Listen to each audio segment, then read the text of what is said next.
Good morning, everyone.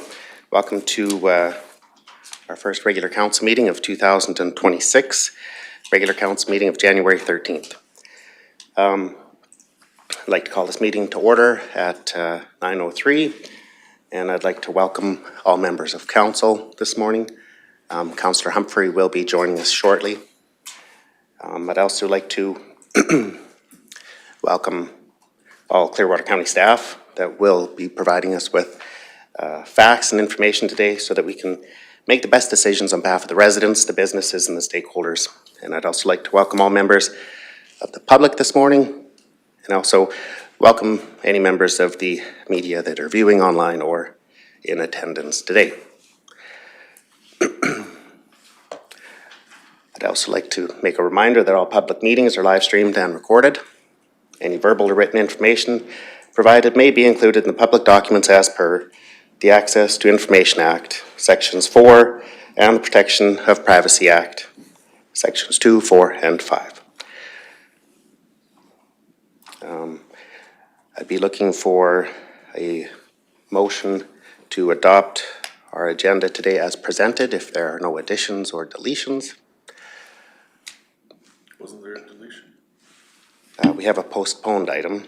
It'll be 7.1 is going to be postponed. The delegation will be at a future council meeting, so that item will be postponed. Deputy Reeve McKay would like to make the motion to adopt the agenda as presented. Any discussion? If not, I'll call the question. All those in favor? That motion is passed. Regarding moving on to item 3.1, the regular council meetings of December 19th. Are there any errors or omissions noted in those minutes? If not, I'd entertain a motion to adopt the minutes as presented. Councillor Powell makes the motion to adopt the December 19th, 2025 minutes. I see no discussion. I'll call the question. All those in favor? That motion is passed. Moving on to item 4.1 in our agenda. We have a public hearing on page 7 of our agenda here today, and I'll pass the floor over to administration. Okay, well, let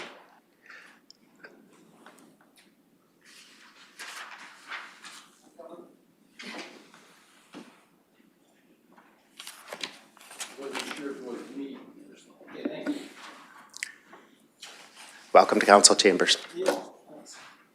Do I turn this speaker on, or just when you want to talk, right? Yeah. Okay, good.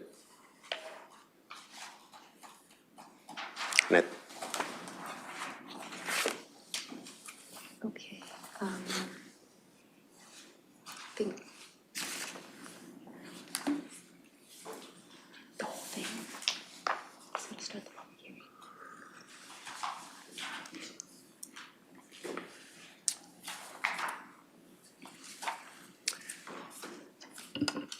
So, we'll call the public meeting to order at 9:08, and I'll explain the process of the public hearing. During the public hearing, members of the public may participate both in person and by virtual attendance online. We ask that you be patient with us, that this process may take longer than our past process as we work through any technical difficulties during the hearing. If you're attending online, we will inform you when it is your turn to speak, whether in favor or opposed to the application. Participants wishing to speak will be given a maximum of 5 minutes to speak. Participants with a 1-minute warning before your time is up. If you're watching the hearing on the council YouTube channel, it is best you mute the YouTube and listen via the online meeting, as there's a 30-second delay on the channel. If you are participating via the online meeting or via telephone and somehow get disconnected, please rejoin the meeting with the link provided or call back with the number that was provided, and we will add you back into the meeting. The process. Chairman, firstly, I'll outline the process to be used. Everyone present shall register. All persons wishing to speak shall be recognized by the chair. Every presenter, when told it is their turn, shall identify themselves and their organization, if any, and whether they are in favor or opposed to the bylaw. If a presenter becomes repetitive, they may be limited by the chair. If the presenter or member of the audience becomes disrespectful, they may be asked to leave by the chair. No outside recording devices will be permitted, and we ask that all cell phones be turned off or put on silent mode. Breaks within the hearing will be called at the chairman's discretion. So firstly, the development officer will explain the background of the application, then the applicant will be invited to outline the reasons for the application. At any time, council members have the opportunity to ask questions. Any submissions received from other agencies will then be read out. Then everyone who is present in person and whomever is in favor of the application will be asked to submit his or her presentation. After that, we will go online to ask if anyone participating virtually would like to speak in favor of the application.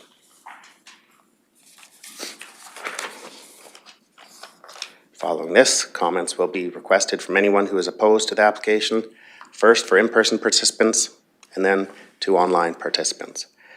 The applicant will have the last word and thus respond to issues raised previously. So before I turn it over to staff for the background report, we'll take a moment to do a quick round of introductions, and I'll start with Ward 1 Councillor Powell. Good morning, Brianne Powell, Ward 1 Councillor. Hazel Letwin, Ward 2 Councillor. Good morning, Drew McKay, Councillor Ward 3 and Deputy Reeve. Good morning. Welcome to Council Chambers. Jordan Northcott Reeve. Tyler McCauley, Councillor Ward 5. Good morning, Brian Cermak, Councillor for Ward 6. I prefer division, but I will do Ward. Good morning, Kim Gillam, Manager of Planning. Morning, Jim. Rick Emmons, CO. Yes, and I'm the applicant, Jim Laskowski. Welcome to Council Chambers again. And at this time, I'll pass the floor over to Manager Kim Gillam. Thank you. So James and Susan Laskowski currently hold title to 57.08 acres within the Southwest 738 of 6. They are proposing to redesignate 4.13 acres of their land in the northwest corner of their property to country residential agricultural. If they are successful, they plan to subdivide the property and their residents. The property is located along the Clearwater River and Highway 22, just south of the bridge. Surrounding land uses are predominantly agricultural and some residential.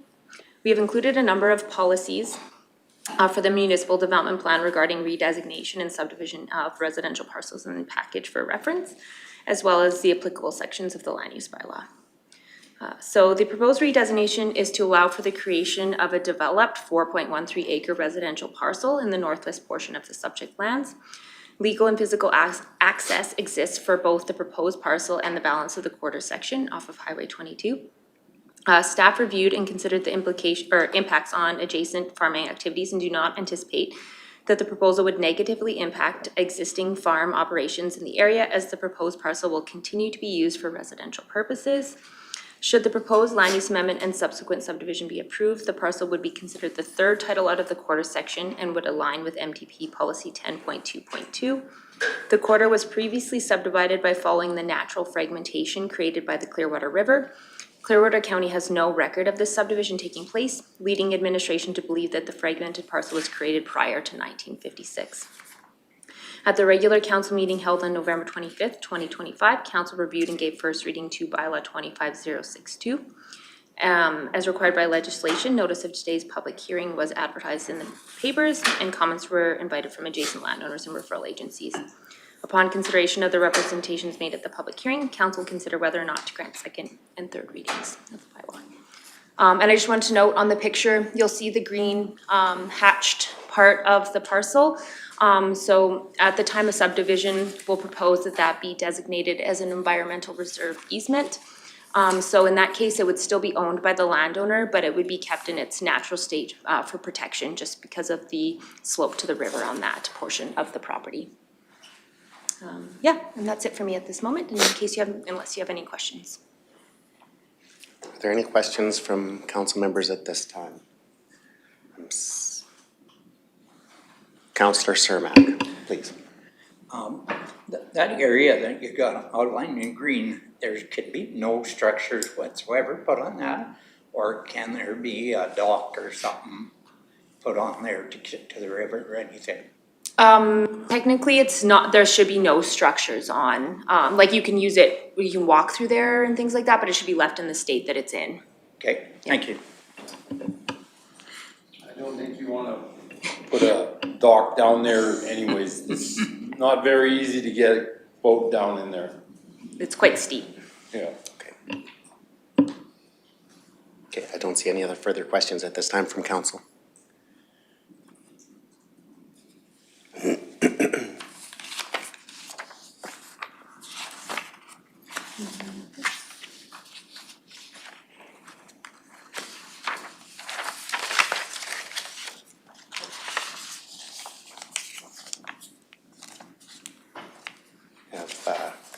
Have there been any comments or received from any other agencies?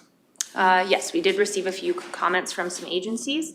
So Alberta Transportation did comment, given that this is directly adjacent to the highway. And they indicated that, they have no objections, in principle, and offer the following comments. Pursuant to section 618.3.1 of the MGA, the department expects that the municipality will comply with any applicable items related to provincial highways in the ALSA plan. And 618.4 of the MGA, the department expects that the municipality will mitigate the impacts of traffic generated by developments approved on the local road connections.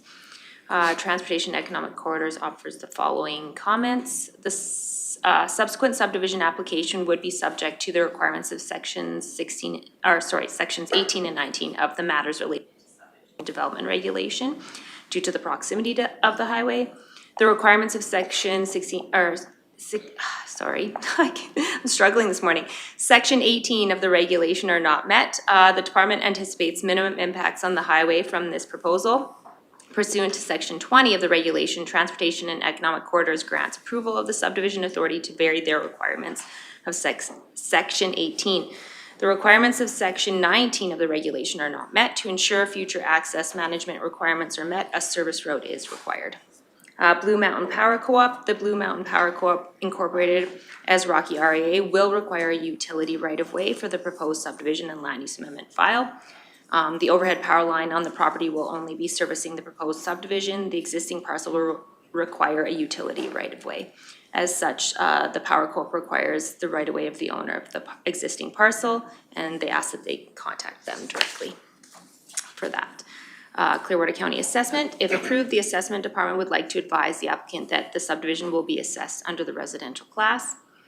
Public Works Operations has reviewed the application to amend the land use bylaw, and they indicate they have no comments or concerns as the approach is not a county-maintained roadway. And Public Works Infrastructure has reviewed the proposed application and has determined that the existing road access meets county standard, no construction is required, so same comments. Fortis Alberta has no concerns regarding the land use bylaw amendment. And the Municipal Planning Commission reviewed the application on December 17th, 2025. MPC recommends that council favorably consider granting second and third readings to land use amendment 3425. The MPC provided the following reasons for their decision. It's a developed yard site that has been developed for at least 15 years, meets policy and land use. An environmental reserve easement can be registered as a condition of subdivision and would protect the steep slope or bank to the river. And that's it for agency comments. Okay, thank you very much. At this point in time, I'd like to welcome Councillor Humphrey to council chambers and joining us in our council meeting here this morning. I do have a question for CAO Emmons regarding process, maybe before we get to second and third readings on this item. Just with the councillor attendance for the public hearing attendance, whether the council members are able to vote for second and third reading if not all of the public hearing was attended. If you might have that information now or prior to second and third readings. Thank you, Reeve Northcott. A council member should not vote if they did not participate in the public hearing.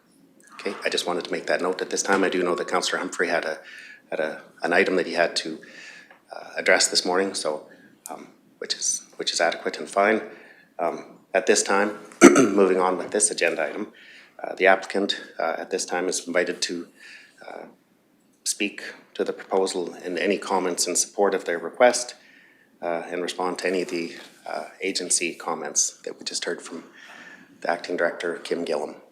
So, when we bought that parcel, I don't know how many years ago, 15 years ago, our intentions were always to build a house at the south end, and I put that chop house up there for us to live in for the first few years, with the intention to subdivide that at some point. Well, we never got around to it because we were busy and daughter going to university and all the stuff going on, and now we're at this point, now we're comfortable with dividing that off, because that's a very nice spot for someone to live. And we just felt that this was a proper time to subdivide that, so somebody has an opportunity for a little parcel along the river and the highway. Okay, thank you for your comments. Are there any other questions or any other discussion from any council members at this time? Seeing none. I'm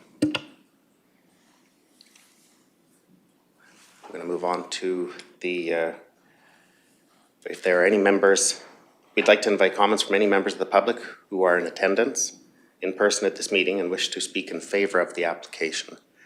Are there any members of the public that would like to speak in favor of this agenda item? Seeing none, I'd like to ask if we could invite any comments from any member of the public who are in attendance virtually or wishing to speak in favor of this application. Do we have any virtual attendance this morning? No virtual attendees have registered. Okay, thank you, Jana. I'd like to check with the development officer in regards to any written submissions in favor of this application. No written submissions were received.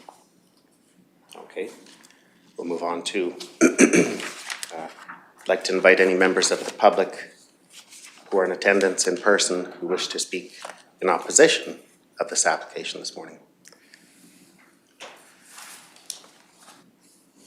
Seeing none at this time, I'd like to invite any comments from any members of the public who are in attendance virtually wishing to speak in opposition of this application. Do we have any members of the public virtually in opposition of this application? No virtual registrations today. Okay, and we'll check with the development. Yes, Do you have any written submissions opposing this application? no written submissions were received. Okay, so I'd like to invite the applicant to present any final remarks if you have any comments or final closing statements. I think I'm comfortable with what the procedure that we went through with your planning people is pretty, to me, it's pretty cut and dried that this is not a piece of going out of agricultural land. It's a place along the river that somebody is gonna be able to enjoy with their family. That's the only comment I have. Okay. Do I see any questions, comments from council? I'm not seeing any at this time, so at this time, we will close the public hearing at 9:21. Oh, Councillor Sturmack, sorry. Yeah, this green area, I'm still kind of confused with that, Ms. Gillen. The public has access to that green area, they can walk there. Landowner cannot stop anybody from being on that part of the property. No, that's not correct. It depends on, I guess, what the MPC chooses to do, but at this point, administratively, we were proposing to do it as an environmental reserve easement. So it's easement on the property and the landowner would still have ownership of it, but it would just be an agreement on title saying that it needs to be left in its natural state. So therefore, if the landowner would have access, it would not be a public access point. If we were to make it an environmental reserve lot, then it would be completely separate from the parcel, and the parcel would no longer be 4.13 acres because that part would come off. And then it would have public access as an environmental reserve. In this case, also if it becomes an environmental reserve lot, become solely responsible for it as Clearwater County, so it's something that we have to maintain along the river there. And usually when we're trying to determine if we want to have access points for environmental stuff, it's, you know, like if there would be a value to that, given the slope there, they can't really access the river on that area, so it doesn't really make sense to make it public lands. Like if it was lower down and had access to the river, then we would maybe consider that. But given the location and the size of the parcel, that wouldn't be our recommendation.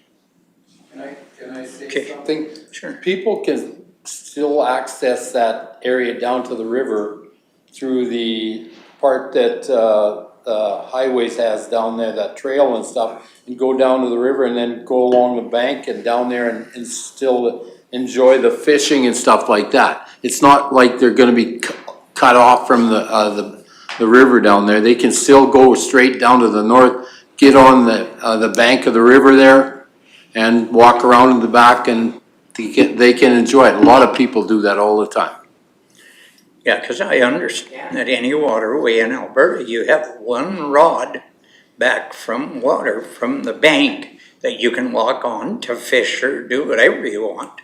So that wouldn't limit this access. You would still have that access, right? CAO Emmons, please.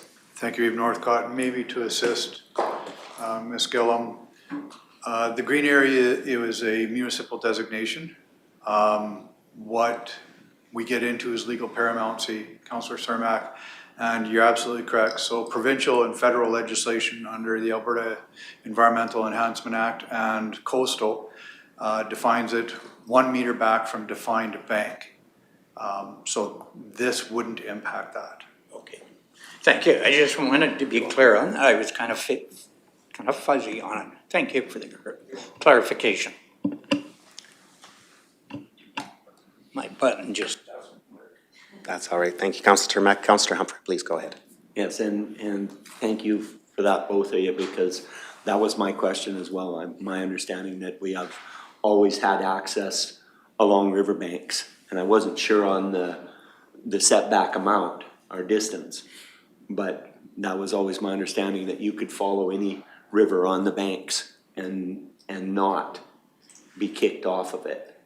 So, and you're saying it's 1 meter? From the defined bank, yeah. So, yeah, the defined bank being the top of that you say is not accessible, so people could actually walk along the top of it.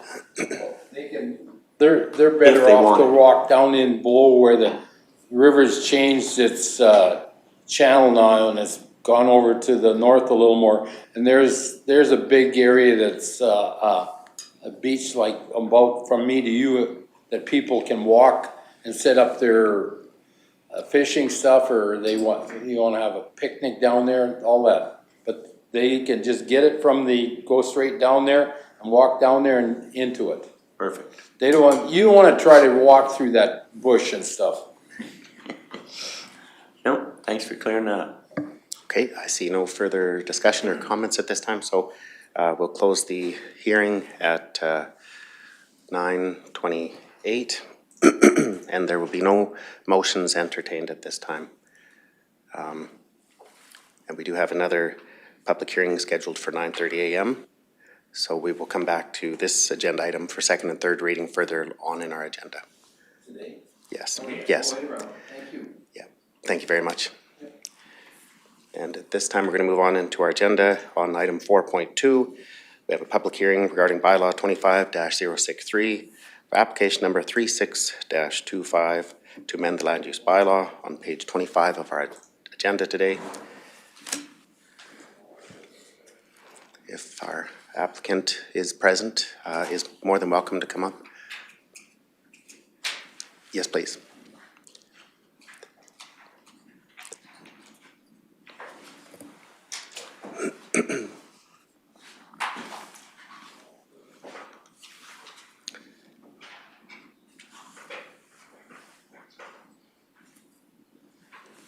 I do see that we're just a couple minutes ahead here. I don't know if it's appropriate to proceed, even though we're a couple minutes prior to as our advertised 9:30 a.m. public hearing.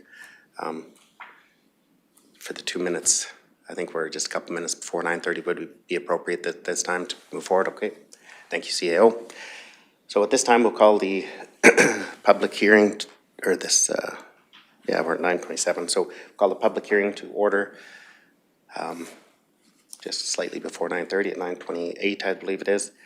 And during this public hearing, members of the public may participate both in person and by virtual attendance online. We ask that they be patient with us, as this process will take longer than our past process as we work through any technical difficulties. During the hearing, if you are attending online, we'll inform you when it is your turn to speak, whether in favor or opposed to the application. Excuse me. Participants wishing to speak will be given a maximum of 5 minutes to speak, with a 1-minute warning before your time is up. If you're watching the hearing on the YouTube channel, it is best that you mute your YouTube and listen via the online meeting, as there's a 30-second delay on the YouTube channel. If you are participating via the online meeting or via telephone and somehow get disconnected, please rejoin the meeting with the link provided or call back with the number that was provided, and we will add you back into the meeting. So, firstly, I will outline the process that will be used here today. Everyone present shall register. All persons wishing to speak shall be recognized by the chair. Every presenter, when told it is their turn, shall identify themselves and their organization, if any, and whether they are in favor or opposed to the bylaw. If a presenter becomes repetitive, they may be limited by the chair. If a presenter or member of the audience becomes disrespectful, they may be asked to leave by the chair. No outside recording devices will be permitted, and we ask that cell phones be turned off or on silent mode. Breaks within the hearing will be called at the chairman's discretion. So, the development officer will explain the background of the application, and then the applicant will be invited to outline reasons for the application. At any time, council members will have the opportunity to ask questions. Any submissions received from other agencies will be read out. Then anyone who is present in person and whoever is in favor of the application will be asked to submit his or her presentation. After that, we'll go online, ask anyone participating virtually if they would like to speak in favor or opposed to the application.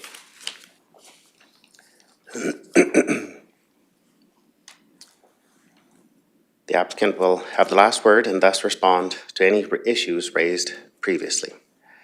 And before I turn it over to staff for the background report, we will take a quick moment and do another round of introductions, starting again with Ward 1. Good morning, Brianne Powell, Ward 1 Councillor. Good morning, Hazel Letwin, Ward 2 Council. Good morning, Drew McKay, Ward 3 Councillor and Deputy Reeve. Good morning, welcome to Council Chambers, Jordan Northcott Reeve. Tyler McCauley, Ward 5 Council.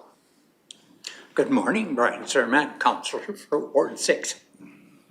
Good morning, Lauren Humphrey, Councillor, Ward 7.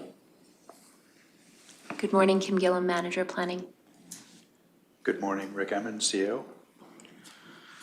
Good morning, Wes Scottapole on behalf of Cliff Scottapole and Carol and Ron Scottapole. Welcome to Council Chambers again, and at this time I'll pass it over to Acting Director Ms. Kim Gillum to outline the background for this application.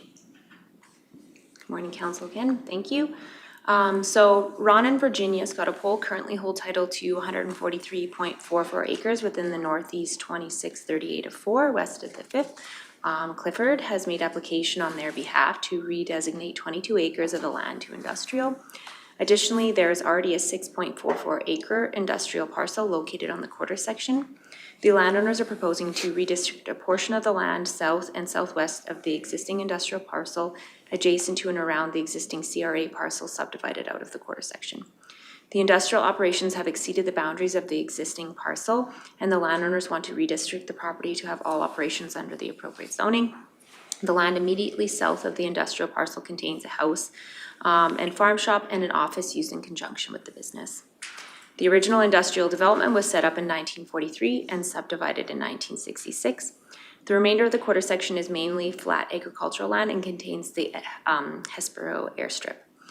We've included a number of policies from the municipal development plan regarding redesignation and subdivision of the residential parcels in the package for reference, as well as the applicable sections of the land use bylaw. The proposed redesignation request could result in a total of 28.44 acres of the quarter section being designated industrial district, including the existing industrial district parcel. This would allow an existing operation to expand its business within our community, which aligns with the MDP. The location and size of the area to be redesignated does impact approximately 6.64 acres of the agricultural land on the south portion there. The MDP outlines providing a variety of locations for industrial uses, and industrial operations and outdoor storage are listed as uses in the industrial district. At this time, the applicants are not proposing any changes to the existing parcel boundaries, nor have they applied to subdivide the proposed redesignated lands. Access is available off of the county-maintained road. First reading, at the regular council meeting on December 9th, council reviewed and gave first reading to bylaw 25063. As required by legislation, notice of today's public hearing was advertised in the newspapers, and comments were invited from adjacent landowners and referral agencies. Upon consideration of the representations made at the public hearing, council will consider whether or not to grant second and third readings to bylaw 25063. Any questions? At this time, I do see we have a comment and questions from Councillor. Deputy Reeve McKay, please. Thank you, Reeve. Ms. Gillum, just a quick clarification. The parcel that's being enclosed there by the industrial zoning, is that an acreage out of that quarter section, or is that part of the quarter section? No, correct. It is that's the existing CRA parcel, so they're proposing Okay. the industrial kind of goes around it. So it is separated from the quarter section. Thank you. I did, at this time, I see no further questions at this time, so I'd like to invite the applicant to outline reasons for the application. Yeah, so I guess the biggest thing is we're just trying to comply with the county, because currently we've already using some of that space for storage. And we've just outgrown our current acreage that we have for the business. And on the south side, we already have some materials that are stored there. You can't really see it on this image, and then there's some stuff being stored on the west side of those trees as well. So more than anything, we're just want to comply with the county regulations. Okay, thank you. And I'd like to ask if council has any questions at this time. Councillor Letwin, please.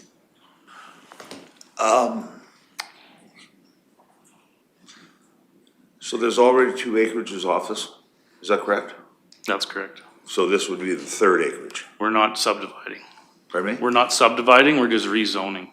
Rezoning, okay. Okay. So the little square encompassed with the new application, that's already a separate acreage? Yeah, so the square on the north is the current subdivided acreage for the business. And what about the one in the middle? The one in the middle is subdivided as Ron and Virginia's property for their house. Okay. Thank you. Councillor McCauley, please.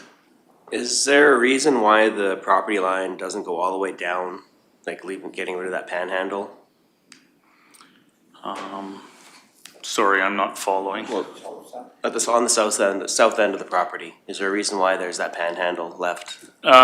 It was suggested to us to not take it all the way to the property line from the county. We were, on our original application, we had taken it all the way to the property line. Would that be considered for road access for the future, or? Ms. Gillum, please. Yes, I believe that we suggested it not go completely to the south, because as you can see to the north, there is like a creek and low area there. And then there might be a little bit of higher land in the corner, but there's just concerns about access to the remainder of the quarter section. If it went right to the south, then it would be difficult to get to the back side of the quarter section if we completely went to the south there. Thank you.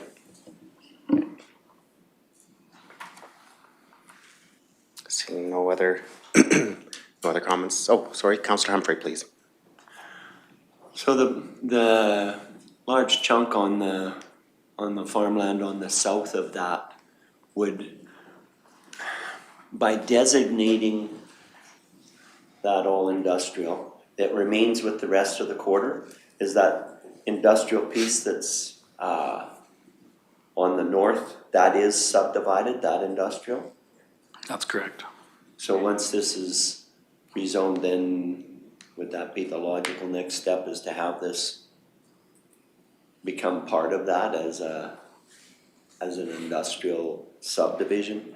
Because I don't think it's a good idea to enclose that acreage if in the future, you know, whether it be, 5 years or 50 years from now, it's completely surrounded by industrial.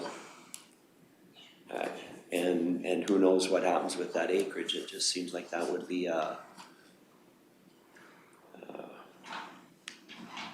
could create issues, at least if there was nothing on that side of it. They'd have, otherwise it's completely surrounded by industrial, if you know what I mean, and you have a residential, country residential acreage completely surrounded by industrial. It just seems odd. I do have one question, just maybe a reminder. Why the reason to not just do a boundary adjustment on the existing industrial parcel to encompass a larger area? Ms. Killam? I guess they could possibly, but they still have to rezone the lands beforehand to make it the appropriate zoning, and this is just what they have proposed for the area that they want to zone for that. In theory, they could make an adjustment to the industrial parcel after they receive a rezoning, depending on what is decided, and they could make the industrial parcel like one piece should they decide to. Because this would be creating two sort of separate parcels that are. Yeah, and they're not proposing to subdivide this land, they're just proposing to rezone it, so it would still be part of the entirety of the Quarter section. This portion would just be industrially zoned, and then the remainder would remain ag, but it would still be all one title. Right, no, what my question actually wasn't regarding subdivision, it was just like, because you'd have two industrial parcels, right? Or, sorry, not parcels, because it's not subdivided, but I was just curious why there couldn't be a boundary adjustment to the industrial zone. They could, if they wanted to, they could definitely realign the boundaries of the existing parcel to make it all under one title, for sure. Okay, thank you very much for the information. Are there any other questions at this time from council? No? I'd like to offer the development offer to Ms. Gilman, if you could present any comments received from any referral agencies, please. You bet. So Alberta Health Services commented, and they are satisfied that the application poses minimal risk to public health. And they included their standard comments, recommends consideration of the following, just distance to water wells from septic systems. And it says additional mapping of current surrounding land uses, existence of neighbors' wells and sewage systems should be done in order to ensure compliance with section 15 of the regulations. And if they have any questions, they can contact the Alberta Health Services directly. Blue Mountain Power Co-op Incorporated, as REA, has no objection to the land use amendment. And they are a member-owned nonprofit distribution wire service provider. Clearwater County Assessment, if approved, the assessment department would like to advise the applicant that the subdivision expansion or expanded area will be assessed under a non-residential class.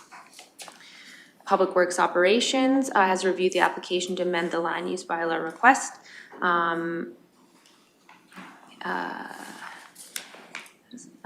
that they indicated that the existing approaches meet county standards and no upgrades are required. Public Works Infrastructure has reviewed the proposed application and has determined that the existing road access meets county standard and no construction is required. So same comments. Emergency Services, Clearwater County. This letter is in response to the opportunity for feedback after a fire safety codes officer review of the above referenced land use amendment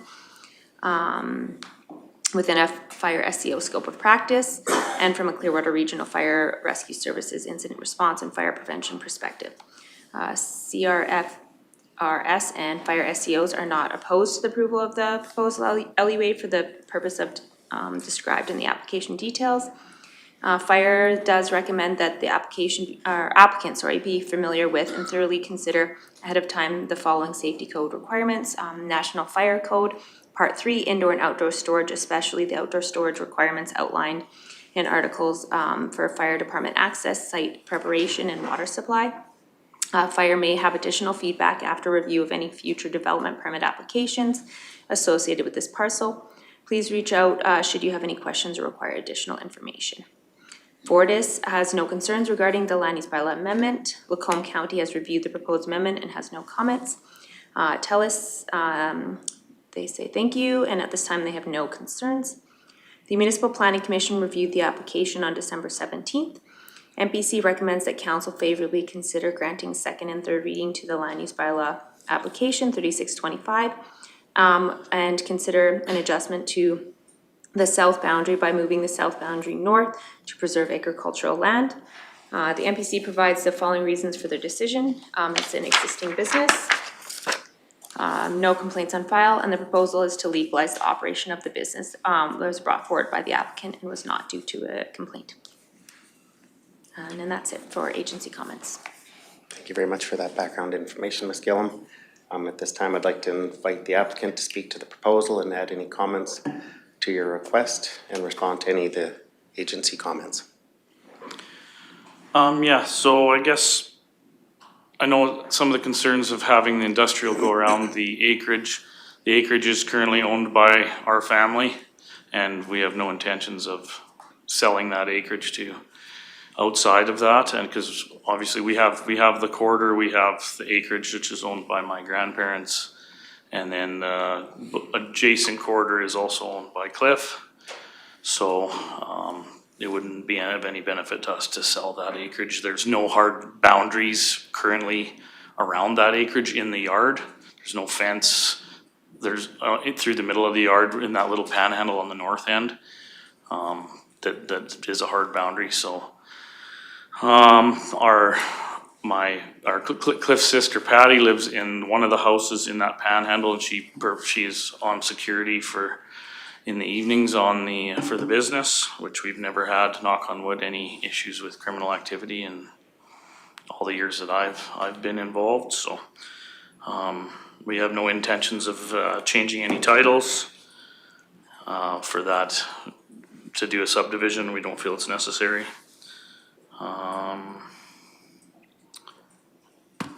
think that is all that I have for now.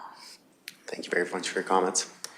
At this time, we'll move on and we'll invite any comments from any member of the public who are in attendance in person at this meeting this morning and wishing to speak in favor of the application. Are there any members of the public wishing to speak in favor of this application? Seeing none.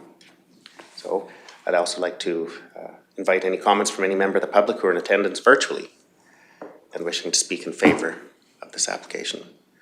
Janet, Ms. Thompson, do we have any virtual No members attendance? of the public are online, but I would like to note the property owners did try to join virtually. Since they're out of the country, security issues didn't allow for that. Okay. Thank you very much for that information. And before we move on, I'd like to check with Ms. Gillum again in regards to any written submissions in favor of this request. No submissions were received. Okay. We'll move on to the opposed. And I'd like to invite any comments from any members of the public who are in attendance here this morning wishing to speak in opposition to this application. Seeing none. I'll move over to Ms. Thompson again, and we'd like to invite any comments from any members of the public who are in attendance virtually and wishing to speak in opposition of this application. No virtual participants. Okay, no virtual participation. And Ms. Gillum, are there any written submissions opposing this application? No submissions were received. No written submissions were received in opposition, thank you. I'd like to also invite for any final remarks from the applicant at this time. No further remarks. Okay, I see no comments or any questions, concerns at this time from council, so we will close the public hearing at, what time are we at? 9:47, and no motions will be entertained at this time. I think at this time, we do have our next public hearing will be at 10 o'clock, so we will take a short recess until just before 10 o'clock.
proceed.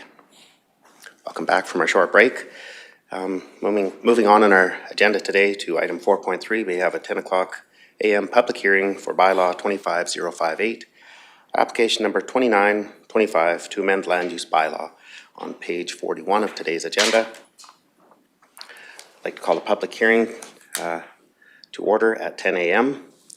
and I'll outline the process that will be used here today.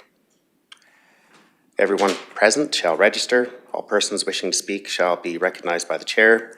Every presenter, when told it is their turn, shall identify themselves and their organization, if any, and whether they are in favor or opposed to the bylaw.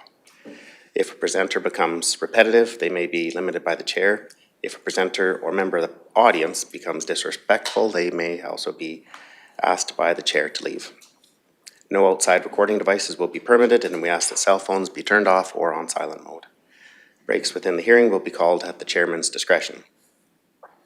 Firstly, the development officer will explain the background of the application. Then, the applicant will be invited to outline the reasons for the application. At any time, the council members have the opportunity to ask questions. Any submissions received from other agencies will then be read out. Then, anyone who is present and who is in favor of the application will be asked to submit his or her presentation.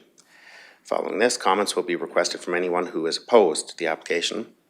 The applicant will have the last word and thus respond to any issues raised previously.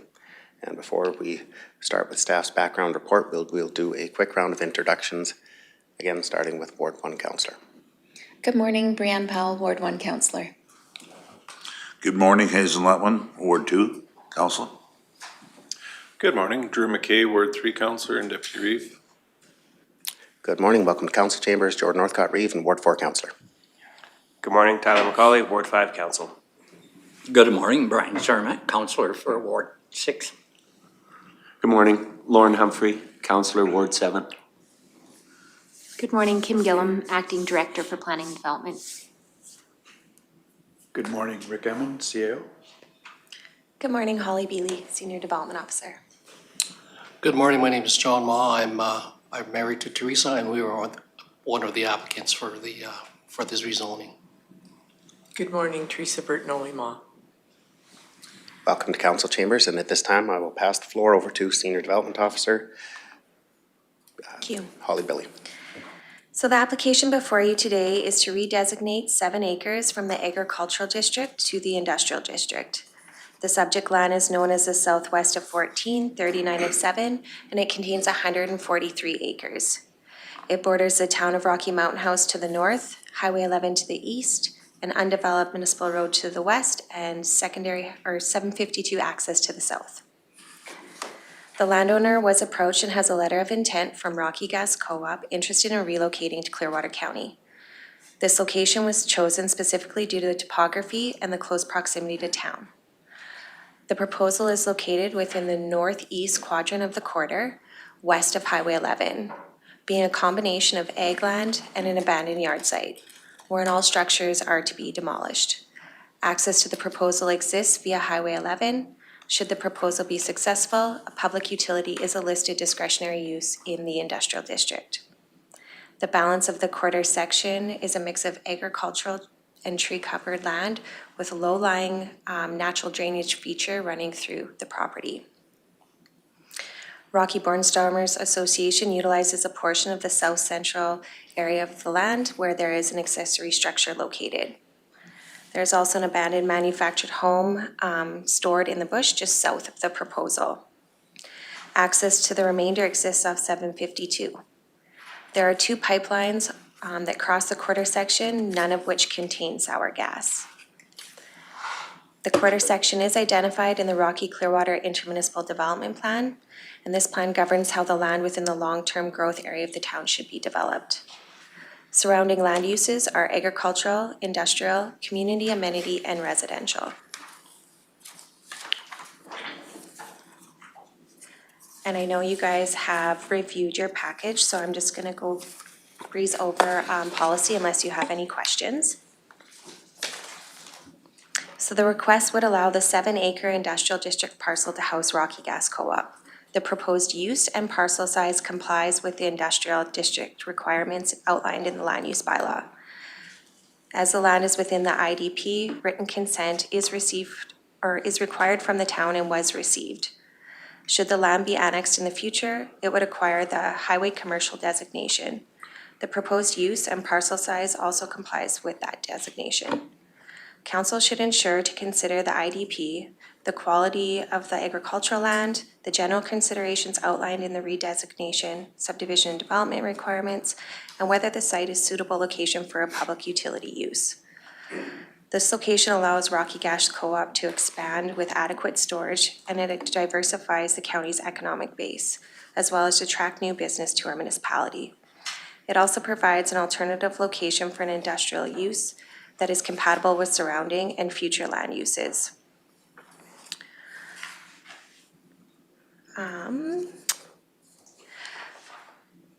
The proposal will result in a third title from the quarter section. Therefore, the redesignation decision is at the sole discretion of council. The proposal has access to a provincial highway, developable land for servicing, accessory buildings, and storage yard in the rear to maintain a visual appealing appearance from the highway frontage, and can achieve the minimum setback distance requirements outlined in the land use bylaw. Municipal reserves would be deferred until the land was annexed by the town. Thank you, Chair. Thank you very much for the background information, and at this time I'd like to ask council if they have any questions or comments from the development officer. Councillor Letwin. I'm just curious, from the residential site there, I see white dotted lines coming down into the treat area. And is that an access point, or is that, no, further up with your hand there? Yeah, there you go. Yeah, from there going down the white, yeah, there you go. What is that? It's a road that they use to access to get to the farmlands to, from their haying and stuff like that. Okay. And you notice that in that particular parcel where we've highlighted in red that there is a setback from the north part of the property. Yes. And the reason is because just the way the topography of the land, and it has a natural drainage to the creek. You see there's a creek that runs down there, right, between there? Yes. So that's gonna be environmentally a sensitive area in terms of future development where it can't be touched. So that's how we have a setback, because we've got another 3 acres in the back there, which is gonna be orphaned. We don't have a setback to put a road or some kind of an access to the back of that particular property. Those other 3 acres beside, to the west of the red drawing of that area that we've put in red. So you see to the west, there's more land there. And so we'll need access to that land at some point. So those white dotted lines, once that acreage is taken out and if it's sold, it's not an issue for access or for getting to a certain area in the future? I don't believe so. Okay. No. Okay, thank you. Deputy Reeve McKay, please. Thank you, Reeve. I don't recall from the first reading if we chatted about this or not, but was it considered to narrow that parcel up, take it to the north boundary and bring it back to that drainage, just to avoid that panhandle situation? If I may, that did come up in first reading to have the north boundary abut the north boundary of the quarter line. And then again at the Municipal Planning Commission, when we were on site, that was a suggestion. However, the applicants would like to leave that panhandle access in so that they can still access the balance of that northeast quadrant. Right, and that, we just kind of covered that, but my question was to narrow the proposed parcel and take it back to that drainage, so that there was no longer access required behind it? I don't remember if we discussed that or not. Yeah, I don't know that we did. Yes, you did. I don't remember that being discussed at all. It was more of like, can we, we're existing, just move it to the north of the property line? But there was not any question, comments about can we, maybe make it narrow and more deeper and move it right to the north property line. I don't remember that ever being discussed or brought up. Okay, I could have swore we did, but that's okay. I don't know if this is an appropriate time for this discussion or not, but Is that something that could be considered? I would say that this time is, yeah, we have the applicants available and to be able to comment on questions from council at this time, so. Maybe I'll, what I'll do is at this time, we'll come back to your question, Deputy Reeve, and I'll move over to Councillor Letwin right now. Well, no, I just wanted to confirm that, yes, that was discussed. And I believe the comment was made in case there was a future road put along that. And that's why it was not up against the property line like that. And it was discussed at the initial reading. And I just wanted to confirm that. And so that was the logic that was expressed at that time. In case there would be a road there, that's an awful wide road allowance. That's all I can say. And thank you. Thank you very much.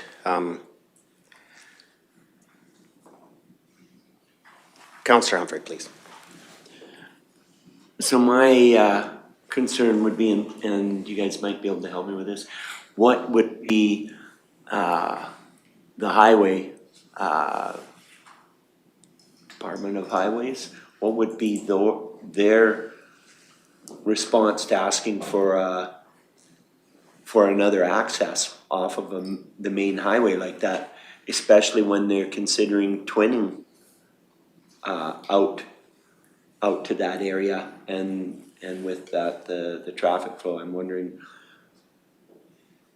on the response, what the likely response would be to having an access put there, or whether they'd want you to have access somewhere else in the quarter. Would you like me to go on to agency comments? Yes, please, we'll get there, and I'd like to, the development officer this time can present any comments received from referral agencies, and this might help alleviate and answer some of the questions coming up. So thank you, please.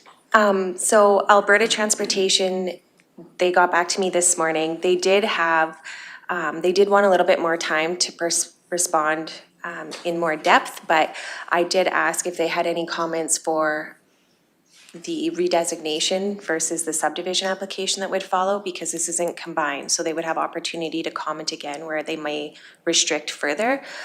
So they did just send their general comments for the redesignation, and it just said that the department expects the municipality to comply with any applicable items related to provincial highways.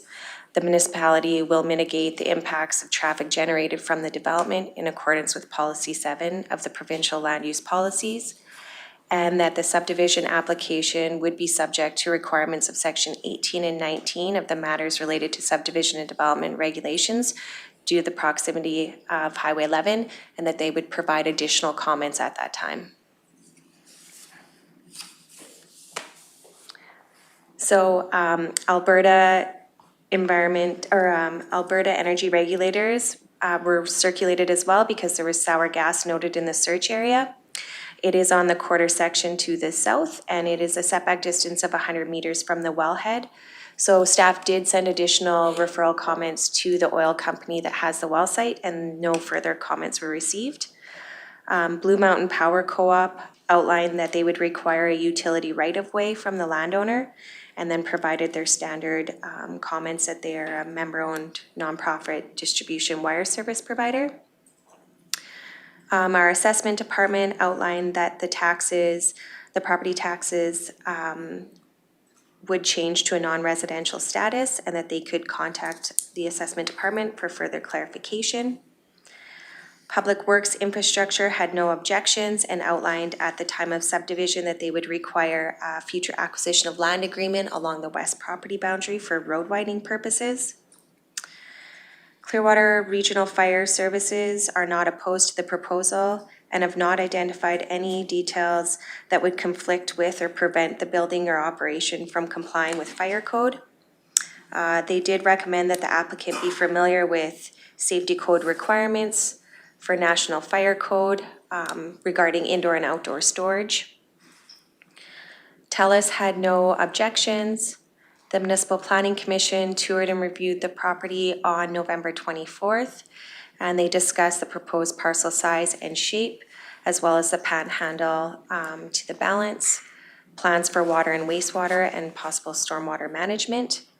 MPC did recommend that council favorably consider granting second and third reading to the amendment. And the reasons were that it fits with policy and the location is appropriate area for growth. MPC would like council to consider the size and overall shape of the parcel, the location of the parcel abutting the quarter line, and want to ensure that Alberta Transportation and the Town of Rocky Mountain's comments are considered. Chair. Thank you for that background information. At this time, I'd like to invite the applicant to speak to the proposal and add any comments in support of your request and respond to any of the agency comments. I have no comments. Okay, thank you. Yes, please go ahead, Ms. Billy. I missed one comment from Alberta Health Services. They just wanted to state that the use proposed is for public utility, and they have no concerns with that. However, if the landowner was to decide to go with alternative development other than the public utility, there are non-compatible uses that are permitted in the industrial district. So they want to ensure they have opportunity to comment at the subdivision stage and development stage as well. And then they outlined that there is existing services on the property, so if the well's not to be used, it should be decommissioned, and then outlined standardized setbacks for septic systems. Thank you. Thank you very much. Deputy Reeve McKay, please. I believe Mr. Cermak was first, actually, sorry. You've got the floor this time. Okay, thank you. I just, with regards to the Department of Highways and not giving a clear response, if there was a parallel access road required, who would bear the cost for that construction? The landowner, yeah. Okay, the county would not be responsible for No. those costs. Okay, thank you. Councillor Cermak. Yeah, that was one of my questions too. I wanted to know the access. And not only that, do we know by Department of Transportation if number 11 is going to be moved? Or is it staying where it is? And what is a setback from the center line of that road into the property that cannot be built on? The standard setback from the highway would be 70 meters. I'm not sure if that portion is to be twinned or not. They did send their standardized comments for redesignation, and then usually at the subdivision stage is when they get into more depth on what they would like to see as conditions of subdivision approval. So that's where you would likely see like a service road or alternative access proposed. So the right of way for the number 11 is how wide now? Oof, how wide is that? 30 meters? Yeah. So then there would be 40 meters of that property that could not be used. That's what, approximately 120 feet, 150? That's standard for any development. We have that setback distance from municipal roads as well. Okay, thank you. Councillor Humphrey, please. Okay, and just a question here that, so this is initially for the land use amendment. So if this goes ahead and in the subdivision, it was to change the structure of that, the size of that or whatever, with this land use amendment, it wouldn't follow exactly this then if it was changed in the subdivision? How does that work? I'm just unfamiliar how that would work. The intent is that the land that's being redesignated to industrial, they would apply for a subdivision of that redesignated land. So if council is not okay with the shape of it, or the size of it, now would be the time to address that. Okay, I was thinking maybe it just followed, seeing it's two processes. Yeah. You can do them combined applications. We just weren't sure how this was gonna go, so we outlined the land use amendment first, and then we'll follow up with the subdivision. Okay, then while I got the mic, so if it was to go to the north and the west was to pull in. Does that allow you access down where that dotted line road is? It disappeared. Sorry, this is just a map that I had drafted up to give you a visual. But what I'm wondering is that, okay. Yeah, so if it was more like that, does that allow you access to the back of it through where you mentioned that was an old mobile home was pulled down there? You could go through there to the rest of that land? Yes. So that would give you that access Yes. to that at a later date if it was needed. And This- is that's redrawn right there, is that the 7 No, that is 4.5 acres. that's there right now? And that was drafted because discussions with the Municipal Planning Commission, they were looking at reducing the size. So that is a tentative, what they had suggested when they were on site. Cause that looks more appropriate. Does that still give the size that would be, would that still work? Well, it's not what the application was made for, but my concern would be that in our intermunicipal development plan, this area has to be visually appealing from the highway frontage. So by reducing the west side, you no longer have that option for potential outside storage behind the structure. It'll be parallel to the highway. So you're just gonna have to have a lot more conditions in place for a visual appearing property from the highway frontage. It would still be visually there, otherwise too, just a little further away, right? Your storage would likely be to the north versus the west, the storage yard. Yes, Kim? Ms. Gillum, go ahead, please. Sorry, sorry to interrupt. I just wanted to pull up an air photo and do some measurements just for clarity. I measured and the highway measures, the highway right-of-way there measures about 42-ish meters wide. But from the center line in, the 70-meter setback that we mentioned from the center, where the current house, or I'm not sure what building Yes. that is on there, is actually within that 70 meters, so it's not even meeting that setback. So if you go with this narrower parcel, there are some constraints there too, because they will be significantly more limited to where they can construct on that property for a structure, with the setback from the highway as well.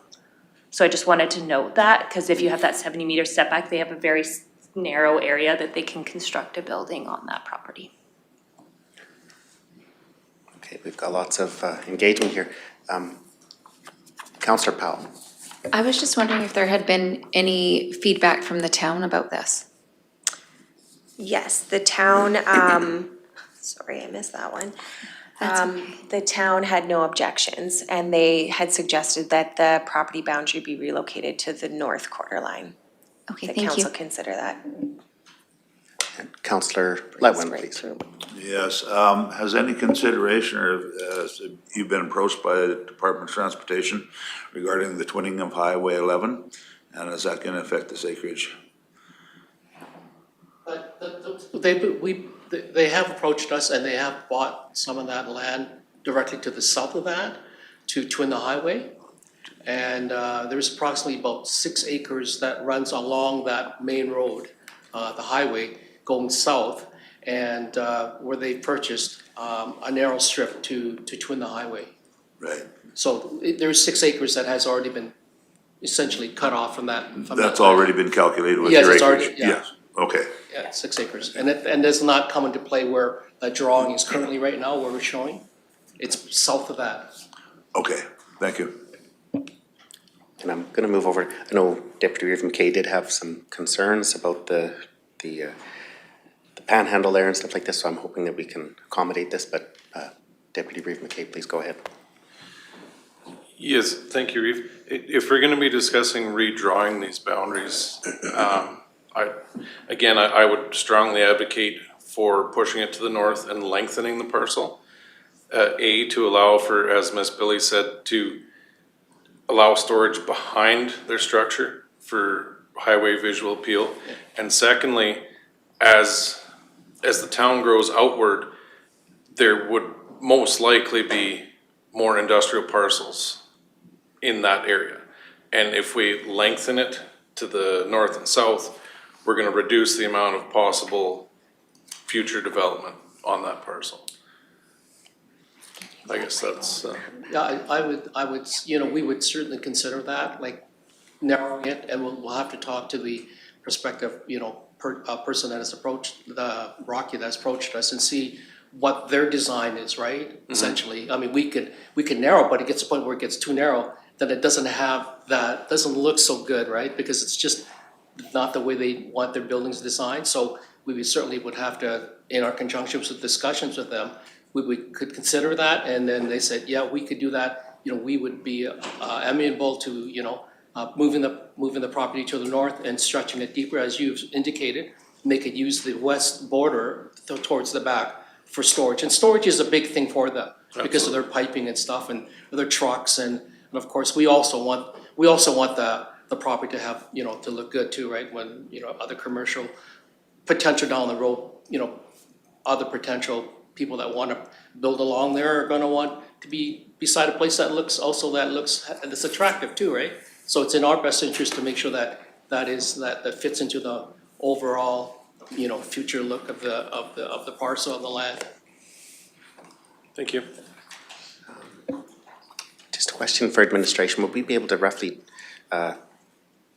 make those amendments, just visually draw some lines on the aerial photo that we presently have there, just to maybe indicate those possible amendments? Could we do that at this time? Yeah. Yeah, so you're just wanting to have it go to the north but leave it to the west? Like, are you looking at having it larger? Are you? What I would like to do is I would like to address Deputy Reeve McKay's size and location of the parcel, just to see what that would look like so that we can actually, Ms. Gillen, please. Are you thinking like that whole cleared area to the north of the wet area, or just, I'm just trying to understand exactly the area you're hoping Yeah, for, and I could try to do a drawing. Okay, I think we can stay within the subdivision size requirements by simply moving the south border to the north of the existing yard And stretch it. and then stretching it back to that wetland, just create a rectangle. Just for your clarification too, in the industrial district, there is no maximum size requirement for a parcel, or in the highway commercial if it was to be annexed by the town. Oh, okay. I mean, the other reason to narrow it, I guess, would be for future considerations for other developments. But you could rezone a larger portion and then still only subdivide whatever size of parcel you wished out of that rezoned portion, I suppose.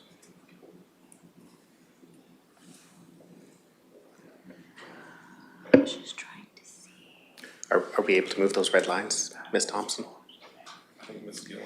Yeah, we're just trying to figure I out. can't edit it on this, what's on screen, but Kim is working on it. Sorry, I missed, I was trying to listen to Drew. We have to save an image to center to put up there, so. Okay, we do have just a spare little bit of time here, as we did have one postponed agenda item here for 10:45. So at this time, just to accommodate council's requests and before we move into second reading, to give council that opportunity to really see what this Just for could look like. quick reference, between mine and Rick's math, we're looking at approximately just over half an acre to accommodate that additional panhandle area into the more than parcel. Like I point measured it out. It works out to about 7 acres for, like, if you leave it the way it is and just, and do that north bit, This is 7 acres. approximately. Yeah.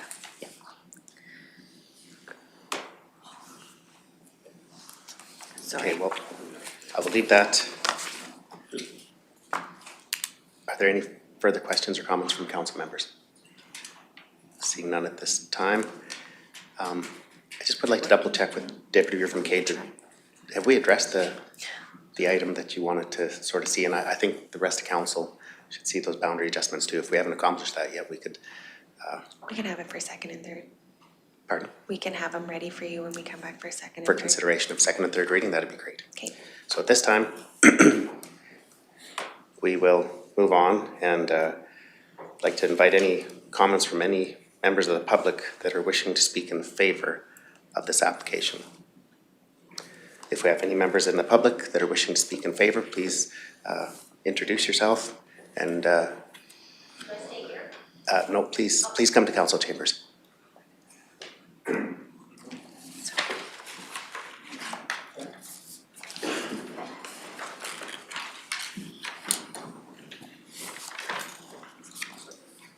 Hi. Open it, Mikey. And if you could just please state your name and you'll have 5 minutes for your presentation. Wants to get you a mic. Absolutely. Okay. Thank you. Is it working? Oh, okay, well, I might be able to do mine. She could just come sit here as I well. can use Teresa's mic. Teresa is my sister-in-law, and I walked the property with John and Teresa yesterday, and I've been part of the family for a long time and been on the property numerous times, dealing with renters, cleaning up. Oh, introduce myself, Yeah, please Leona state your name for Bertinoli, that. Yes, please. longtime Clearwater County resident and a farmer. I support the development and diversifying of the county's economic base. I support this rezoning. The land has been in the Bertinoli family since the mid-1950s. Teresa's grandparents moved there off the original farm when her parents married and moved to the farm, which is right next to where I live.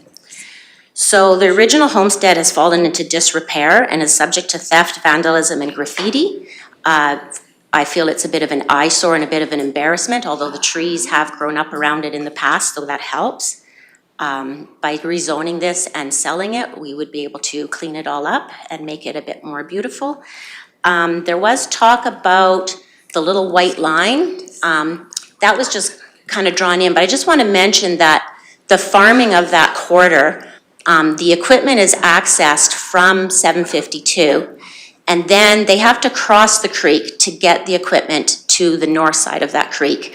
It's by no means an actual road or anything vehicles go on.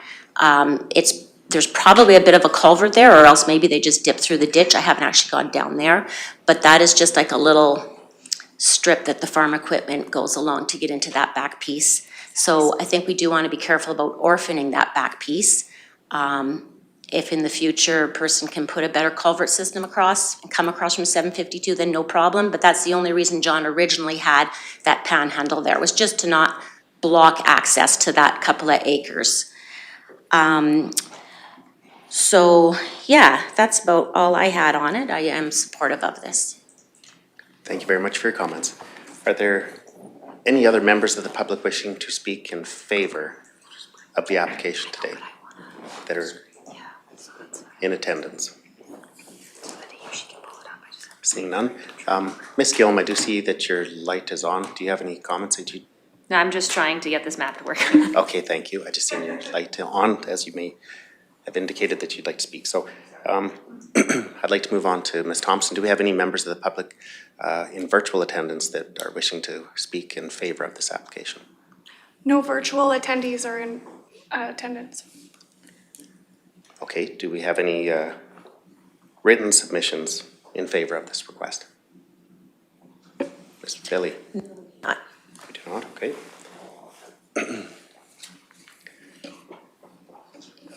I'd like to invite any members of the public that are wishing to speak in opposition of this application. Are there any members of the public that are currently present that would like to speak in opposition to this application? Seeing none, we'll move on to Ms. Thompson. Are there any virtual attendance members that would like to attend and are in opposition of this request? No virtual members are present. Thank you. And again, from our development officer, do we have any written submissions that are opposing No, we do this not. request?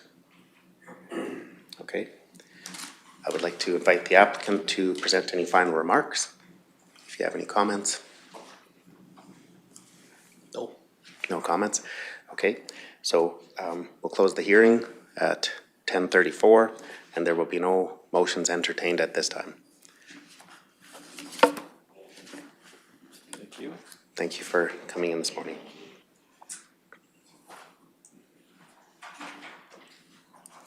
Do have time. We'll go back to item 5.1 on our agenda, which is the consideration of second and third readings to bylaw 25062 for application number 3425 to amend land use bylaw, and is on page 62 of today's agenda. And I'll pass the floor over to administration. Okay.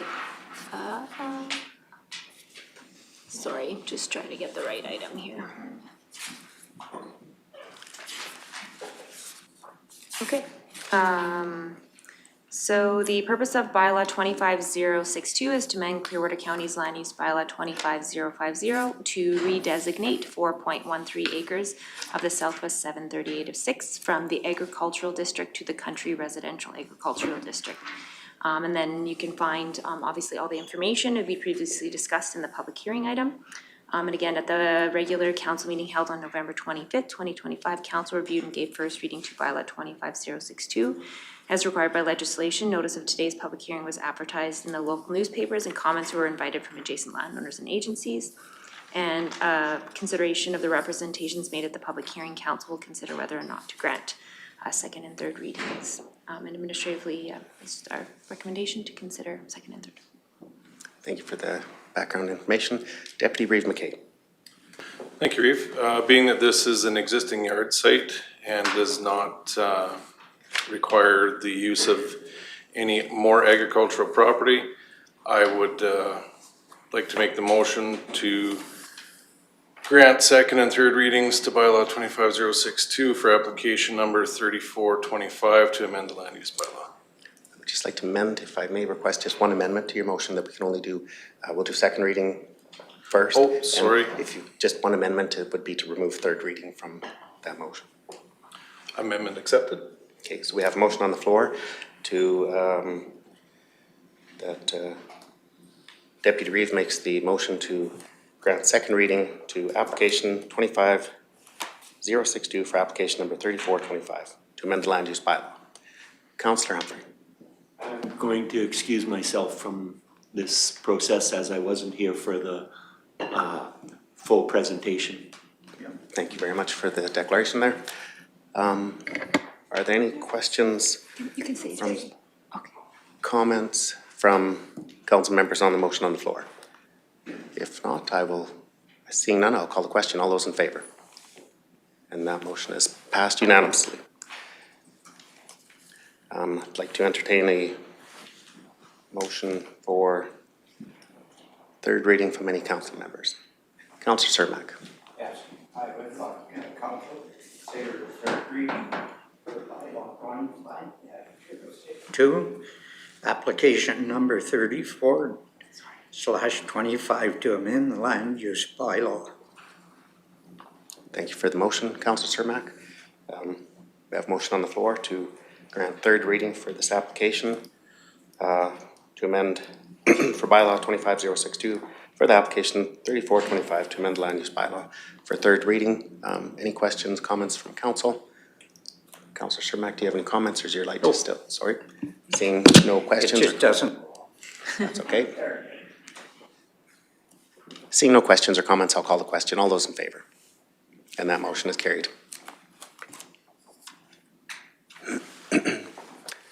Councillor Humphrey can return if he would like.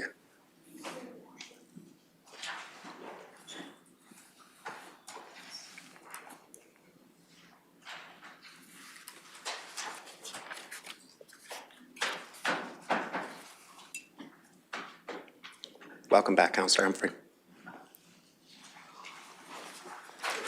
Now we just need our CAO.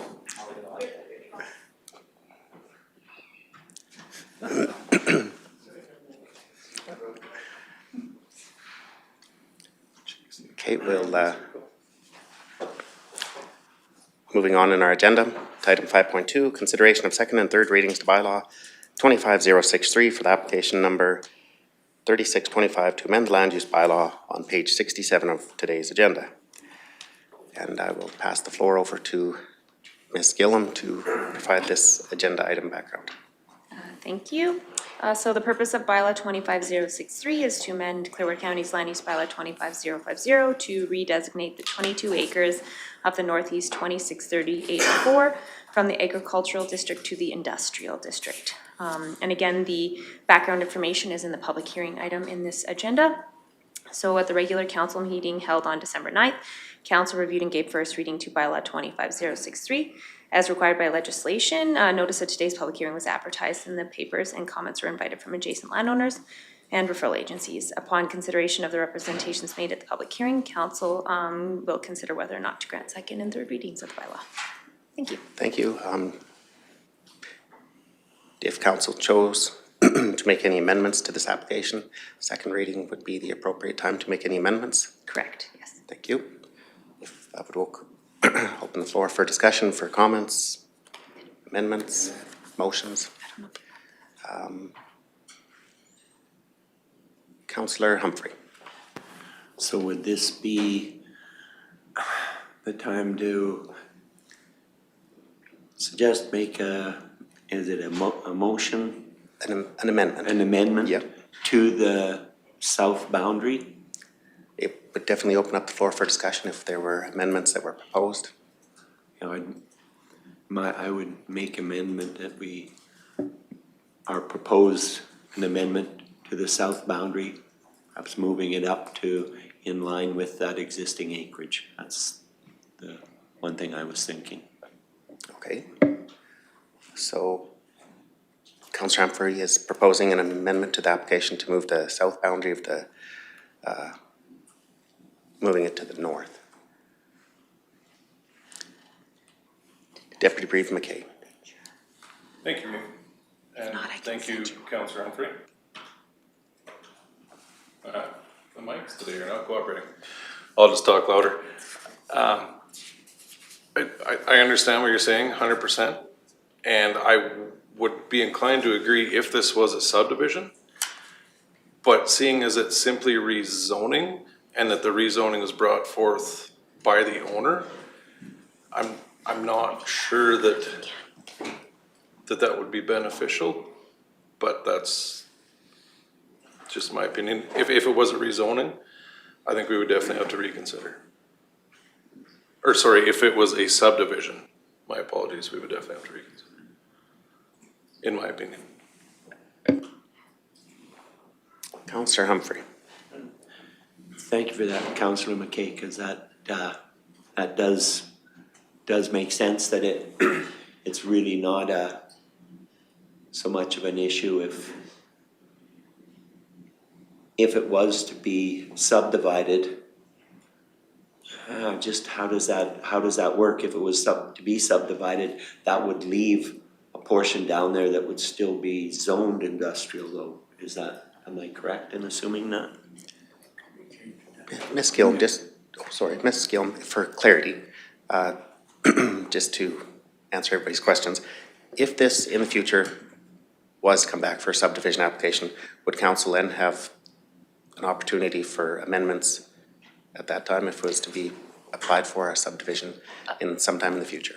Not for the subdivision stage. That application would go to the Municipal Planning Commission for a decision, and generally our recommendation would be that the subdivision boundaries follow the rezoned property, because it wouldn't really make sense to not follow that. Just because usually it follows like the area that's been rezoned to be included in, like if they were to do a boundary adjustment and have the industrial be all one title or something of that nature. Yeah, that would be our recommendation, is that it follows the rezoned area of the property. Thank you for the rezoning process today, really at this point in time would be the most suitable time to make any amendments to this area that was going to be rezoned. Yeah, and I think I just want to note too that even if it's not being subdivided, we're rezoning the area that the applicant's wishing for, but also where council feels appropriate that those uses can be done.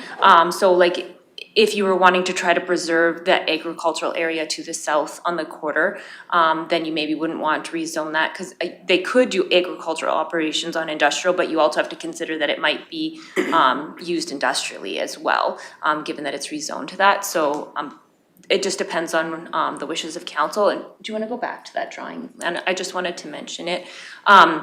Dustin did draw or create a drawing based on MPC's comments for possibly adjusting the boundaries. So the yellow one is what was proposed or brought to council, and the red is kind of moving that south boundary up a little bit. And on the regular air photo, you can kind of see the color difference. He's kind of followed that line there where there's the applicant had mentioned before that they do have some stuff parked there, even though it's not identified in the air photo that we have here. But and then the other part's kind of the field. So pull it up a bit in the south, but then go a little bit further west, because I believe they do have some stuff possibly parked in that area too, where the just west of the hangars. They could probably clarify that a little bit more, though. He is still here if you have any questions for him. Okay, thank you. I'm going to move over to Councillor Hazen Letwin. Yes, on the upper yellow strip, there's 2 residences there, and that is narrower than the bottom yellow strip. So if it's industrial, are they allowed to put more residences on industrial property in the future? I would say not on the, they would not be able to put additional residential parcels on the industrial portion. Like you are permitted, I have to see to pull up that district. I think you're allowed to have 1, maybe 2, but I'm not sure off the top of my head, to be honest. Just that southern strip is, partially agricultural, and if they move the south boundary up to the access or the road or that colored area. Are you wondering if they can put a residence on the remainder of the agricultural parcel if they made this Well, industrial? that's what I'm wondering, You're because still only there's 4 residents right now Mhm. on that property. And the way this is being subdivided, is possible for them to go ahead and put more residences on there. Given that they're not proposing to subdivide it at the time, I would say no, because you're still only limited to a certain number of residences per property, and because they're only proposing to rezone it, not subdivide it, that's a little bit more limiting. So the one house in the CRA box, that's a separate title, and then they have the couple houses in that strip, and I believe one of them is used as an office. Yes. So there's only actually 1 residence there, the other one is an office space. It has a rural address though, given that it was a residence, I believe, before, but it's used as the office. So on the quarter section, in theory, then they could have, based on our land use bylaw for egg, there could be another residence possibly put on the quarter section, but given that the airstrip is there, there'd probably be some limitations about where that could go as well, I would assume. Yeah, and I see that the acreage is cutting into the airstrip there. That's also interesting. Yeah, and again, it's not being subdivided, so that wouldn't be a significant concern, because it's all still one title. If they did want to subdivide it down the road, it could pose risks having a property boundary there. So if they wanted to do that and there was a problem, they could adjust it. But the red one, as you can see, Dustin tried to cut off the corner so that it wasn't going into the airstrip, as a possible consideration. Thank you. Yeah. Deputy Reeve McKay. Thank you, Reeve. I would just like to, I guess, retract or alter my previous statement, knowing what I know now about once it's rezoned, those would be the boundaries that a possible subdivision would follow. In that case, to preserve the agricultural land, I would have to tend to agree with Mr. Humphrey that south boundary should be moved up. And that I would also just like to remind the landowner that equipment storage is a perfectly acceptable use of agricultural property as well. True. I would argue, though, that if it's for the business use and it's industrial storage, it probably should be appropriately zoned. Not like, because if they're using it for the business and not for the agricultural use of the property, it should be on the appropriate use of the property. I guess that's a technicality to be determined by administration, but a lot of farmers utilize heavy equipment these days as well. So. I don't disagree. Thank you very much for the comments. I do believe this discussion by council is really trying to have a level of due diligence and not creating a parcel of land that could be stranded and fragmented and leaving inefficient land that is unusable. Are there any further questions? And question for administration, if we'd like to see that amendment, or council would like to see that proposed amendment for the red line, and I guess this would be specifically to Councillor Humphrey, that red line that's being proposed for the amendment, is that in the appropriate location that you were thinking, or did you want it further to the south or further to the north, or would that be appropriate there for your proposed amendment? Well, I was thinking of bringing it up. Is there a reason it couldn't be? I see all that cleared area there, and then, but I'm also thinking, well, if its access is at, yeah, that looks like perhaps a road they use, a roadway they use around their bush area. Yeah, I'm just wondering if we could have the visual amendments made so that council could move forward with the motion with the amended application, so that we know exactly and can see exactly what we're voting on. So if, Jan, if you go back to the other one, it would be the same amount of acreage, but it would just be basically adding that red bit on the west side and that red line kind of cutting through the yellow. So then the yellow south of that red line would be no longer included, is what we've drawn as a possible suggestion. So the acreage would be the same, it's just, it's slightly different location. Councillor Humphrey, are you wanting to see that red line moved right to the north so that it would abut the residential parcel? Yes, and I'm looking, I can see that they've got existing, kind of an existing roadway there, but even if it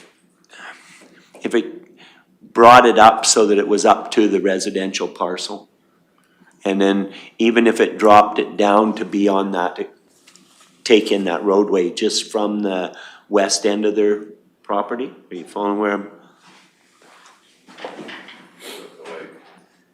If this was brought down so that it didn't take away that, obviously that roadway they've got, but bring it up to that, to the south boundary of the acreage, brought it down and then across. I think that would be. Okay, is everybody clear on Councillor Humphrey's proposal? So at this time, we'd be looking for. No, Brian. I guess for administrative process, would we have to make a motion to amend this application and then proceed with approving second and third readings?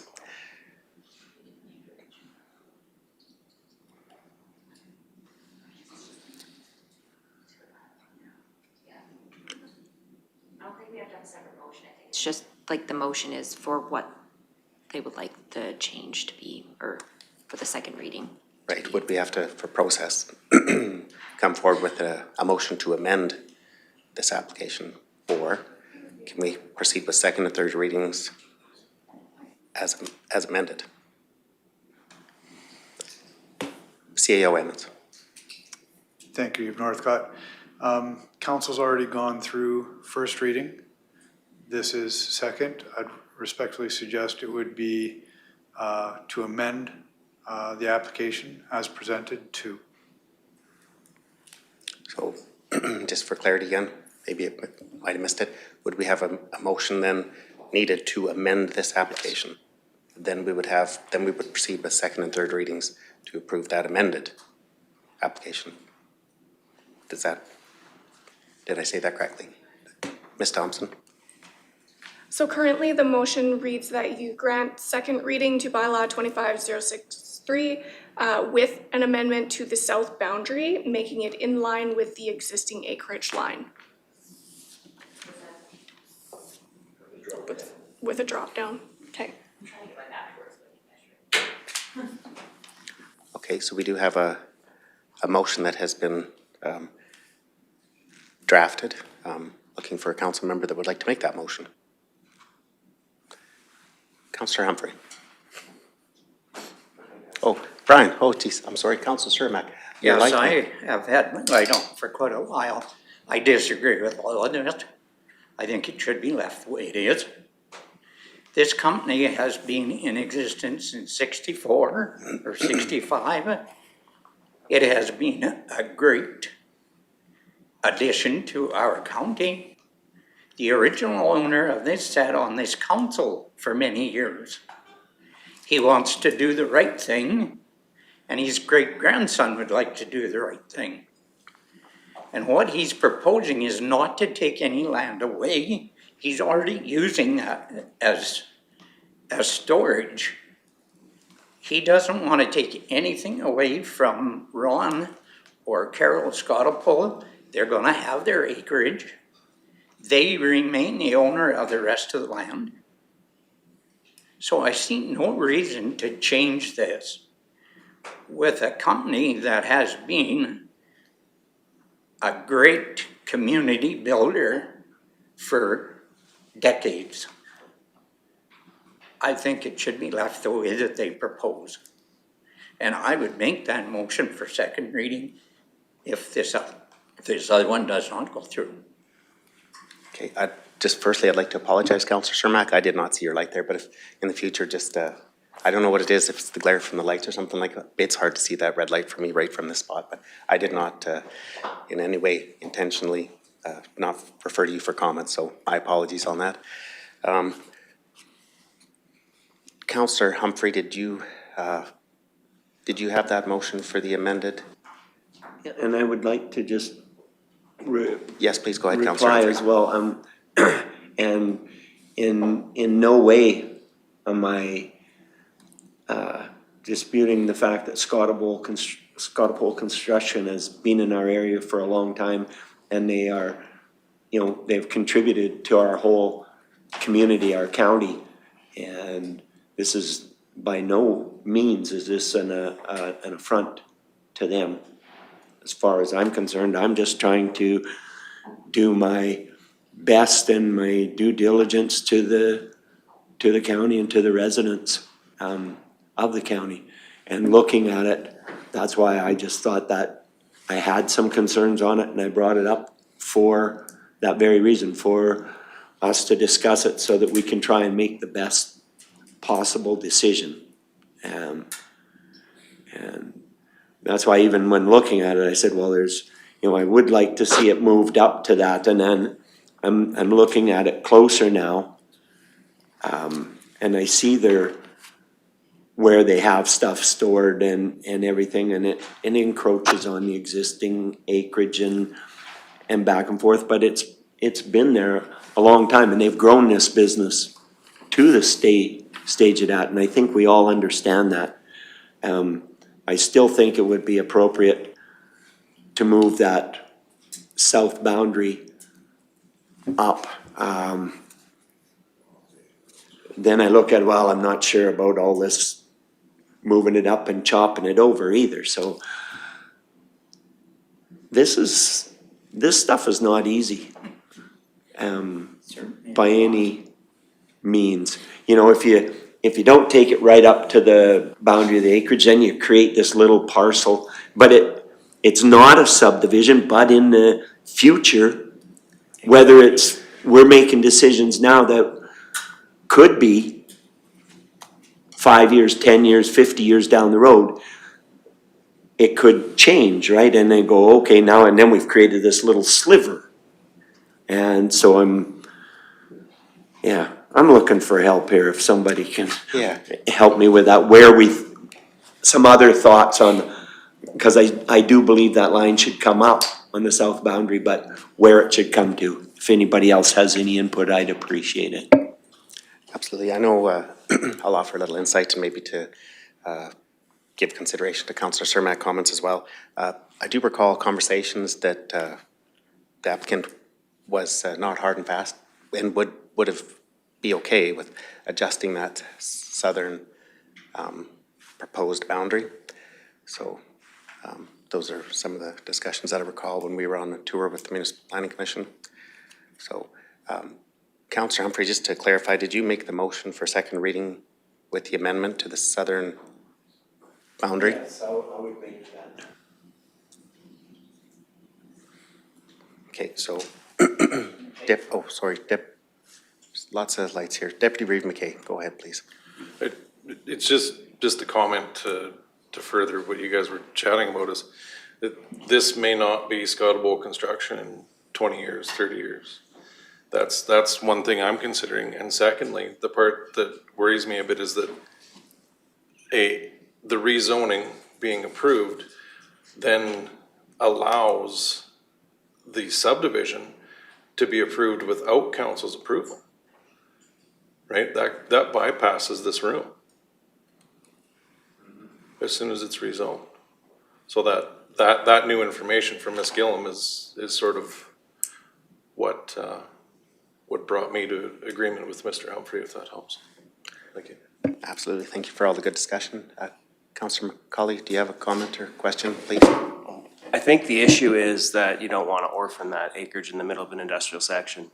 What if that eastern boundary was pulled back so it was straight in line with the back of the acreage? So you still have the south portion of that yard where they're storing everything, but it still went as far south as it could, so that it's not orphaned and completely surrounded by industrial. Does that make sense? I think so. Is there an opportunity just to clearly show the proposed amended rezoning boundary on the south of this proposal, just so that all members of council have clarity? And we could also postpone this item. I do see that we do have some public members in the gallery, and we also have a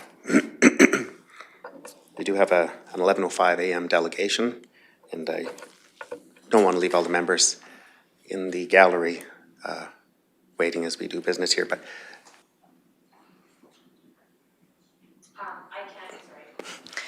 Ms. Gillum. I've been measuring it out. I can try to quickly draw a boundary based on kind of what Lauren said. It works out to about 15 acres, but I can try to draw one and send a map to Jana to get on the screen.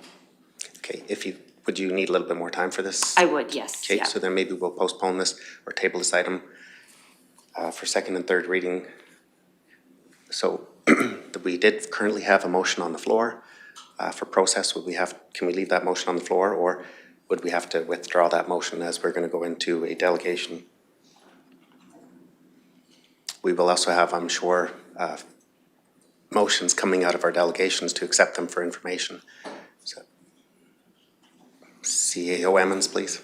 I believe Reeve Northcott, would be cleaner if that motion was rescinded, and then this could be postponed, tabled, and then brought back to the floor later. It is the second motion too. But we do have a motion on the floor, so I would make a motion to rescind that motion. okay, so you're just withdrawing your motion. Withdraw my motion. Thank you very much. Now, a motion to table this item till later on in our agenda is what I'd be looking for at this point in time. Councillor Humphrey. Make a motion that we table this item till later. Further on in our agenda. Thank you very much for the Further on our motion. agenda. No discussion. I'll call the question to table this item till later on in our agenda. I'll call the question. All those in favor? And that item is tabled. Moving on into our agenda, under item 7.2, we have a 11:05 a.m. delegation from the Rocky Chamber of Commerce. And it'd be a privilege to welcome the chamber to council chambers at this time. Good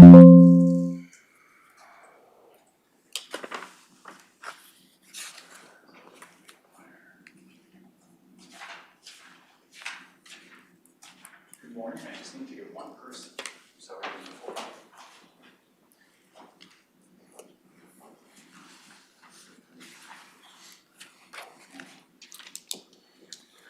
for the the community and the residents that are watching online, it is item 7.2. It's on page 113 of today's agenda item. And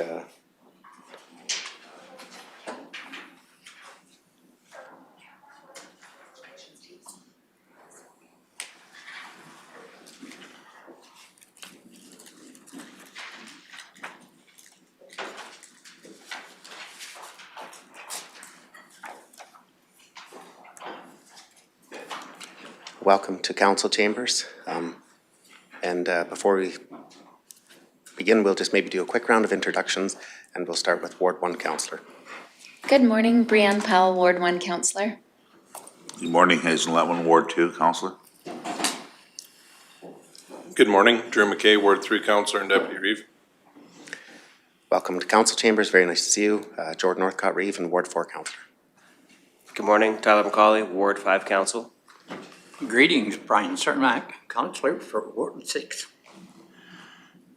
Good morning, Lauren Humphrey, Councillor, Ward 7.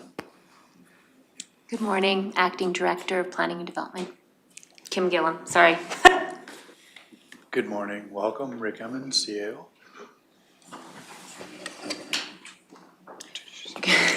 Good morning, I'm Tanya Koszowski.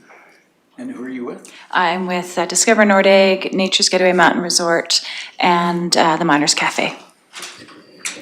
My name is Tim Hoven, and I'm the president of the Rocky Mountain House and District Chamber of Commerce. My name is Lana Madsen. I'm co-owner of Gila Ventures. I'm also on the chamber board and am a member of the Discover Rocky Committee.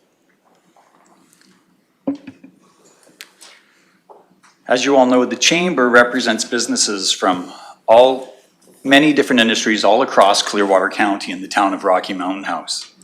We are here to discuss industry diversification across Clearwater County. There are 4 main industries within Clearwater County in the town of Rocky Mountain House: oil and gas, forestry, tourism, hospitality, and agriculture. We're here today to primarily talk about tourism. And first, the good news. Tourism is getting stronger. We were honored to have Premier Danielle Smith come out to Nordegg last summer for a meeting with our tourism operators, where the tourism operators had the opportunity to talk directly with the Premier, listen to what her vision is, and then also explain to her what is going on and the direction that the tourism operators want to take the West Country. The Premier came here because more and more people are visiting the West Country, and the province has spent millions of dollars over the past 5 years developing infrastructure and improving facilities, such as at Crescent Falls, for the benefit of all Albertans, not only the residents of Clearwater County and Rocky Mountain House. One of the reasons for the Highway 11 twinning was to improve access for people from all over the province to come and visit our region. Our hospital is being upgraded not just to support our residents, but to improve the care for the tens of thousands of visitors every week. As Banff and Canmore get busier, more crowded, and more expensive, people are looking for a more realistic, authentic, and sustainable way to connect to our environment. As more and more people come to our region, it is an amazing opportunity for our local business operators to provide more value and services to our guests. This is an amazing opportunity for the tourism and hospitality industry. One tourism operator told me that finally, after years and years of hard work and struggle and developing their business, they were finally able to not look for an off-season job over the winter, as the business generated enough incomes to sustain their family, and they could put their whole focus and all their energy into further building and developing that business. Things are moving in the right direction for our tourism industry. I'd like to speak a little bit about what tourism means to us and to those of us who operate in this county. Tanya and I are here to speak on different facets of tourism. Tanya is mainly in hospitality. I'm mainly in offering activities. We have many other people in the room that are here to also represent the vast types of industry that Clearwater County can provide. As Tim said, there's 5 main areas of industry here. There's oil and gas, there's agriculture, forestry, and now tourism. And tourism fits very well into all of the county's mandates: economic prosperity, cooperative alliances, environmental stewardship, community social growth, and fiscal responsibility. Tourism is often viewed as a seasonal or a secondary industry in our county, but we'd like to look at it as more than that. Clearwater County has our strong economic drivers as a foundation, and tourism can work collaboratively with those already powerful economic bases. Tourism is not just about visitors passing through. Tourism is about jobs, local businesses, community pride, and long-term economic growth. In a county as vast and as beautiful as ours, tourism is one of the few industries whose inevitable growth can complement the already strong foundation that we have. The tourists are here, and the numbers are increasing every year. Let's manage that growth to everyone's advantage. Let me share an experience as a tourism operator. Over the years that HEAL has been in existence, and that's 38 years that we've been in Clearwater County, we started operating as a tourism education company, but as we've seen the growth in tourism, we've added tourism into our area. These tourists represent economic growth for our region. The tourists support local businesses, seasonal workers, and service providers. Our country already hosts thousands of visitors every year, and that number will continue to grow. Our province and our country sees tourism not as a luxury, but as an economic engine. Tourism dollars circulate locally. They support outfitters, hotels, restaurants, artists, mechanics, farmers markets, guides, and the list goes on. The dollars create employment for youth, newcomers, and retirees. Tourism also diversifies our economy, helping to reduce reliance on single industries and making Clearwater County more resilient in economic downturns. But tourism does not just generate revenue. Tourism encourages investment in infrastructure, roads, signage, trails, recreation facilities that both the visitors and our local residents enjoy. Clearwater County is uniquely positioned. We are positioned right in the middle of the 4 iconic tourism destinations, Edmonton, Calgary, Banff, and Jasper. And it provides a unique experience. People that are coming here are not coming for amusement parks and for shopping malls. They're coming for an authentic experience, and that's what we are able to provide. Our land, our vast mountains, lakes, rivers are exactly what we need to be able to provide that authentic experience. We know that Tourism Canada and Tourism Alberta are working hard to promote tourism in our country, and we fit within that. I'd like to just finish with a little story about a family that came to spend a weekend with us. They came, and in that weekend, we spent time at Twin Lakes on stand-up paddleboards. We biked around Twin Lakes. We then went to Wild Horse Ranch and shared an experience with Diane, where she created beautiful lunch, and we went for a horseback ride. Then we went rafting on the river. The next day, we went to Nordegg and we hiked, and then we stopped at the Miners Cafe and came back to town and had dinner in town. The amount of money that was dropped by that one family in one weekend experience in Rocky Mountain House and in Nordegg in Clearwater County was significant, and that's just one family on one weekend. Tourism is about building a stronger, more vibrant Clearwater County. Thanks, Lana. Good morning, and thank you for your time this morning. I appreciate the opportunity to share a few observations about tourism in Clearwater County. I'd also like to start with a little story. Last summer, a family came into the cafe and they were looking for information on where they could responsibly camp on Crown land, and they wanted to do it properly. So gave them some directions and suggestions. They headed out to the West Country, and then when they came back at the end of the weekend, they actually asked where did they properly dispose of their garbage. And that moment stuck with me because it was about people wanting to enjoy our West Country, but wanting to find the ways to do it responsibly and properly and respectfully. So. For context, 5 years ago, my husband and I, Jerry, made a deliberate decision to leave our careers in the city and build a life and livelihoods in Nordegg. I spent nearly 20 years leading a large nonprofit organization in Calgary, and Jerry served with the Calgary Police Service. We chose this place intentionally and invested here because we care deeply about this community and its future. I now serve as a board member with the Nordegg Community Association and, as I said, the Discover Nordegg Board, which gives me a community-wide perspective on local needs, tourism activity, and the realities residents are experiencing. Over the past few years, tourism activity in Clearwater County has increased, and that's not theoretical. We are seeing it through higher visitation, stronger accommodation occupancy, and increased foot traffic across the region. Visitors are coming here whether we actively invite them or not. It's important for council to be aware that tourism already supports many local families. Across the county, people earn a living through accommodations, food services, guiding, retail, trades, maintenance, and seasonal work. For many households, tourism-related income helps them remain in the community, raise families here, and contribute locally.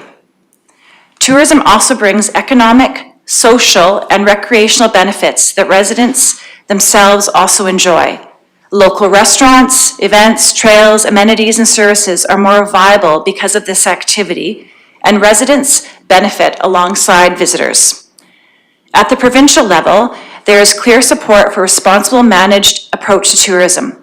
Travel Alberta and the provincial government support tourism models that emphasize stewardship, premium experiences, respect for place, and responsibility, not volume or unchecked growth. That alignment really does matter because it reinforces that this conversation isn't about quality, management, and responsibility, not promotion or promotion for promotion's sake. Tourism in Clearwater County is already happening. The real question is whether tourism exists, is not whether tourism exists, but whether it is guided and managed or left to happen without clear expectations. Responsible tourism, and I love that term, is not about attracting more people. It's about helping the people who are already coming here understand how to visit respectfully. Clearwater County attracts a specific type of visitor, people seeking nature, quiet, and this open space that we love.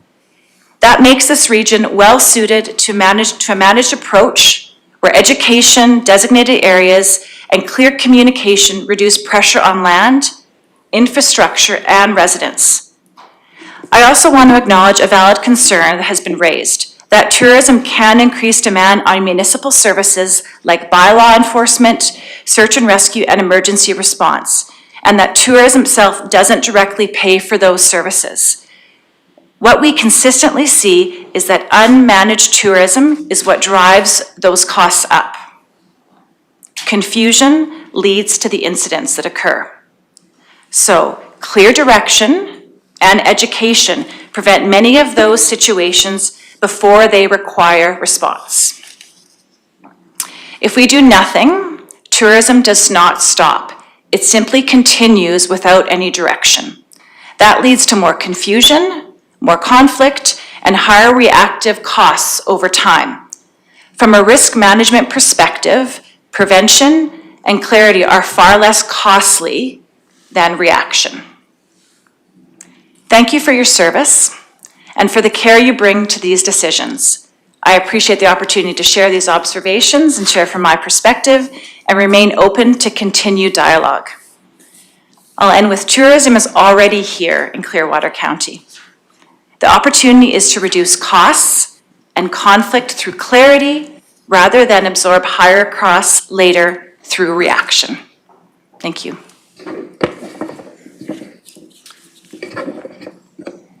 Many of our tourism operators approached the Chamber in December with some concerns. The decision to explore repealing the area structure plans for Alexa Sanders and the White Goat sent shockwaves through the tourism industry. The Chamber received phone calls from Edmonton asking for perspective on what was going on. We had a tourism operator who had secured a grant, but found out that the grant was in danger of being pulled from them. They were told that if the county does not support tourism and economic development of the West Country, the industry should not expect to receive any further grants. All this happened because of the mere discussion of repealing those plans.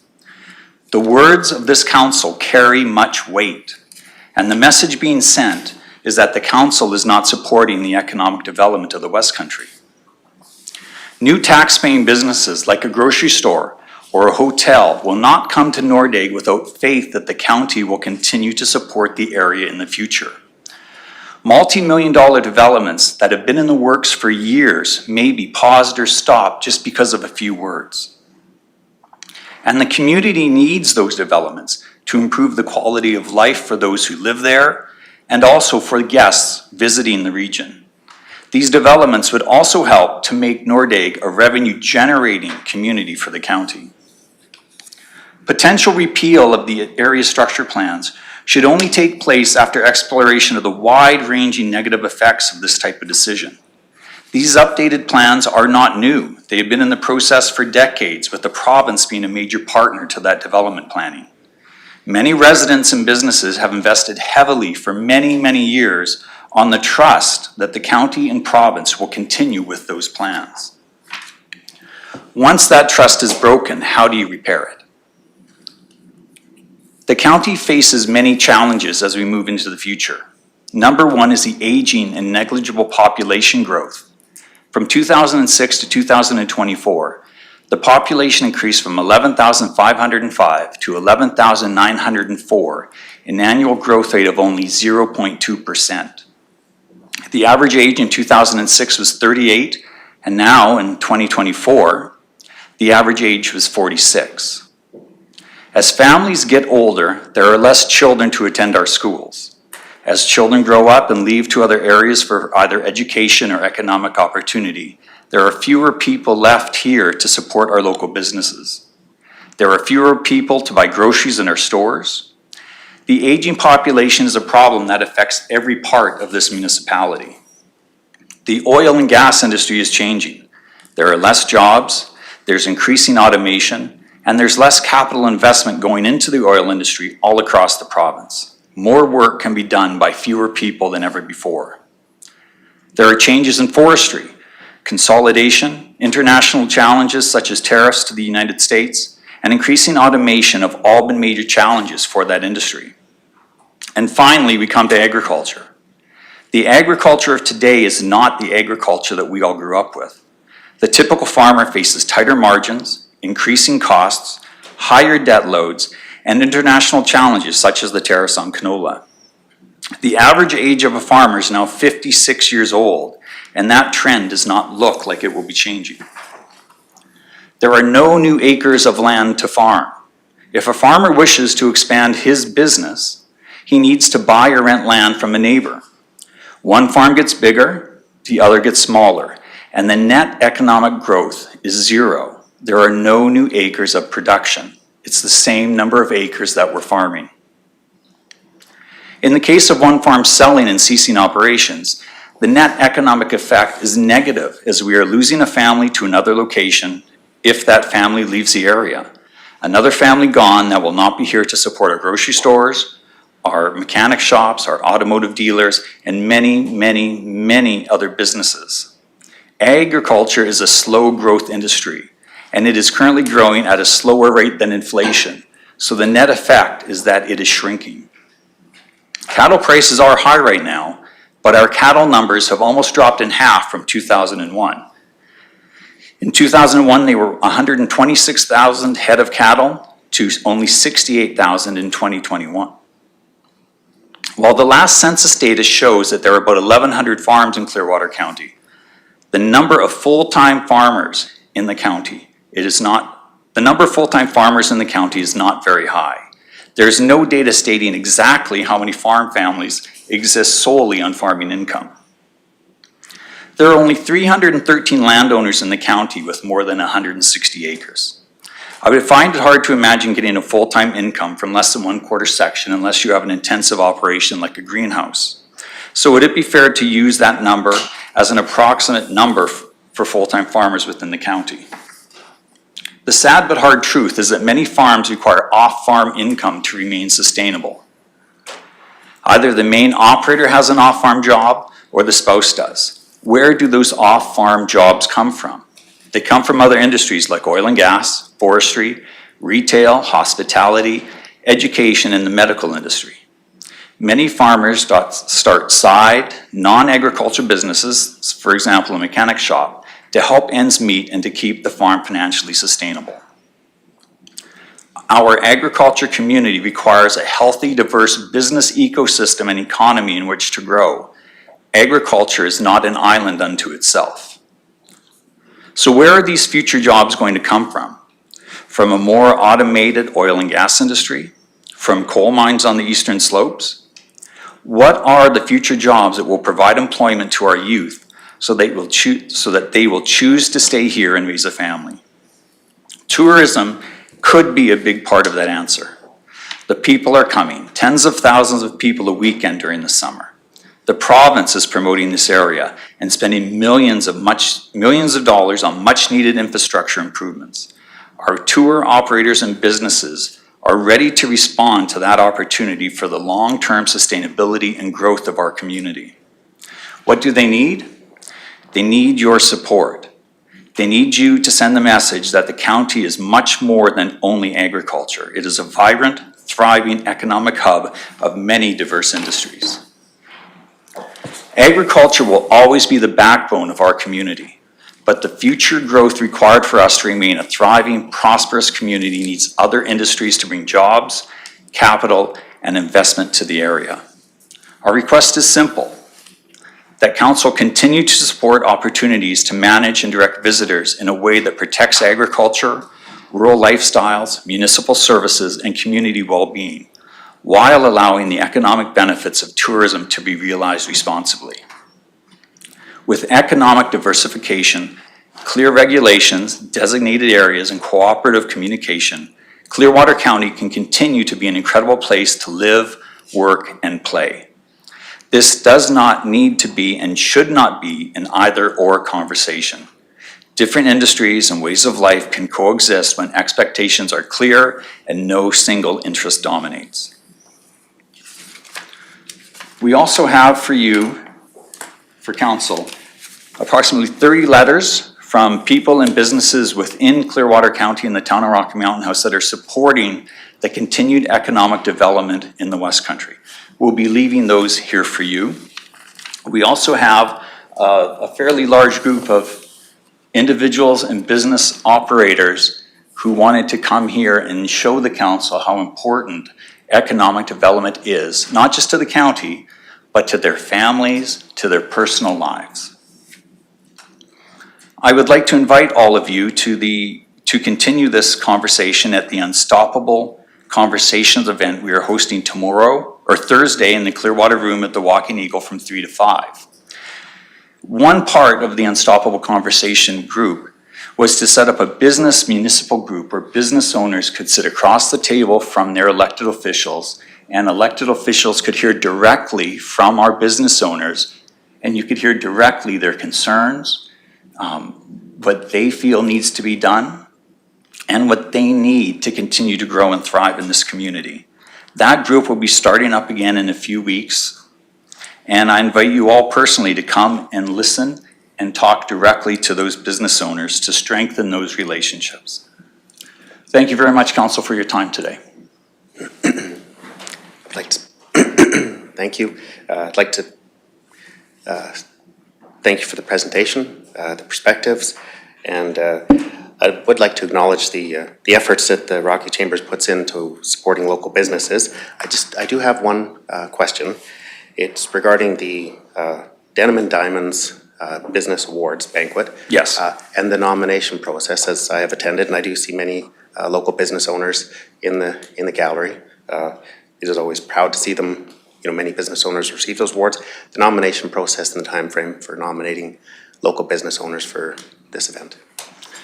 I will have to ask Michelle Metheringham, our Executive Director, so she can answer that question and get you the right information instead of me going off my memory.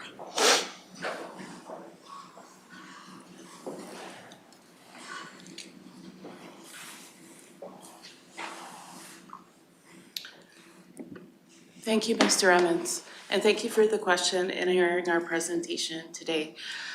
The nomination process for the Denim and Diamonds is, first of all, it's a collaboration, and we want to thank you guys for that collaboration because it's a collaboration between Clearwater County, the town of Rocky Mountain House, the Chamber, the Agricultural Society, David Thompson Country, and Discover Rocky.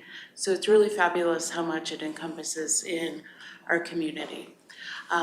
the chamber awards, the ones that the chamber hands out that night, the nomination period began in December, and yesterday was actually the nomination deadline.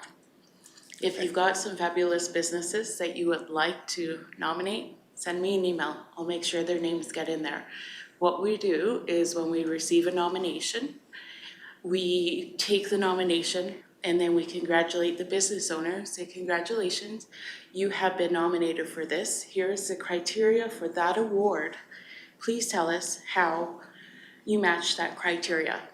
And once we receive that information back, the chamber has a committee that judges the nominations and comes up with finalists. I'm very excited to tell you, in 2023, we had 54 nominations across all the categories that the chamber puts out for, including the Heart of Healthcare, which is for the Community Wellness Association.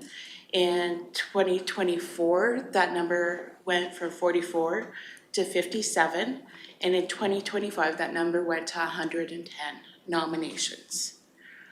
That is very exciting for us. We are thrilled to see so many businesses nominated and appreciation for them. And I will use this opportunity to let you know, as any good award show has, we're trying something new this year. And after the award show, we're gonna have an after party. So I hope you all come to the awards, and I hope you all stay. Thank you. I'm happy to answer any other questions. Thank you again for the presentation. Are there any questions? If not, we'd be looking for a motion to accept the Rocky Chamber of Commerce presentation as information. Deputy Reeve McKay. Yes, thank you, Reeve. Before making that motion, I would just like to remind the chamber and any business owners listening or present that you can feel free to contact your counselor at any time. There seems to be some preconceived notions and some miscommunication here. And I think that some simple phone calls could have saved a lot of you a trip in here today. But with that said, we do appreciate your time, and this council is in no way anti-tourism by any stretch of the imagination. And I would like to make a motion to accept your presentation as information. Thank you very much. We have any further discussion? If not, Councillor McCauley. What type of increases has the business groups like tourism seen year over year since COVID? Is that something you guys have in front of you? I don't have an answer in terms of complete numbers, but pre-COVID, for example, our public rafting programs, we would run maybe 6 a summer. And in the last years, it's been 24, 32. So that's just an example of the increase, and the numbers have increased in each one of those programs as well. I think Tanya has also had some stats.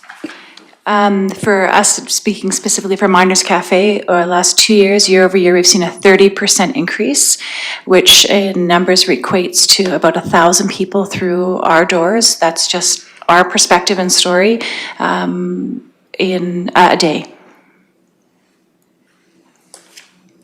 Any further discussion? Thank you for the information. And Councillor Cermak. Yeah, I would like to also say that it's not only the Nordic area that you people look after, I think. There's lots of operators out west of, in my area, which is Ward 6, west of Mountain Air Lodge. Lots out there. We even have an airport out there that I don't think a lot of people in Clearwater County know. We have a fly-in day there once or twice a year that I don't think people know about. So there's lots of tourism in this country, and I would like to have that in your presentation too, for that West Country out there. Tim, that was a great presentation, the three of you done. Thank you very much. And we are behind tourism here, or at least I am. Really excited about the tourism in this county. Wonderful. Thank you. Thank you. And I didn't mean to be negative on agriculture. It's very hard for me to be negative about agriculture because I am, excuse me, a full-time farmer. I have worked solely on the farm since 1997, except when for 4 years I had a job here in the county. I know the challenges that agriculture faces. I know the tighter margins. When I decided to go back to the farm back in the 90s, my father said, Tim, it's getting tough in agriculture. Are you sure you want to do this? But my wife and I said, yes, this is the future we want for our kids. And over the last 30 years, we've seen everything steadily get harder and harder and harder for our farm families.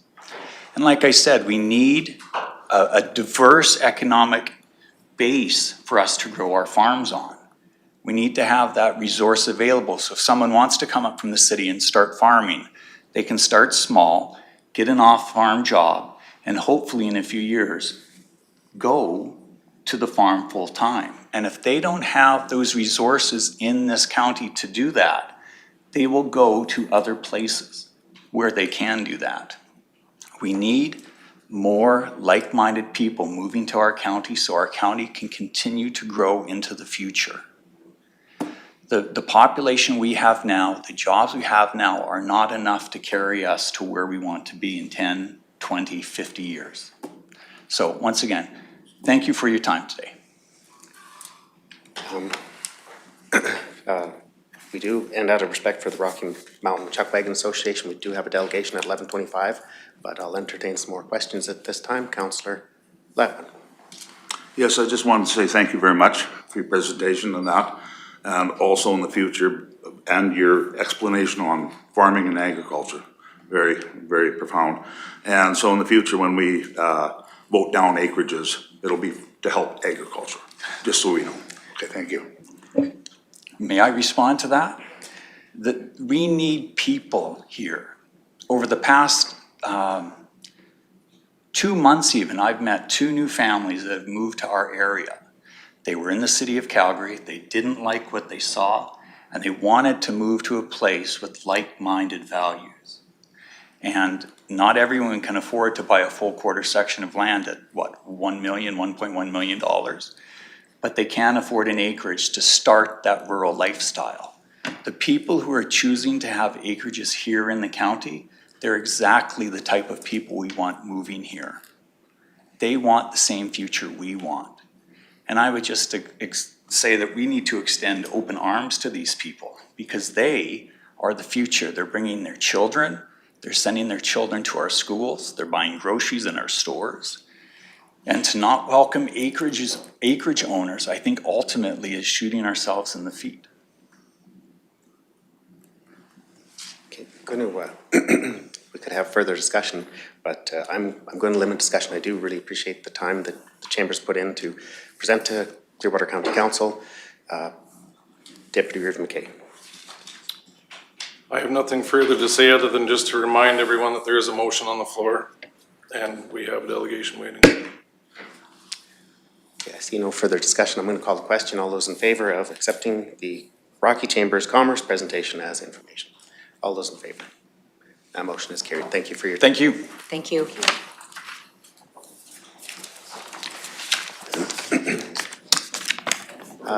I think at this time we'll take we're just going to take a 5-minute recess. We'll let our next delegation come to council chambers and we'll be back in roughly 5 minutes.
Welcome back from our short break. Moving on in our agenda item to item 7.3. We have a delegation from the Rocky Mountain Chuck Wagon Association on page 118. And firstly, I'd like to apologize for the delay. You did have an 11:25 a.m. Time slot, so apologies for being a little bit delayed. But we'll maybe start with a quick round of introductions, and we'll start with Ward 1 Councillor. Powell, Ward 1 Councillor. Morning, Hazel Letwin, Ward 2 Councillor.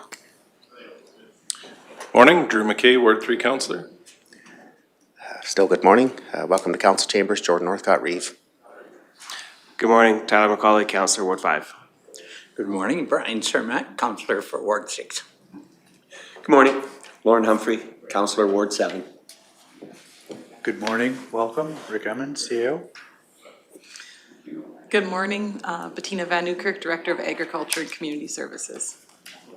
Rod Tommen, Vice President of the RMCA. And good morning, I'm Lillian Hay, the President of the RMCA. Welcome to Council Chambers, and please proceed with your presentation. Thanks for having us, and congratulations on your council wins. I think this is a relatively new council for us to meet with. I'm not sure, I did forward our agenda, if you have copies of it. If you don't, I made some I can pass around for everybody to read. Sorry? Okay, great. First off, this is an introductory meeting from our association to yours, and I would like to thank Clearwater County right off the start for their support last year in helping us get the fiber optics into the North Saskatchewan River Park. That basically changed the way we sold the races, presented the races, and moving forward, it's going to be a big part of how we're going to sell it electronically on the internet ticket sales, as well as people don't carry a lot of cash anymore, so we're going to be looking at going to electronic tickets like every other major venue. Our association made a very similar, almost identical presentation to Town Council in December.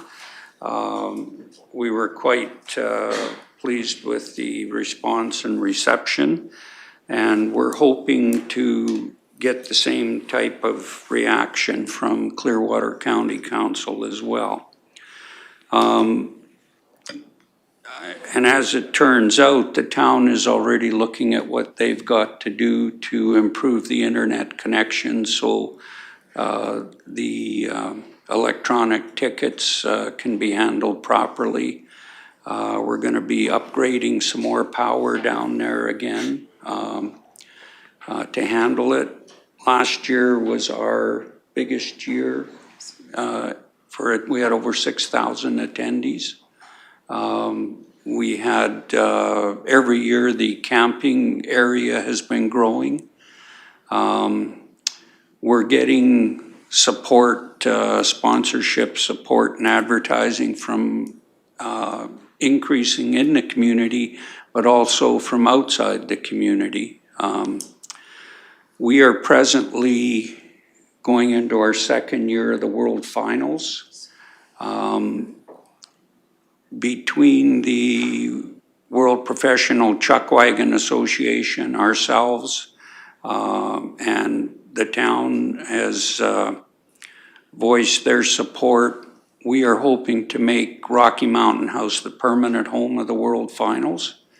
At one time when we first started 15 years ago, we hosted the World Finals for a number of years, and something happened, it went south, and we're really happy to have it back. I'm very happy to say that our committee is now won Committee of the Year twice since we started back up after COVID. which is a big feather in our community. A lot of recognition on our live streaming, which was all new last year. We had in excess of 4,000 subscribers. Because of the fiber optics and the connections that the production companies were able to make, we were told it was out of the 5 major shows that are broadcast that it was the best for quality, which was a big feather in our cap. And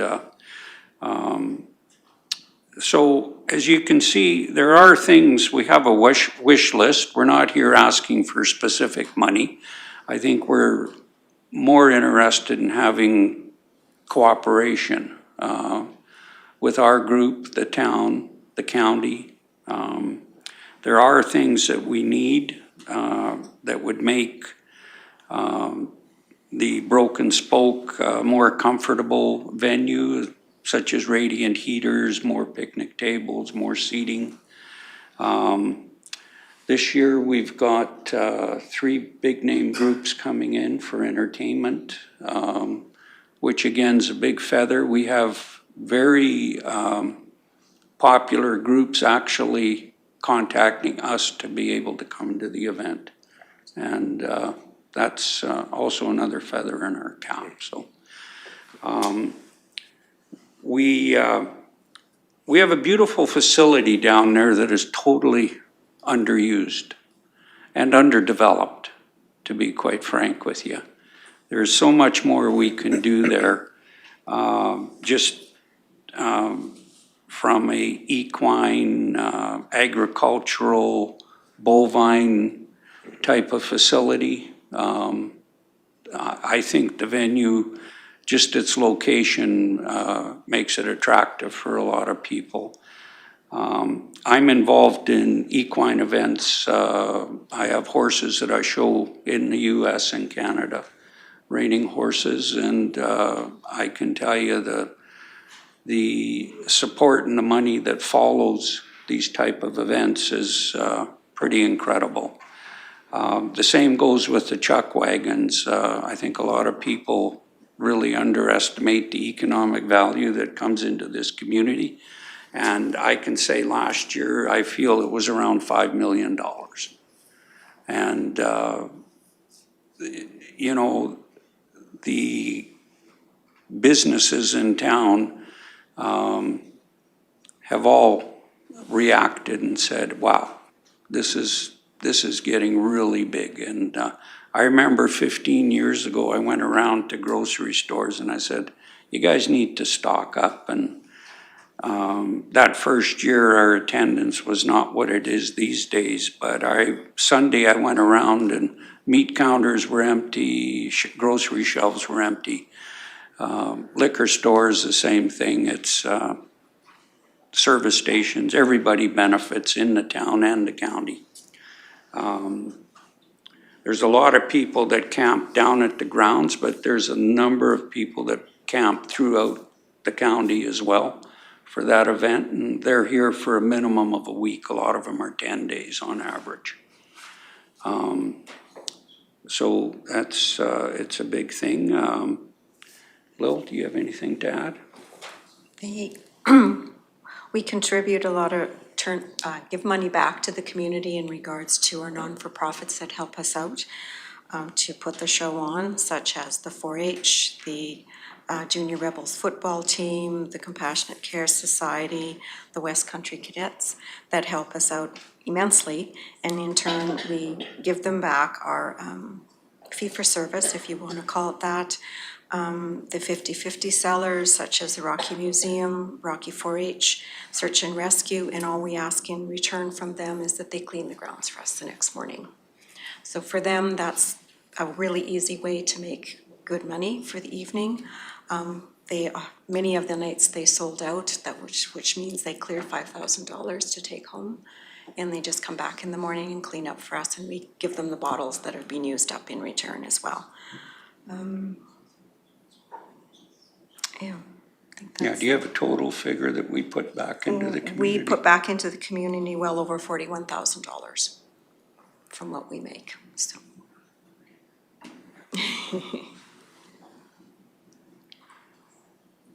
That's all great information. Sorry? That's all great information, thank you. Oh, thank you. We're, vision for the future. We already have a waiting list for the skyboxes, and we do know we're gonna need more seating. The facility is gonna have to be expanded as the demand grows. One of the things that is out there that's quickly approaching is the track is gonna need some major work. We're gonna, people have said, well, gee, why you guys, we broke 5 world records last year, which is unheard of in chuck wagon racing. And it happened here in the World Finals. So, and of course, the competitors all had their best horses and were running hard. But the track is in need of, we're hoping to get away with some Band-Aid work this year. And we know we're gonna need major repairs, and talking with the track experts and people here, we're looking at anywhere from $250,000 to $300,000 to do a full track rebuild. And in order to keep that facility viable, not only for our event, but other events, it's gonna have to happen. Now, one of the things we've discussed as a board is, and we presented this to town council and we're presenting it to you guys, we're willing to partner with you for future development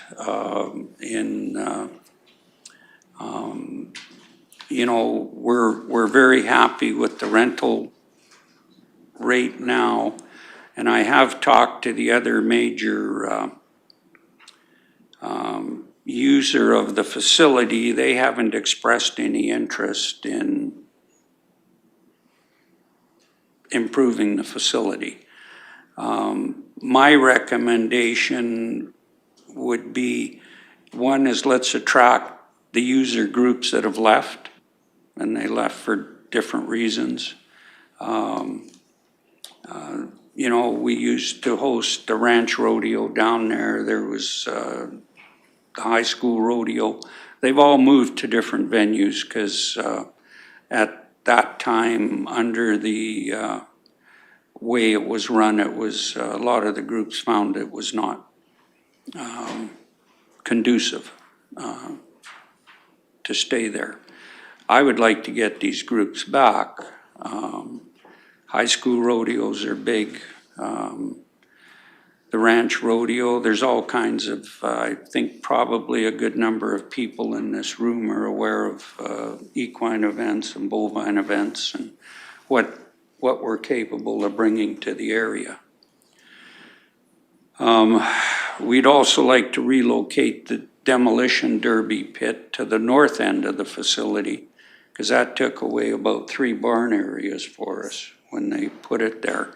And one of the things that went on, now I know the town manages the facility, but I also know that you guys work together on it. There's as many county users as, probably more county users than town users of that facility.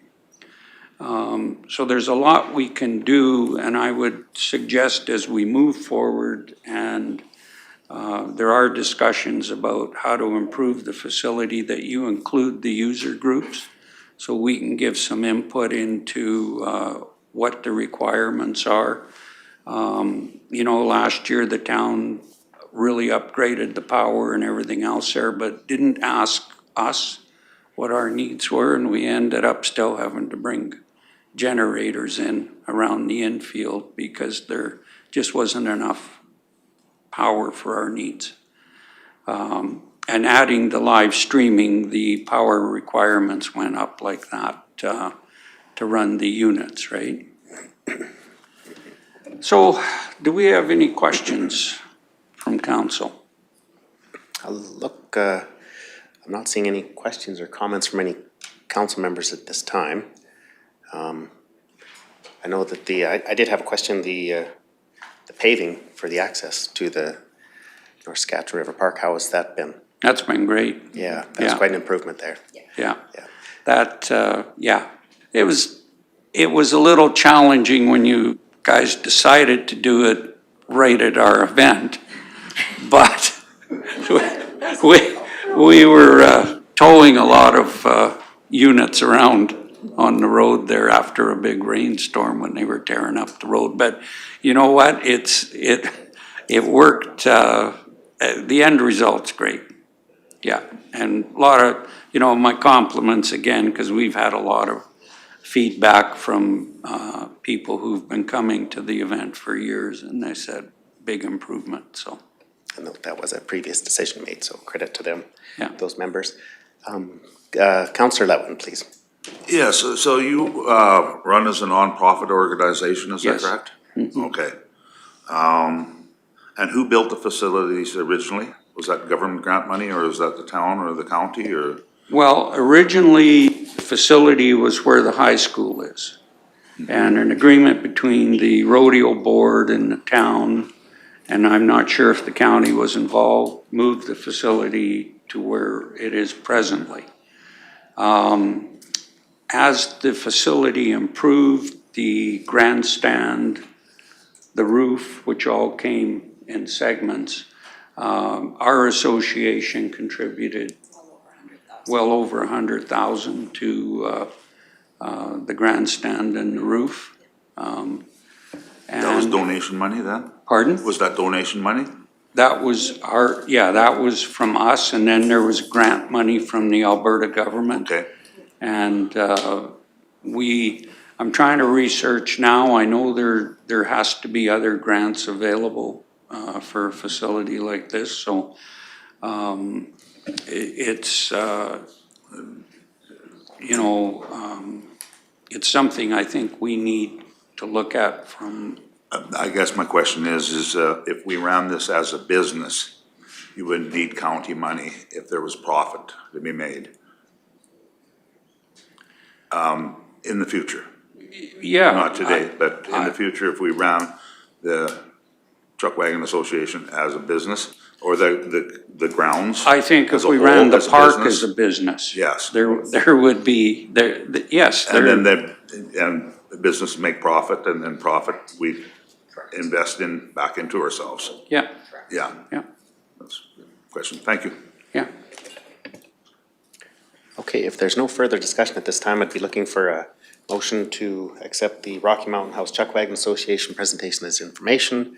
Deputy Reeve, are you willing to make that motion? Sure, I'll make that motion, and I'd also like to extend my thanks for everything that the association does, and this event is huge for the community, and really appreciate what you guys are doing. And I'd like to accept your proposal for information, or your delegation for information. Thank you. Thank you very much. So we have a motion on the floor by Deputy Reeve to accept the Rocky Mountain Chuck Wagon Association presentation as correction there. Yeah, Rocky Mountain. Motion on the floor, no further discussion, comments. I'll call the question. All those in favor? And that motion is passed. At this time, we're going to take a recess till. Excuse me, can I just sorry, quickly please. add something? Yes, please, yeah, go ahead. Totally slipped my mind. Last year, Lillian organized a meet and greet. Tuesday. Tuesday. On the Tuesday night. We had the best attendance of drivers and participants from the WPCA, and we had attendees from the county. It was a hugely successful event, and we're planning on doing it again next year. August 11th. August 11th. So there will be formal invitations come out to come and meet the drivers and their families and have a meal with us. And I know the WPCA was impressed with the response last year, and I think moving forward. And I'm also going to add that in our last meeting with them, they offered their assistance as well in anything we need help with at the grounds to help promote it, and they also mentioned participating in improvements and things like that. So they have been very helpful to this point. We even got the Pinoka Stampede to throw us some money for sponsorship, so that was a pretty good deal too. So anyway, thank you for your time. Very nice, thank you. And we'll recess till roughly 12:50, sorry.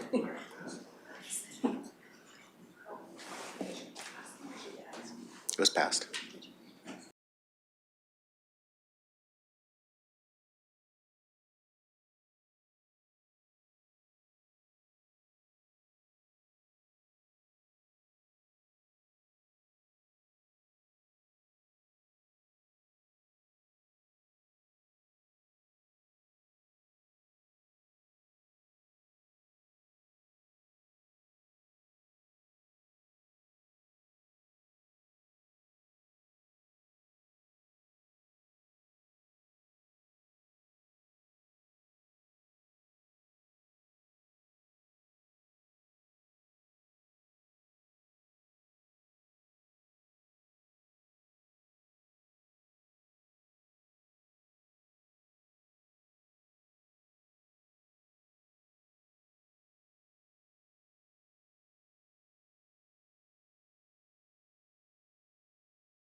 welcome back from our break. In our agenda, we're going to be moving on to item 5.4 on page 77, and it is first reading of bylaw 25069, application number 4225 to amend the land use bylaw. And at this time, I'll pass the floor over to administration to present this item. Thank you, Reeve. Bear with me, this isn't my item, so not 100% with it. That's okay. James and Christina Evans currently hold title to the Northeast 936 of 6 containing 154.96 acres, and it is located 3.19 kilometers southwest of the hamlet of Caroline. The landowners have applied to redesignate 8.5 acres located in the southeast corner from the Ag District to the CRA District.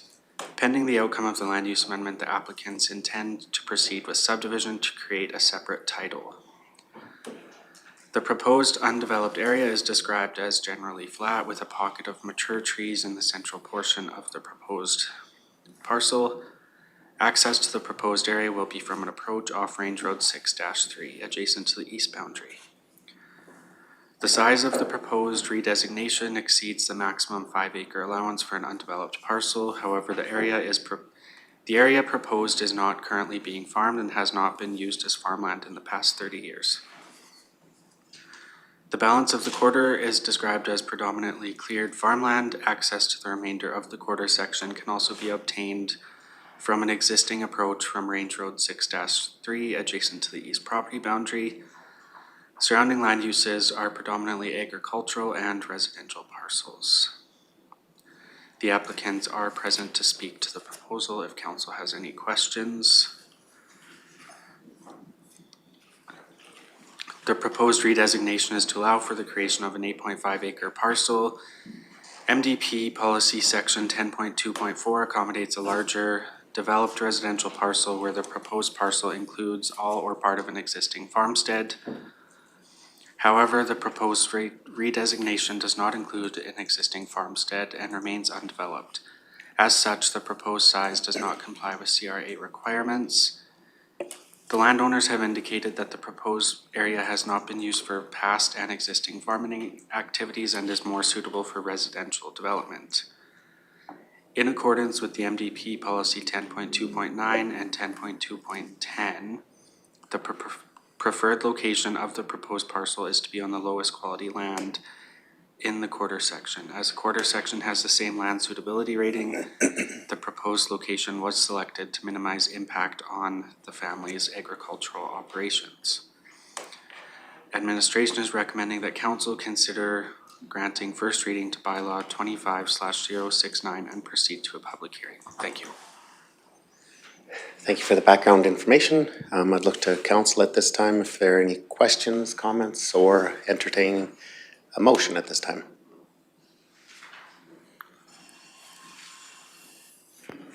Deputy Reeve McKay. And just curious, why the angle at the top, is that just following, it's hard to see when you zoom in, that's just following what's being farmed and what's not? Yes. Okay. That's just, this house fenced since Fred Malik owned it, which you and Jordan probably can remember that, but that's going back like 30 years. That piece was pastured and it went back to his dairy farm. We do not own the other quarter, so it's just sits there. It's a natural ravine runs there, where the fence is, that is like very rough and. Gotcha. Yeah, it's just the natural way of the land basically has been fenced out. So that's just kind of the trapped piece of dirt that's there that we do nothing with. Yeah, so farming it really isn't. It's not an option. Not feasible, no. And we farm the rest of it in either hay or crop because we don't have a well. So there's 8 acres stuck there that all we could practically do would be rent to whoever bought the quarter to the south. And I'm not even sure who owns that. Gotcha. Thank you. Councillor Cermak. Yeah. I would like council to consider first reading for bylaw 25-069, application number 42/25 to amend the land use bylaw. Okay, we have a motion on the floor by Councillor Cermak. If there's no further discussion or questions, I'm going to call the question. All those in favor of first reading? That motion is passed. Thank you for coming into council chambers today. Thank you.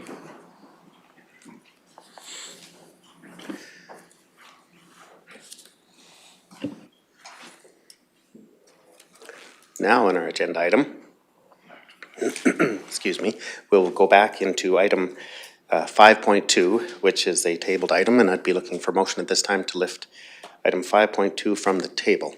If Councillor Shermack, you're willing to make that motion to lift item 5.2 from the table. Thank you. Any questions? I see none. I'll call the question. All those in favor of the motion? Motion is carried. Further discussion on item 5.2, which is on page 67 of our agenda. Are there any more discussion, questions? Ms. Gillum.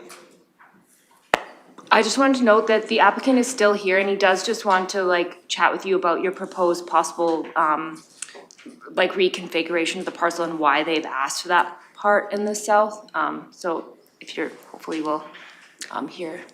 Yes, please. Yeah, comments are welcome at this time. No, not that one. Yes. Next one, I think. Good afternoon. Yeah, so I know that there was talk that you guys would like to move the border line for the zoning up to in line with the existing acreage. Unfortunately, that just doesn't give us enough room for what we're going to need. We're already utilizing that space now, currently. And if you were to pull up a current Google Maps image, as I was just looking on my phone while we were here, you'll see that we have stuff parked out there already that goes all the way down along the fence line, pretty much to the end of the tree line to the east. And I discussed with the rest of my party if we could maybe use more of that triangular piece to the west. Unfortunately, we have to leave a bit of a buffer along the runway because we do blow snow off the runway, and that's about a 30-meter buffer on the inside of the triangle. So it doesn't give us enough room out that way either. So if we were to take all that. Now, I guess a couple things that I had written down. So currently our business, we have over 100 trailers, we have 80 pieces of equipment, 42 pickups, 21 semi-trucks. We never are able to bring everything back currently because we don't have enough room. Obviously what we're applying for zoning is bigger than what we're currently utilizing, but we would like more space because we don't have enough room to bring everything home. We currently rent some field properties in some northern towns where we do a lot of work in that area to help store some of that stuff, but we'd eventually like to be able to bring all that stuff home. In years past, we did used to have another yard in southern Alberta when we did a lot of work down there, but when economy went down, we sold that property, so we don't have another full-size field yard anywhere else, and we have the space where we're at, and we just like to utilize that property. Again, I'd like to reiterate that we have no intention of subdividing anything. It is just to rezone this so that we can be compliant with the county's regulations. Another thing that we need this space for, so we often purchase pipe for our customers and we have to store it at our facility until it can be hauled out to the site. And for example, currently we are assisting Terra Firma in doing a project for Paramount in the county here, as you guys are all well aware, just outside of town. And we're handling and joining all of the HDPE pipe for that project. And we've had to purchase pipe for Paramount and store it at our facility. And quite often, well, we were storing it just in that area because it's a nice spot where there's lots of room to get in there and turn around and load trucks. And we just don't have the room in our normal yard to do that, so.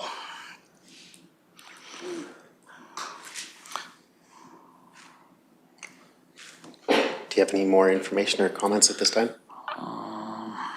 If not, we, I do see an indication from Councillor Humphrey that he has maybe a question or comment at this time.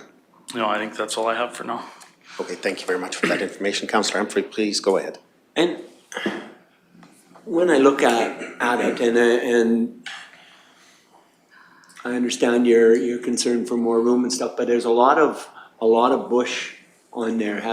Have you considered opening up? Like I see that large kind of field in the middle, and I see you have a lot of equipment and stuff parked in there. Is there a reason you haven't opened more bush up, or? Are you able to zoom in on that? And I'm just wondering, because Sorry, bear with me, I was just gonna get Jenna. We did get 2025 air photos, so I just tried to redo that map with the most recent air photo. We haven't started really using them yet, so. If you could zoom in on right where your arrow is, that'd be great. So that area there where you see all the stuff, that is what we would consider like a boneyard or a junkyard. Right. So, I mean, we could entertain taking some of the bush line out, but it would not be enough room for what we need. And we don't want to take all the bush out because that is our windbreak for the property. Right. So, I mean, we wouldn't even be able to probably take half of what's there. And I mean, if you access it, right? So though there's an access through there, and then there's an access to the hangars. That's kind of you can kind of see it there, yeah. So, and if we don't want to take the trees out right up to there either, because then we'll lose our cover for the laneway there as well. So These trees in here, they look, is that just dead trees or just poplar trees, or? there's lots of poplar in there, yeah. Okay. Consideration if they're applying to legalize their.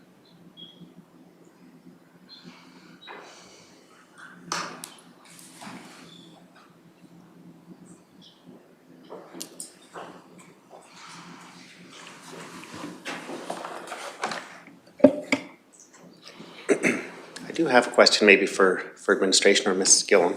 Is there a way to accommodate the applicant's request to allow for a larger area for their industrial use, but still maybe through conditions of some form, possibly address the concerns of council of the creation of an inefficient land piece in there, so that the the applicant's request for a larger parcel for industrial use to be able to accommodate all their equipment, trailers, pipe storage. But in the future, if it was to be, an application came forward for a subdivision, that it could maybe be a condition that it would go back to this size. And the reason I say that is because earlier was mentioned that subdivision requests often follow the boundaries of the previously rezoned boundaries. So it's sort of, would there be an option that way the applicant, their request could be met, but it also addressed the concerns of council members? I suppose so. I mean, it really depends on, usually like we just bring forward what the applicant requests. So it depends on what they come forward with a consideration, and then it would be up to the Municipal Planning Commission to determine if they're gonna approve their application as presented. So possibly, I guess it depends on how they're operating that land in the future, and if they're using it for the business, it would make sense to probably include it, but if they're not, then to not include it. And generally, I think like agriculturally, you can still farm that land even if it is zoned industrial. Again, it just has more to do with the subdivision side of things, and if they were to choose to adjust those boundaries, but they haven't indicated that they have any intention of doing that in the near future, so yes, in theory. I just wanted to ask that if that was maybe an option, and I do see Councillor Cermak has been waving at me with his light flashing this time, so Councillor Cermak, please go ahead. Well, I'm going to step right out and say that I would like council to consider second reading for bylaw 25-063, application number 36-25 to amend the land use bylaw. Thank you for the motion. We do see some discussion. Councillor Letwin, please. Oh, I'm sorry. I didn't know I was on. Oh, that's okay.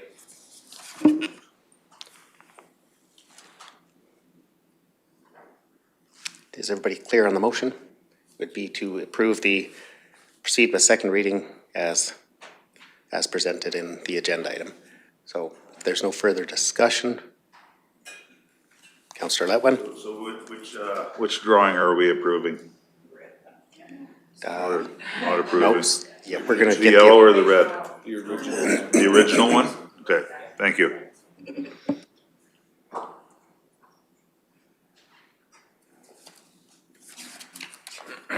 So everybody is clear on the motion? There it is, right there on the screen. So that is the motion that is presently on the floor by Councillor Cermak. No further discussion. I will call the question. All those in favor of second reading? And those opposed? 1, 2, 3, 4. That motion is defeated.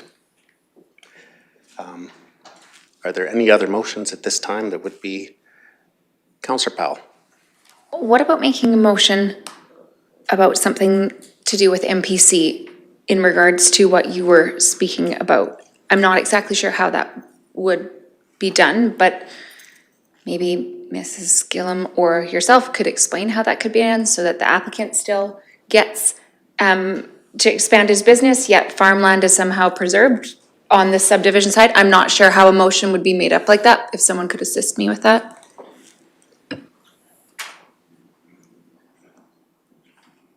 Ms. Gillum, please. Sorry, I'm just trying to think. I don't know that you can, because there is no active application for subdivision. So like directing MPC of anything when there's no actual application. Rick, any ideas? I don't know. I'm not sure how that could be done because they're not proposing to subdivide. So like if you wanted MPC to consider something if they had an active application, but given that they haven't applied for anything, I don't know how we could give MPC direction on anything.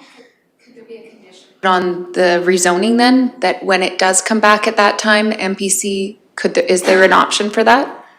No, there's no way to put conditions on a rezone. Like it's approved at whatever it is or whatever like council decides for the shape and size. Like there's no conditions attached to it. It's either this or a different shape or nothing.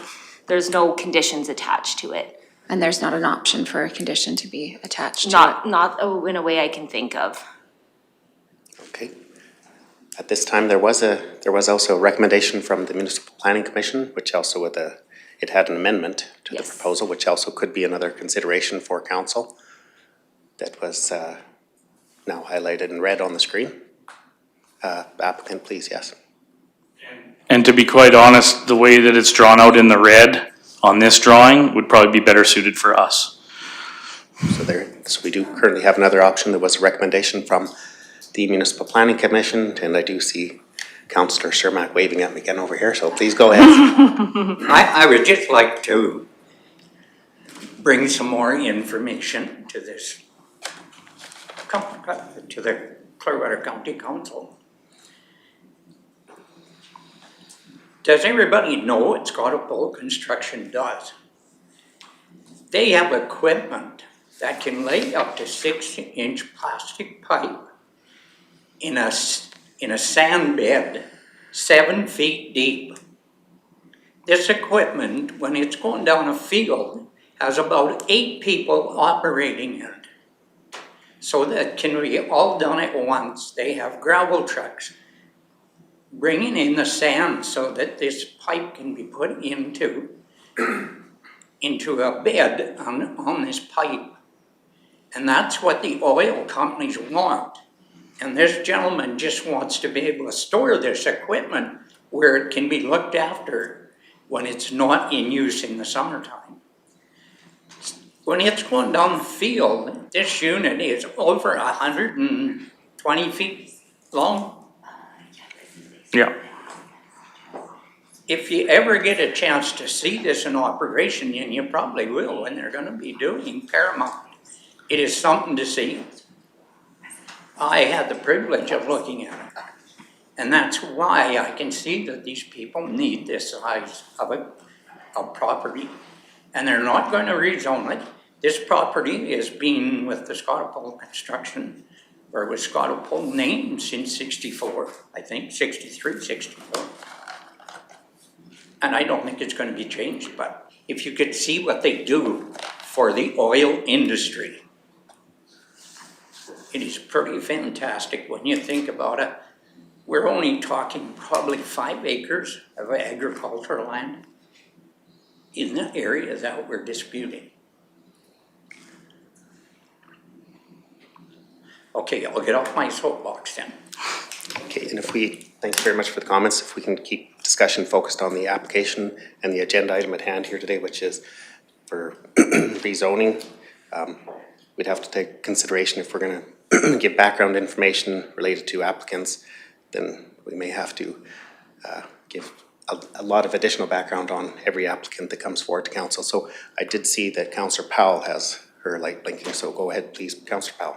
It's just for the applicant. Sorry, did you say that the red area would be suffice as well with what the MPC had recommended? Yes, yeah, the red is probably better for us. We are storing stuff on that west side of the tree line, which currently the yellow is cutting right on the edge of that tree line, but we are using outside of that. So this red diagram is better suited for us than the yellow. Thank you. Okay, so thank you very much. So through further discussion at this table, maybe a better solution has come about here. So at this time, I'd be looking for a motion to, are there any council members willing to make a motion regarding second reading of the amendment? Councillor Humphrey. Yes. I would make a motion regarding the amended boundaries. Okay. And be redesignated to industrial. Okay, we have Ms. Gillum. Do you have a comment? No, I think just on from before, I am trying to like redo the drawing based on that without the crossover lines. Almost done, I think. I was just trying to help to get a visual. Okay, so we do have a motion on the floor by Councillor Humphrey to grant second reading to bylaw 25063 for application number 3625 to amend the land use bylaw as amended. No further discussion. Councillor Humphrey. And that was recommended by the MPC, correct? That's correct. That was a recommendation from the Municipal Planning Commission. So I see the applicant. Do you have any more further comments before I call the question? I don't think so. As long as everybody knows that the red area is still encompassing a lot of the yellow area. Just want to make sure that's clear. So we're just shifting the property on further south to the west. So same size zoning. Okay, thank you very much. Ms. Gillum, I still see your light on. Do you have any final comments? I just didn't turn it off, sorry. Sorry. Okay, I'm gonna call the question. All those in favor? That motion is passed unanimously. Looking to entertain a motion for third reading. Councillor Cermak. I would like to make that motion for third reading on bylaw 25063, application number 50. I better put my glasses on. 3025 to amend the land use bylaw. As amended. As amended. Okay, so again, I'll repeat the motion for clarity. Councillor Cermak has made the motion. Third reading to bylaw 25063 for application number 3625 to amend the land use bylaw as amended. I see no further discussions or comments. Councillor Cermak, your light is still on. No further comments? No? Sorry. Okay, I'll call the question. All those in favor? That motion is passed.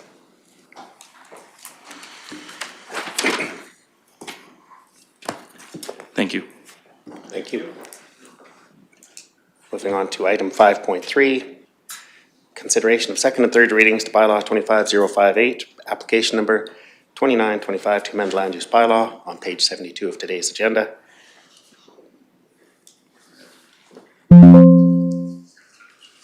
Page 77 of the agenda.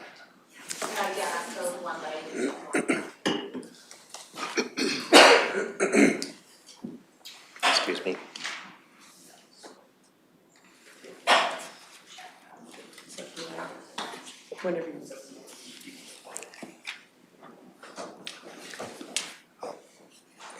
Miss Billy, if you'd like to, Yes, the applicants would just like Leona to. oh, for sure. Absolutely, yes, please. Yep.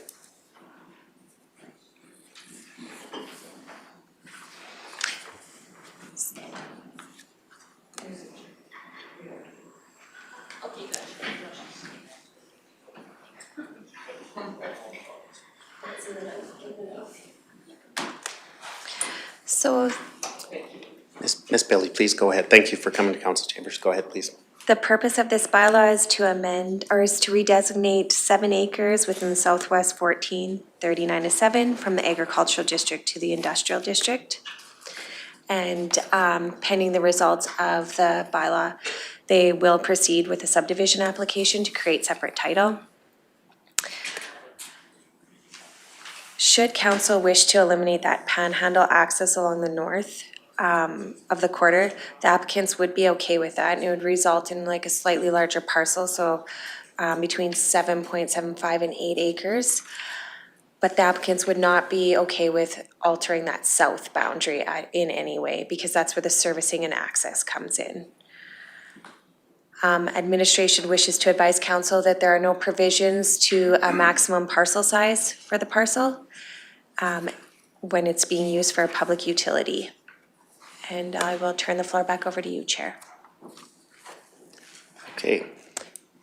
It might be Questions, Councillor Humphrey? So with it like it is there, with that west boundary, is that give enough room to get access to the piece behind it? Or does that west boundary need to be moved a little bit east? They would be okay with going larger to have encompassing that whole area. As the title, it would be roughly 10 acres. But does it give you sufficient land to access that back pocket? Like I'm thinking perhaps we need to move that west boundary to the east just a bit so you have access right at the bottom, see how it, yeah, right down there so that you would have access from this, from the, I can point it. Yeah. So you have access through here. If this boundary was moved, is that, or does it give enough access right now to access that? Well, Yep. so, I'm not sure again if this Google map is the most accurate, but when we walked the property yesterday, we found there's a lot of willows and stuff growing up close to the treat area. I can't actually tell exactly, how that is.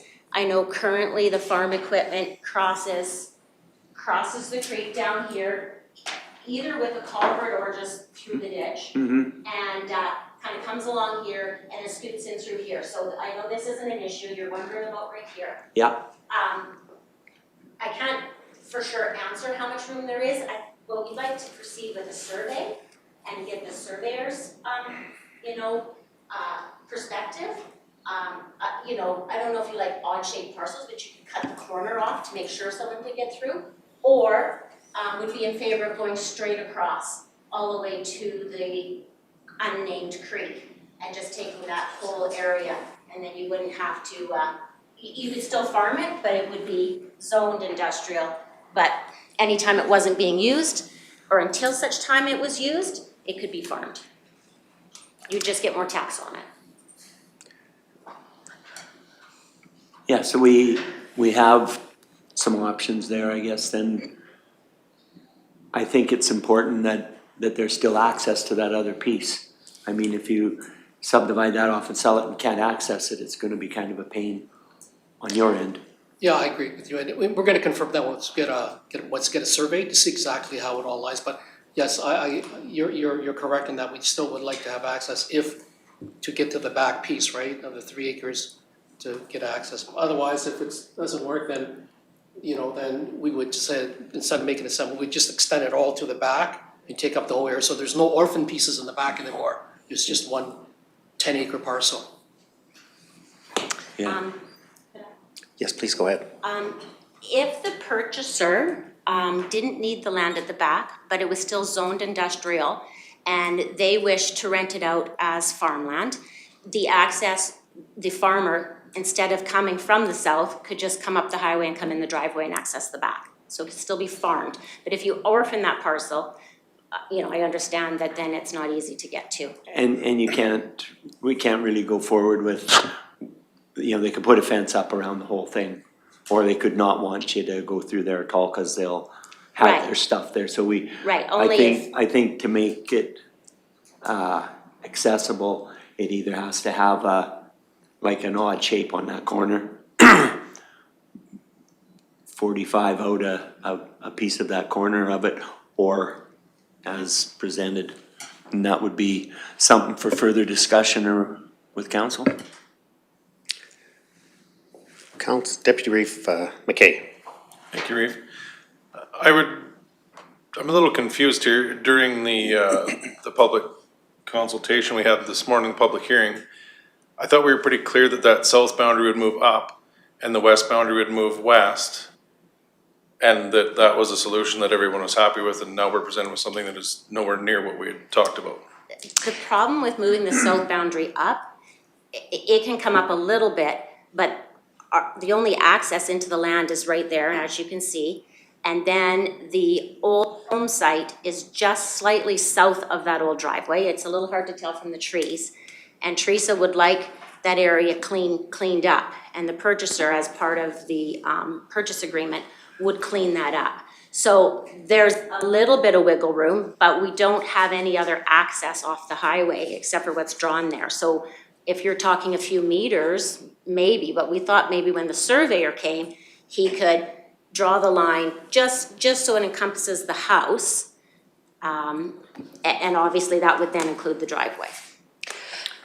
With all due respect, the agreements between the seller and the purchaser are of no business or concern of the county. Well, they have to be able to drive in off the highway somehow. If I may, They can have an approach. the application that was presented had the south boundary where it was to accommodate the existing services that are in place if Rocky Gas Co-op wanted to use them, and the access. The applicants, they don't want to move that south boundary. They like the south boundary where it is so that it can help to clean up that yard site. So if council wants to accommodate the land to the south, it would be larger than what was initially proposed, unless we were to bump in the west boundary, which I do feel that right now, there's not enough room to get around to get to the back portion, like Councillor Humphrey was stating. So at this stage, I do feel that we either possibly go for a second reading and then come back with alternative mapping for you for third, or maybe we table it, go back to the drawing board, come back with a sketch that based on what discussions had been had. Sorry. Councillor Cermak. Yeah, we have changed this application now. Would it not have to go back to the town of Rocky Mountain House for the change to get their approval? They were okay with increasing the size if their recommendation to council was to go to the north boundary of the quarter line. So I believe they would be okay with the proposal as is. I think it's only prudent that we get that in writing from the town. Sure. It was part of the package. From the public hearing. Was it? Yes. Okay. Yeah. Does that accommodate your concerns, Councillor Cermak? Yep. Okay. Any further questions, comments? Deputy Reeve McKay. I guess I just want to be 100% clear here what the plan is moving forward, because that is not, I don't think, what any of us had envisioned. So the plan is to leave the parcel the way it is to the west, but redraw it to the north, including the north boundary, is that correct? I believe Kim drafted that up during the public hearing, so maybe she could speak to it. Yeah, I tried to stick fairly closely to what was drafted for, for the application, and just pulled it up to that north boundary as the town had requested, and just so we didn't leave the sliver there that was spoken to. But I left the part to the west, just because the applicant had talked about, the Rocky Ascot wanting to store stuff back there. And I left it to the south mostly because that it's just south of the building site, which they want to include, but also the access. And Alberta Transportation has limitations about the number of accesses they allow off the highway. And given the proximity to town and things like that, they didn't specifically comment on that. They would at the time of subdivision, but I can almost guarantee they're not gonna allow them to put a new access in there because they have to be certain distances apart. So I'm not sure that they would be able to even get a new access, like partway up if we were to cut off that access. Well, I guess just to speak to that, we still don't know if there's gonna be a requirement for a parallel access road to run along the highway or The not. service road, yes, and they may require that at the time of subdivision. I mean, Because it's a three-part, like, it's kind of a three-part process. You're gonna go through your redesignation, your subdivision, and then your development. So this is just the first part for the zoning. but as you had said earlier, the subdivision generally follows the zoning. That's the line. proposal. Yes, yeah. So we need to be prudent at this point to ensure that we get it right. Yes, so if you want to, like Alberta Transportation had said that they want more time to provide more comments. So if you want more clarification from them at this stage, we could go back to them as well. If you don't want to proceed like yet with second and third and try to get more of that information now. Personally, I for believe we should access. have everything in front of us before making a decision. They did supply comments for the land use amendment, though. Like, those are their standardized comments for the land use amendment. The additional comments that come with the subdivision will follow with the subdivision applications, so. I know, but I'm just saying, like, if they have concerns about that, and Alberta Transportation could consider the fact that they intend to subdivide and possibly provide those comments so that council has that for consideration. Possibly, yeah. Well, and we still don't know how the new highway construction would possibly affect that property either. So there's a lot of questions regarding things that are gonna happen here in the very near future that could drastically affect the shape of this parcel. Can I see? At this time, I'm gonna introduce, I'd like to have the applicant provide some comments. Yeah, that, in terms of definitive of what the new, expansion is for the twinning of the highway, that's already been set in stone, like they've already purchased the land, that 6 acres that I had indicated earlier. And it's a strip that runs from just south of the house down along to the corner, where they're gonna they're talking about putting a roundabout at the bottom there. So there's just that strip, probably about, I would say, probably maybe 30 feet wide, running straight up and kind of a triangular. We have a map Yeah. that shows that the current twinning project, nothing 20 years down the road when they decide to go through town, the current twinning project ends just south of the driveway. And we have a map that shows that, and that's the wedge that they purchased. I reached out to the company in charge of the twinning. They are not highways, but they are in charge of the twinning project, and they told me at the time that that driveway was not affected by their project at this time, this current project.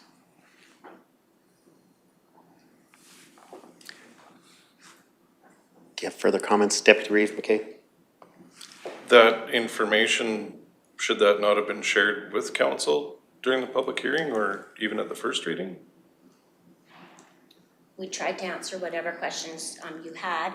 John stated that they bought this 6-acre wedge piece. What was the map that you have provided to planning or to anyone yet? That's the map that, that showed the piece they were buying from them.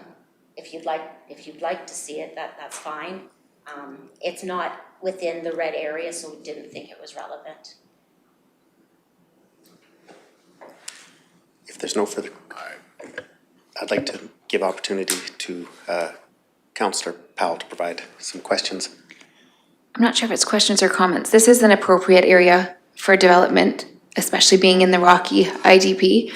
My only thought is, because it is within the Rocky IDP and potentially would be the appropriate location for development, is making sure that it's done right. I don't understand. So if you put that one subdivision there and you turn it into industrial, and then 2 or 3 years later, there's gonna be more people, say, that wanna buy that highway front, just hypothetically, making sure that, what happens when you need a parallel service road? I just was wondering, before the decision's made, because it is the appropriate location for development, do Alberta Transportation and Highways need to weigh in on this? Will there need to be a service road put in? Not that They will. They will weigh in on it. It's just, it generally comes at the subdivision application stage, and then there are conditions that are put on the subdivision.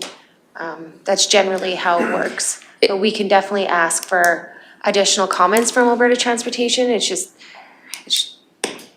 kind of jumping ahead, that's all. just because it is such a, being so close to Rocky Mountain House and being the appropriate location for growth or development, just making sure that it's done right for further development was my only thoughts on having all the information with Alberta Transportation. Okay, Councillor Letwin. Yeah, moving the north boundary north to the property line is a good thing. Can we move the west boundary into the east to sustain or maintain 7 acres? That is, do that have any comments on that? There's no maximum parcel size, so there's nothing that says it needs to be 7. Just so we're Okay. clear on that. And I'm gonna pass the floor over to Councillor McCauley.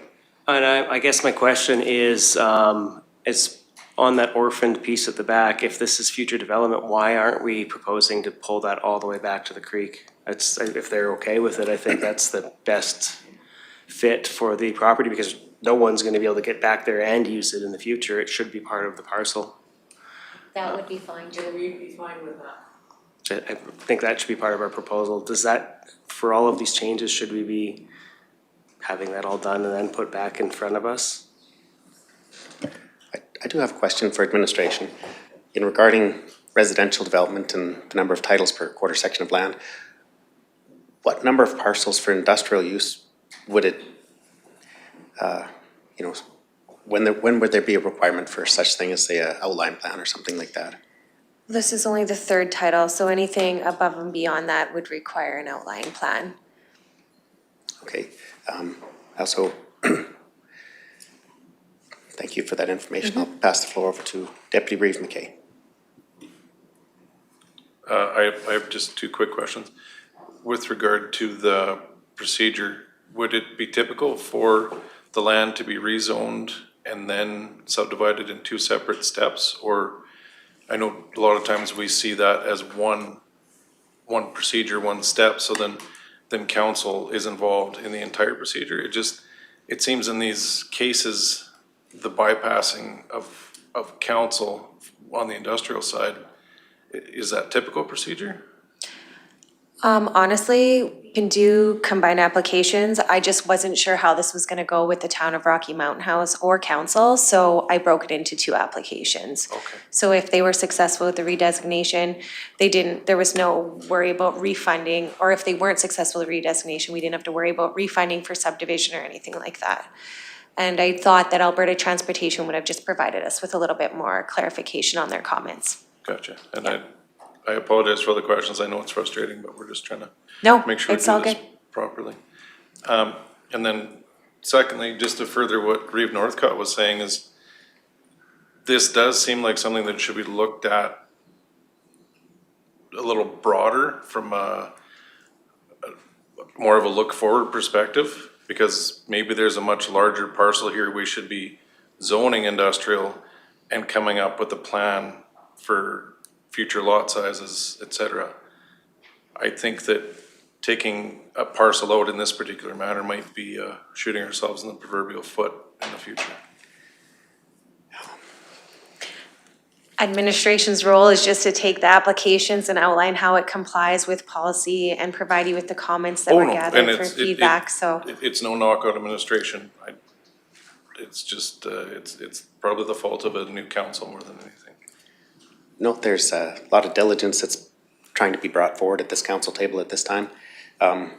This is one application, but as Ms. Billy did indicate, if there was request for further development on this property, which may never happen, or it may, we're not sure at that time, but there, with the additional creation of additional titles, there would be, it would initiate a request for an outline plan, which then would further show future development of the balance of the land or a bigger portion of the land. As far as this squared off, I think really the big concern during the Municipal Planning Commission's tour was the little panhandle piece at the very north end. Knowing that the town of Rocky Mountain House was also in support of moving that boundary to the north, I think that's appropriate. To leave the site as, you know, squared shape at the corner on the southwest corner. If that corner was to be severed or put at a 45, somewhere in the future, if there was ever a large-scale site grading project that took place there, there will be an awkward piece of land to deal with at some point in time, so leaving it square, in my opinion, is probably still appropriate. So we'd be looking for a motion, questions, comments. Councillor Cermak. My leg works really good. That drainage that goes through there, is that on a year-round drainage? Is there water in it year-round, or is it dry most of the year? Alberta Environment didn't comment on the referrals. It's not a named creek. It's just outlined as a natural drainage channel. So the landowner might have more information if there's water that flows through it year-round or not. There's not much water, I've never seen it flow, but it's like muskeg. So there would be no chance of a development there? Where that water line is? I don't know about that, but it'd have to be by somebody that understands that, I don't know. Yeah, I kind of would tendency to agree with the councillor right next to me, Mr. McCauley, that whole area should go right straight. The bottom, the south boundary should go straight to that creek and then up and back on that line, and that whole area taken in. And I think that would have to be proposed and come back to council. That way there you got no area that's gonna be, that you can't get to because it's all in one area. And I think the town would be okay with that too because of the drainage area. And it would be in compliance because there is no set acreage for industrial land. And I know that if the gas co-op purchases that, the more land they have, the better they're gonna be off. That's my take on it. I agree. Okay, so I'd like to see a motion come forward from any council member if they choose, or comments. Councillor McCauley. What's the process then to send this back to get all of the information we want? I guess I'd like to make the motion that this goes back to have this, is it to MPC, to have them go through to have it for the entire piece? Is that the proper procedure? Would they have to turn this one down, or how does that work, Kim? And then, because I'll have to recirculate referrals, right? So is it, or is it tabled and then? Ms. Gill, please. Sorry, thank you. I don't think so. I think just with public hearing and the information they heard and with the questions they have, I think we can just request more information. So they could table second reading and request more information prior to making a decision. And then we come with whatever information you want, like other options for boundaries, information from Alberta Transportation, just request what you want us to bring back. And then we represent the new information based on what you've requested, and then you could consider second at that time. So I would be making the motion to table this second reading for bylaw 25,058, application number 29/25, and requesting for more information on extending the boundaries all the way west and removing that panhandle as we had discussed, Think so? following the creek.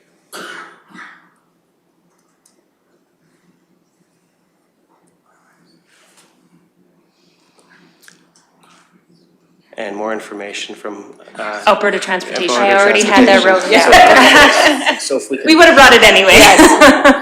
additional information as discussed. Yes. Yeah. Okay. So is everybody, does the applicant have any comments? We're also curious about what Alberta Transportation has to say, and that's just why we were making sure we were set back far enough from the road to allow for anything. You know, we realize that Tim Hortons has a large setback. Quite likely that will be asked for, whether they want a secondary road, we're not sure. We also know we can't store, or the applicant that may want to purchase it can't store stuff along the highway. So that's why we want the west boundary at least that far out or to the creek. Excellent. No, so there's been great discussion. Definitely the best decision wants to be made by all members in council chambers here today. So there's a motion on the floor. If there's no further discussion, I will call the question. All those in favor? That motion is passed unanimously. Thank you. Thank you. Thank you.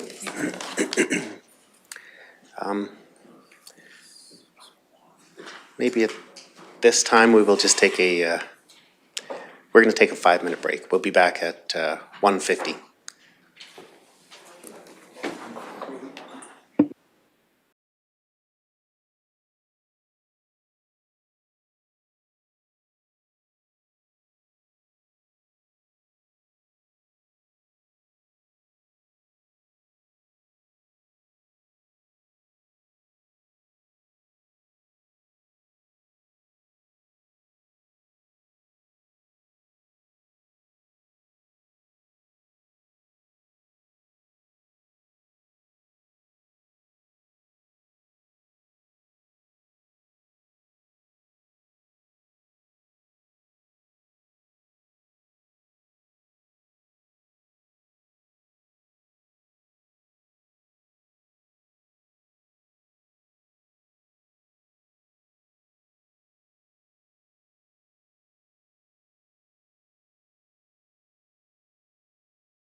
Welcome back from our short break.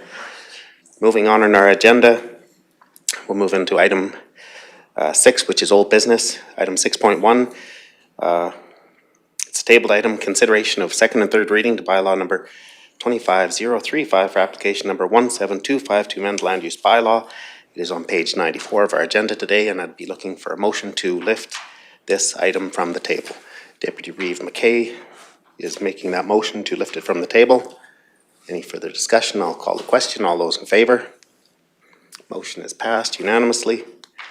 At this time, I'll pass the floor over to administration to present this item. Thank you, Reeve.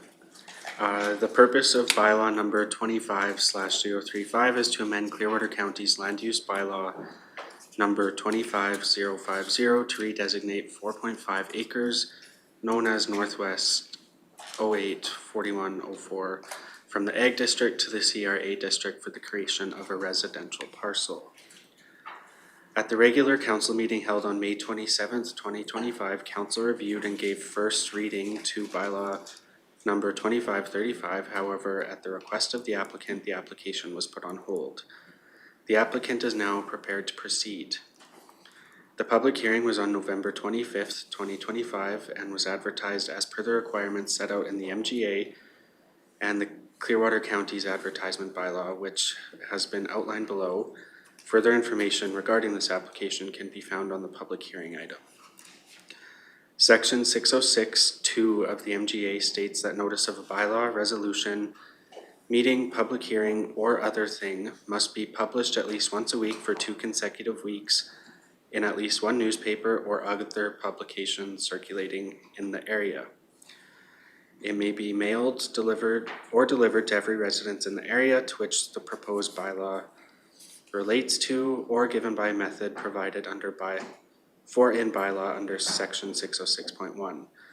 Section 606.1 states that a council may, by bylaw, provide for one or more methods of communications. And as per section 606.1, Clearwater County has advertising bylaw 1184-24, and policy 4.2 indicates that statutory advertisements shall be on the county's website and posted for at least 10 days before the item. Additionally, it indicates that if there is an accredited local newspaper, advertisements must run once a week for 2 consecutive weeks. Bylaw number 2535 was posted on Clearwater County's website on October 15th, and there were advertisements run in the Mountaineer and Western Star for the weeks of November 10th and November 19th, which copies of those ads have been included. That information was just background from what was requested at the public hearing. Additionally, the Municipal Planning Commission toured the property on December 17th. The MPC defeated a motion for council to favorably consider granting second and third readings for the following reasons. They had concerns with the water diversion, and in the opinion of the board, the application doesn't meet the preamble of the MGA, which states, whereas Alberta's municipalities governed by democratically elected officials are established by the province and are empowered to provide responsible and accountable local governance in order to create and sustain safe and viable communities. And they also stated that it takes away from agricultural land. Upon consideration made at the public hearing on November 25th, and the recommendations provided from the Municipal Planning Commission, council should consider whether or not to grant second and third readings to bylaw number 25/035. Thank you. Thank you for the background information. We do have the applicant joining us here today. Do you have any comments or questions at this time? My comment is, this is not, you will never farm anything on this land, that I can tell you that. You will spend way too much money to farm this land. It's all trees, even clearing the land, you will have to drain it and all that. And I did that, you came, you see, I did the trench, I put the culvert, I live at the same level. Bruce and Susan Galland, they wanted to come today, like Phil and Teresa Smith. I'm living here since a quarter century. I've never been flooded in the wettest year, you know? All you have to do in a muskeg, like I've tell you last time, the castle of Versailles in France is built on a muskeg, like it's you need to drain it. So I don't want to put the water too low because I don't want to kill that muskeg, but everything can be done, and I did. The place, I drive with my car on it, you know? It used to be a muskeg because a beaver one day made a dam. It's okay, like, you know, and I leave them, they're still in the area. Alan trapped them, not me, you know? Me, I'm a guy who respects nature, but you see where I live, you see where Bruce and Susan live, it's exactly the same level. Alan lives at the same level. So if we cannot build a house here, how did we do the 3 other ones, you know? And you will not farm anything on this land. It used to be a muskeg. It became a muskeg because of the beavers, but, you know, before the beavers, it probably wasn't. You know, I wasn't there. We just want to put a little chalet for my niece because they would like to live here to take care of me. We would like to develop this area. Nadia Judy lives right across, and Alan didn't have a problem with that. We did subdivide that 2 years ago. For the Judys, when they subdivide their quarter, I didn't oppose to it. We have one neighbor against it because he wants the whole valley for him to hunt, and I don't mind that he hunt, you know what I mean? But he don't like people, you know? But it will be my niece in a little chalet, you know, like you see, it's a no exit road, we don't get it, like, how come you gave me a permit to build in 99? It was more wet than today. I managed the land, I never complained to anybody, I did the things I had to do. Last summer I worked all summer long, I didn't go camping to make that land because I know how to do it. Even the septic, like I have a septic tank, like I have the permit from you guys, you know what I mean? Everything works, you just need a flushing up septic with the sand. So Phil and Teresa Smith are here and they let me take the sand on their land, and I can take as much as I want if you want me to go more up, but it will be higher than my house, you know? It's perfectly feasible. It used to be a muskeg, I get it. I want to leave it as a muskeg, it's what I do. You know, first I wanted to develop those islands you can see on the picture. There is 3 little islands, I call them, because they're in wetlands. But then when I came downstairs, they told me, oh no, we prefer to see it here, so I did that. All summer long I came see you, I told you so what I do, for the trenching, for the culvert, for the access, I build the access, everything. I drive with my car there, you know. I can put more sand if it's a concern, but like Alan, he had his basement flooded, you know what I mean? Me, I never had that problem. I know the land is suitable. I can do it, and I know it. I live there since over a quarter century now. I've never been flooded in the wettest year. We never had any problem. The whole neighborhood support me. Bruce and Susan will be here, but they have an important medical, you know, appointment. Alan wants to hunt, he can hunt, you know, like. Thank you for your comments. And I would like to add one thing, if you excuse me. Yes, please. Just saying, when you turn here, you guys came, so you know what I talk about. When you turn, you have my neighbor, the Smiths, right? We have people in our 60s, same for Ron, same for everybody here. Alan is in his 60s, he's not gonna hunt for so long, you know what I mean? Like me, I'm getting in my 60s, I had cancer, so my niece came from France to take care of me eventually. Finally, I might be better. But so what we're gonna do, when we die, that whole valley is gonna be the house collapse. There is no young people, there is only Nadia, we're happy she's here, because they're young peoples. My niece, they're hard workers, they work with horses, they would love to get this land, you know what I mean? But before I leave, I would like to have those subdivisions made, that it's not a bigger story, you know, who own the land, blah, blah, blah. Because I could make a development permit and put a chalet there anyway. The point is not there. The point is the day I close my eyes, which might be sooner than later, that's why I had to stop this summer developing the land, because I needed to go some treatments, but I'm good, you know, and I would like to, because this is draining me, it drains my energy, you know. I worked my whole life, I came here to Canada, I developed that land, my neighbor can tell you what the place was looking for when I came and what it looks today, you saw it, you came. I worked hard my whole life, and I'm like, and all that's gonna be just, you know, go back to, anyway. It's my opinion, sorry. We should have young people, hard workers like my niece and her boyfriend. They work hard and in horses. They would love to own the land, you know what I mean? But because I have a daughter, I would like to subdivide that, so, you know, problem solved. The day I close my eyes, I live, you know, in peace. Thank you for your comments. At this time, we'd be looking for questions, comments, motions from council, and I'll pass the floor over to Deputy Reeve McKay. Thank you, Reeve. Just one quick question. Did you just say that you built the access to that parcel? Yeah, because I came see you this summer, you told me if you do the parcel, it will be possible, so I did it. Yeah. I don't know if you were here, when you guys came your site, I told you to drive on it, it's like a roundabout. You know, I put a culvert like it's supposed to. We're not all on the MPC, so we didn't all get to go see it. Yeah. I was just curious about extending the county-owned roadway. Yeah, so I did two. I did one, you could have a right of way by my place. I did what you guys, but I don't ask for anything. Like I says, I have machinery.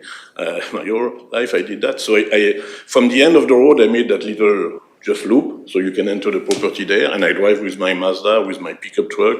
It's good, you know, in the summer I'm talking. And I also made an entry by my place in case that's an issue. So either way you choose an access, it's already built both. I put a culvert, my place, when I built in 99, there were no culvert. There never been one, but I'm telling you, in over a quarter century, it never been flooded, that ditch, you know. When I subdivide the other 7 acres you can see for Bruce and Suzanne Galland, we did put the culvert because you asked us to put one, we did. So this time I do the same thing because I know what you want. I made the fence at the right, because the fence, they're out, you know what I mean? You guys changed, I guess, the road allowance wider, I'm not sure of that, but I put the fence where it should be, because all the fences are out. I think it's the old bylaw, if I'm right, I don't know. I did everything like I was supposed to do, like the fence at the right place, the culvert, the access road, I put sand, I did a drainage ditch and culvert. So, thank you, but just to clarify, the county requested that you extended their roadway at your? No, when I came, when we discussed last time here, you told me, but the access would be an issue, so I says I could do an access from my place with the right of way, I guess, Okay. for the But subdivision. then you did extend the county roadway on a county road? No, I did put a sign, private road, when you people came, you saw it. You probably didn't even notice it. I might Can just, someone sorry, help me out yeah, here? I'm just gonna interrupt and, we do have firstly, I do have a question for administration. We have a 2 o'clock commitment on our schedule here today, on our agenda. Do we have flexibility in that time frame? Or for that time commitment for the 2 o'clock? He is here. Okay. I would like to pass the floor over to Mr. Conley to provide comments, and if our 2 o'clock PM delegation is here, we may have to table this item and come back to this item again, unfortunately. Mr. Conley. So just to clarify for Deputy Reeve McKay, so the county's road ends like right at his initial access. So it was stated that at the time of subdivision, it's on the landowner to cover the cost of construction so that the proposed parcel can have legal and physical access. But comments would have been received at the time. Public Works would have stated that at the referral period of the land use amendment, and then for the subdivision, it's a condition of subdivision, so he would have to complete that to get his subdivision. The applicant just did it a bit early, so Public Works will still have to inspect it, just to ensure that it was built to the right standard. Okay, thank you, and that is what I was alluding to, is the road built to a standard that is accepted by the county? At the time of subdivision, it'll be confirmed, and if it's not, it'll be a condition. Thank you. Councillor McCulley. I guess I was hoping to get some comments from the members that were on the MPC if they toured it on December 17th, just explaining the water ditching and diversion done without approval. And then maybe the comments on how this just the understanding on taking away from productive agricultural land. Is that something you can explain? I could offer some comments on that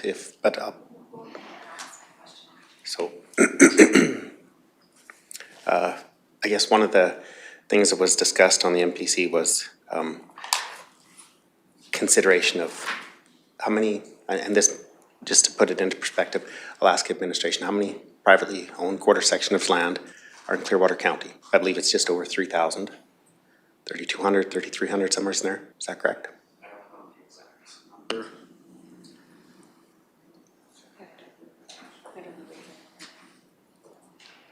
So roughly 3,000 quarter sections of land. I know it's a little bit over and above, but at roughly 5 acres, 3,000 times 5, that'd be 15,000 acres, you know, taken out of agricultural use or the potential for agricultural use or the rural landscape, and then now redesignated to residential use. So over time, you know, first parcels, 15,000 acres, 30,000 acres, 45,000 acres, it does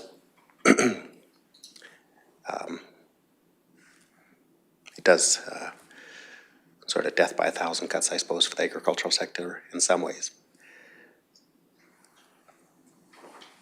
Councillor McCauley.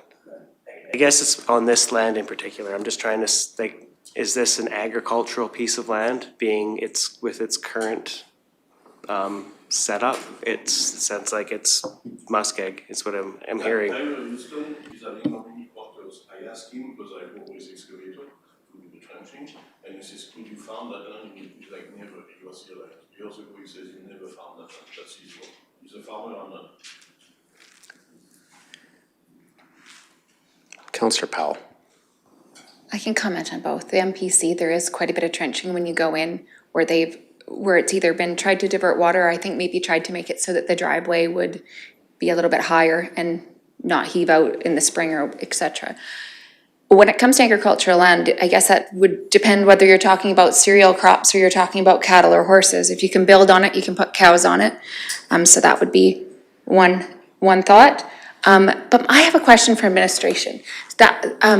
So the way that this is set up with the yellow acreage being 1 acreage out, with this here, how many other houses without subdividing could he put on potentially, just for procedure? Mr. Connolly. So with just the first parcel out, Yeah, on the balance of the quarter section, he could have his residence, Yep. a second residence, and Yep. then there's a third residence. Since it's over 80 acres, it could be a secondary suite, whatever. With that, does he want to be a landlord and have all these other people on his property? Maybe not. So ultimately, if he wants more houses and he doesn't want more houses, but somebody wants to live there, that's why they want the separate title. absolutely. But there is the potential not even in this situation, but in general, there could be more houses put on the property, correct? So that's all I need to know, just for clarification. Thank you. Councillor Cermak. Yeah, I have a question. When the MPC was out there and visited on December 17th, was anything brought up about this irregular shaped piece of property? Would it not be better to be squared off and that way there in 50 years that it would be easier to farm around if somebody wants to go in there and drain that? Because if you look at land in Ontario, they take full quarters of land and they put drainage 2 feet down. Their land was extremely wet. They farm it now. It costs you $500,000 to do a quarter, but it's quite feasible to do it. I'm just not sure if I like that irregular shape to that. Could it not be rectangulared out or squared out somehow? The shape can be changed, I have no problem with that. So all we would like is to put a little, off-grid chalet on it. Wish I could ask for a development permit, but I would like, the day I close my eyes, I know the kids don't have to fight with who knows in the future, But any shape you like, we can make that. Me, I wanted to stay off in the middle, you see it's a pipeline in the middle, and I wanted to stay off of that for the headache to the, you know what I mean? This way, it's just you guys, you know what I mean? You could still have your 4 acres if you moved Yeah. that. Yeah, any more subdivision, that's after my death, I tell you that, because I don't plan to, Okay. Another question, not regarding this item. The 2 o'clock appointment, is there flexibility in that time frame, or are we committed? Are we using those minutes up right now?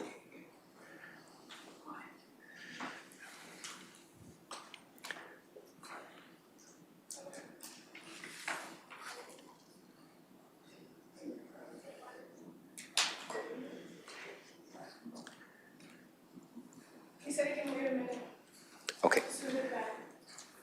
So at this time, if there are any councillors willing to make a motion, page 94.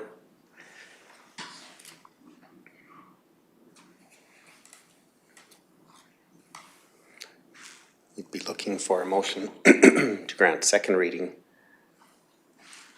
from any council members. Okay, I don't see any further discussion. I'll make the motion that council grant second reading to bylaw number 25035 for application number 1725 to amend the land use bylaw.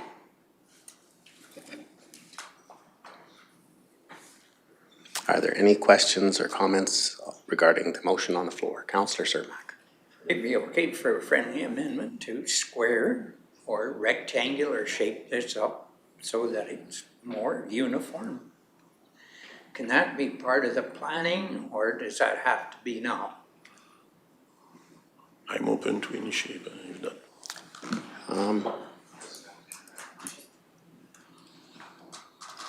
Would that have to be an amendment to the second reading? Thank you.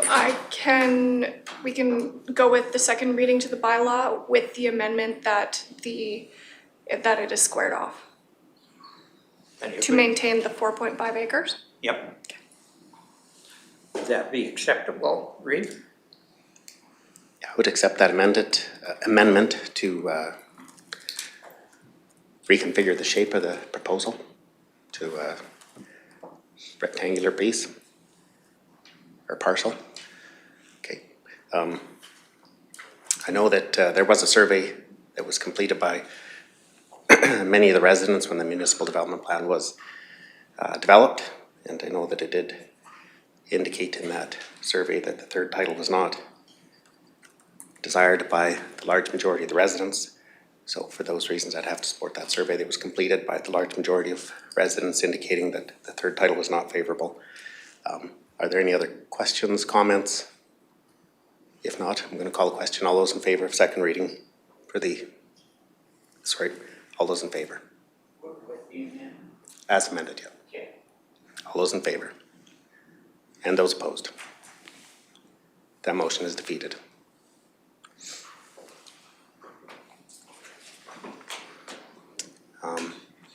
If there are no other motions coming forward, at this time, we'll conclude this agenda item, and we do have a closed session agenda item that we would need to move on to. Okay, go. Yep.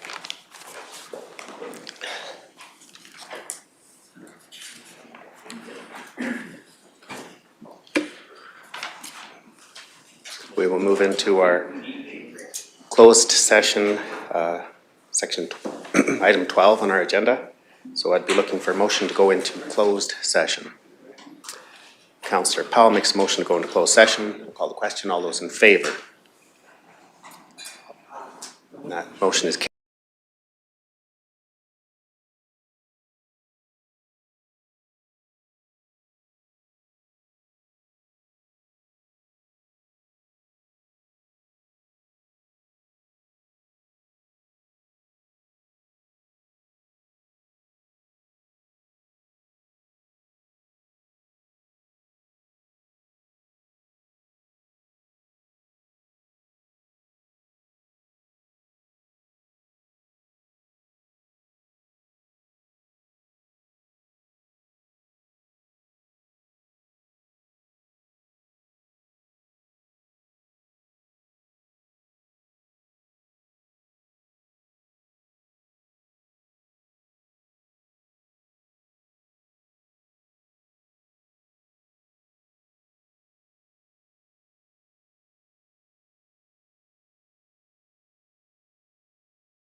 Welcome back from our closed session. And there'll be no motions entertained at this time coming out of closed session. And we'll move on to new business, item 8.1, under Agricultural and Community Services, Medicine River Watershed Society, on page 120 of our agenda. And I'll pass the floor over to our Director, Newkirk. Reeve Northcott. Hello, Council. As mentioned, this is regarding the Medicine River Watershed Society, and to provide some background, the Medicine River Watershed Society is requesting Clearwater County support to jointly request and participate in an in-person meeting with the Minister of Energy and Minerals, the Minister of Environment and Protected Areas, along with local MLAs Jason Nixon, Jennifer Johnson, and Devin Dreeshen. The proposed meeting would take place in Edmonton during the Rural Municipalities of Alberta Convention, scheduled for March 16th to 18th, 2026. Participation in this meeting would provide Clearwater County with an opportunity to engage directly with provincial decision makers on water management affecting the region. The meeting would allow council to convey local concerns related to water levels, drought impacts, and the sustainability of surface and groundwater resources relied upon by residents and agriculture producers. Endorsing and attending the meeting would demonstrate alignment with regional watershed partners and support for collaborative advocacy regarding water management during the ongoing drought conditions. Just for some options for council to consider, you could direct administration to notify the chair of the Medicine River Watershed Society that Clearwater County endorses and will participate in the requested in-person meeting with provincial officials.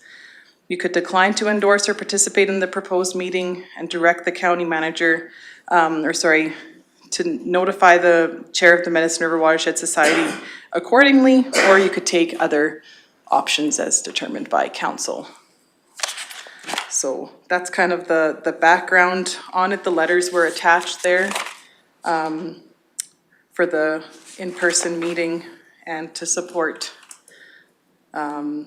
the Medicine River Watershed. Thank you very much for the background information on this agenda item.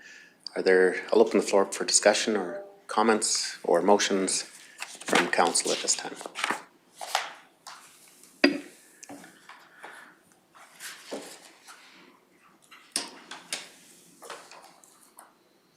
Any council members wishing to make a motion at this point in time? Questions? Councillor Humphrey. I would make a motion that we support this meeting.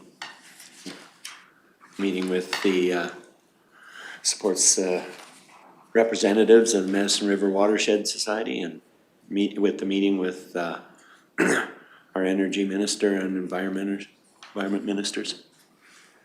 Absolutely. So you make that motion then? Yes. Thank you. We do have a motion on the floor. I think it is with the importance of water. Absolutely. I'll be supporting that motion. If there's no further discussion, I'll call the question. All those in favor? Actually, just before we do, Deputy Reeve, do you have a comment? Sorry, I just want to be really clear. Is this saying that we need to attend this meeting, or are we just supporting them to attend this? This is incredibly confusing the way this is worded. It is asking for a representative from the county to attend the meeting with, anyone else who is in support that was sent the letter, along with the Medicine River Watershed. Okay. Yeah. So them and Yeah. the reef is Yes, what they're that's requesting. right. Okay, and then Yeah. they're also requesting that we endorse their letter. Thank you. That's right. So that would be At RMA. That's what they're proposing, yeah, Yeah, for efficiencies, that would make sense. The minister's there. We're already there exactly. at RMA. So I'm going to call the question. All those in favor? That motion is passed. We also need to make a motion to endorse their letter too. Absolutely, if there's Deputy Reeve McKay, if you'd like to make that motion, please. I'll make the motion that council endorses the letter from the Medicine River Watershed Society. Councillor Humphrey, do you have any questions? No. Okay, any discussion? I see none, so I'll call the question. All those in favor? Motion is carried. Thank you. Moving on to item 8.2.1, ratepayer request for waiver of taxes. Page 124 of agenda.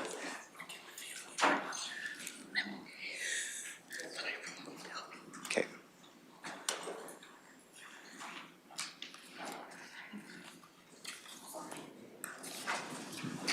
got it, okay. Okay, so before you today is a request for waiver of penalties. And although it's one ratepayer, there's several roles that are identified with this request. And as stated in the December 19th meeting, where there was a request for a residential property that owner that was asking for penalties to be waived. This one is a non-residential, but finance just thought with the new members of council, it might be useful to go over the different types of properties and processes for property tax collection. So the Municipal Government Act in Part 10 of Section 347 states that if council considers it equitable to do so, it may generally, or with respect to a particular taxable property or business, do one or more of the following with or without conditions. So cancel or reduce tax arrears, cancel or refund all or part of a tax. And so there's two different types of property that's outlined in the MGA and the differences for how formal property tax collection is to proceed. So deeded property, and the MGA defines deeded property as related to land, and it's in Division 8 of the MGA.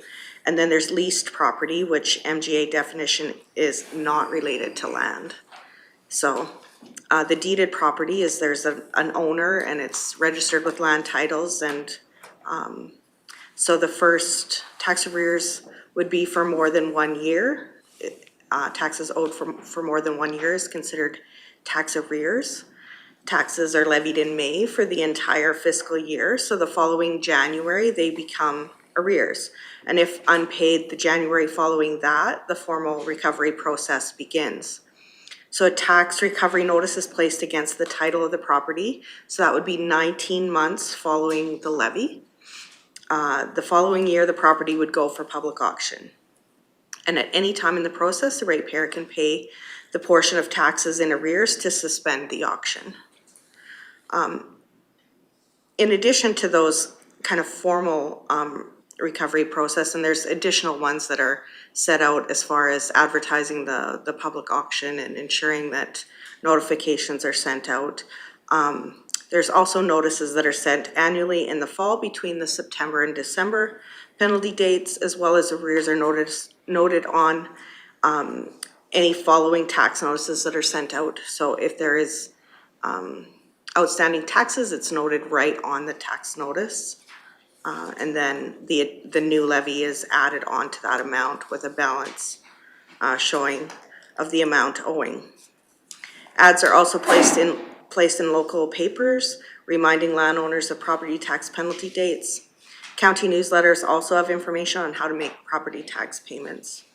And one thing that the legislation does state is that it is the responsibility of the property owner to know that there will be property taxes owed if you are a landowner, and to ensure that you go to your municipal office or contact your municipal office to know when those levies are due and what all the, I guess, dates are concerning those property taxes, and that is the responsibility of the ratepayer. That being said, tax notices are sent out, and again, there are payment reminders sent out between September and December. Leased property, this is defined as not related to land, Division 9 of the MGA. And this property is owned by the Crown, but there's developed property that is taxable and a lease in place with the owner of the developed property. So for most of Clearwater County's leased property, that's oil and gas industry has developed infrastructure on Crown land, and those properties are taxable to the individual or business that leases that land and has taxable property on it. The collection of these taxes has only become problematic within the last 10 years, and legislation is currently catching up with court precedences to enable legislation back tools for collection. RMA currently tracks outstanding industry-related property tax to lobby on behalf of those municipalities that are struggling to collect these property taxes. AER also is now starting to collect data, and arrears is beginning to impact the ability of transfer of ownership of these assets. These transfers happen frequently, so that is a good tool for AER to start helping with the collection of those outstanding taxes. Due to the nature of unsaleability of these properties in the traditional sense of land transfers, there isn't a way to have taxes collected through sale funds. So through a provincial program, the municipality is able to recover the school portion of these outstanding amounts. And it has just recently changed to allow application of these amounts even if the municipality has not written off the taxes. So previously, the municipality would have had to make a motion saying that they weren't going to pursue further collection in order for the province to refund these amounts to the municipality. However, Clearwater County still only applies for these amounts if the outstanding balance has been deemed uncollectible and therefore written off. This case in particular had a monthly payment schedule, Clearwater County's TIP program, and did not make the scheduled payments for the months of August through December. They notified Clearwater County that they wouldn't be making these payments, and administration identified that there would be penalties applied to those amounts that were outstanding on the 2 subsequent penalty dates. They have indicated they will start making payments as soon as natural gas prices rise. Historically, waiver requests have not been successful, mainly due to the precedent it may set and the equity that must be maintained when considering the ratepayer base as a whole. So a lot of information there. I'm happy to answer any questions that council might have. Are there any questions from council at this time? Deputy Reeve McKay. In their letter, their suggested payment schedule, that is just to catch up on the 2 payments that were missed in November and December. There's no interest included in those, in their suggested payment schedule? Correct. They did not make the November 30th or December 31st payments, and they're asking for council to waive the penalties on those amounts. The outstanding penalty on the amounts that they have missed is $37,721.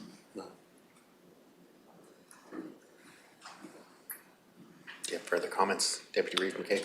At the end of the suggested payment period here, March 31st, would they no longer be in arrears? Would that catch them up? That's correct. They would no longer be in arrears, and then May, there would be a subsequent levy for 2026. And then that would be, penalties would start to accrue on that in September if no payment on the new levy was made. Okay, thank you. You're welcome. Councillor Humphrey. Just to see if so these, these payments that they would be making January, February, March, those would be with no arrears. That would be just their tax owing. That's just the tax owing. And they're asking us to forgive. Yeah, the additional 37,000 that is outstanding for penalties from the September penalty date and the December penalty date. So but by the time they make the payment, there'll be 5 penalty dates. Well, no, the penalty dates in the last tax rate bylaw was September, December, and then there's one in April. So there's no penalty date between December and April. Oh. So there won't be any additional penalties accrued until April on these accounts now. So they could just divide their penalty by 3 and add it to each of these, They could. which would seem to be what they should do. I mean, that's what the rules everybody else has to follow, is it not? Yes. Yeah, so if there's no further discussion, I'd be looking for a motion. Councillor Cermak. So do we have to send them back a letter stating what the motion's gonna be?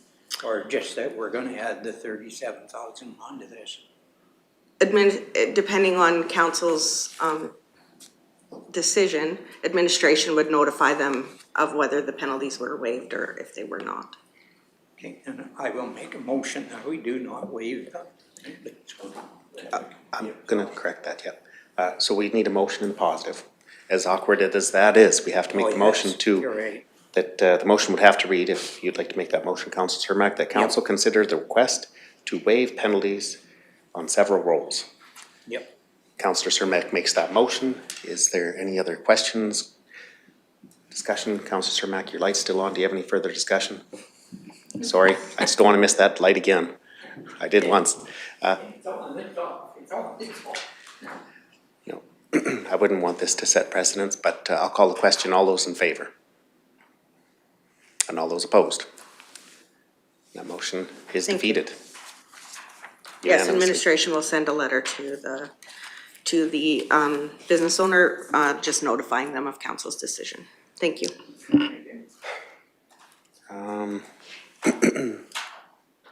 I'll look at CAO Emmons. Can we move on to, would it be appropriate to move to item 8.3.1, the Wildland Urban Interface Program on page 129? Mr. Emmons. Thank you, Reeve Northcott. Good afternoon, council. So this agenda item is on, as stated, the Wildland Urban Interface, otherwise known as our WUI program. For the councillors that perhaps aren't as familiar with that program, approximately 5 years ago, the province of Alberta initiated this grant program, and what it's intended is for exactly wildland urban interface. So where communities border forestry and are vulnerable, a Fort Mac, a Nordegg. Actually, fire studies have shown certain directions for the town of Rocky Mountain House, fire vulnerability there as well. So this grant program, Clearwater County has been actively engaged in it for approximately the last 5 years. We found great success with it with our firefighters, both for exposure to different experiences, growth in their profession, and even locally, it's provided sustainable, dependable firefighters during the day when volunteers are really at their premium because they have day jobs. So it augments that. Be glad to get into more detail. The background is there for council. It's simply an extension of the existing grant. That's the amendment. So the Public Safety and Emergency Services has approved $520,000 in grant. And this agenda is respectfully requesting council to authorize the Reeve signature in approving the amending conditional grant agreement number 2 from the province of Alberta. Thank you very much, Mr. Emmons. I'd like to open up the floor for discussion or entertain a motion at this time. Ms. Haight, do you have any additional information on this agenda item? Do you have any additional information? Sorry, I just seen you coming from the gallery. I just wanted to offer if you had comments on this agenda item. No, I'm just getting ready for the next Thank you very much. So at this time, any further discussion from council? If not, entertaining a motion. Councillor Humphrey. Yes, I'd like to make a motion that we authorize the Reeve signature approving the amending conditional grant agreement number 2 from the provincial government. Okay, we do have a motion on the floor from Councillor Humphrey. Any clarity? If not, I'll call the question. All those in favor? That motion is passed. Moving on to Ms. Haight's item 8.4 on our agenda, draft policy revisions to the councillor remuneration and attendance of conferences, annual meetings, professional development, and travel and subsistence, page 136 of our agenda, and I'll pass the floor over to Ms. Haight. Good afternoon, council. It's been a very busy day for you all, I think. And I'm just about to add to your busyness with these next 3 policies that are being presented to you today for your review. In the agenda, you'll see that the attachments are as follows. The first policy, council remuneration policy, the first attachment is the current policy. The next attachment is suggested revisions, amendments. And the third attachment for this policy is what we call a clean copy of the revised policy, just to help with easier reading. So if council would like, we can go through each of the amendments, proposed amendments, or if council likes, you can just tell me what amendments you're approving and if you have any additional amendments. I think this policy, maybe we'll go through each amendment, Ms. Haight, or what's council's desire. Maybe just to get more familiarization with the remuneration, maybe we will just go through each individual amendment, please. Sure. Okay. So this first policy, the council member remuneration policy, the policy statement has been revised and mainly just for clarity to just enhance or provide better wording as far as the statement goes. Also to add a section for the purpose of the policy, to explain that this policy is providing guidelines for establishing fair remuneration for Clearwater County Council members during their term of office, and to provide clarity into determining rates of payment for remuneration. So the principles, maybe I'll just back up. So looking at the revised wording for the policy statement, are there any questions, concerns, comments? Does that wording seem to fit with council's direction?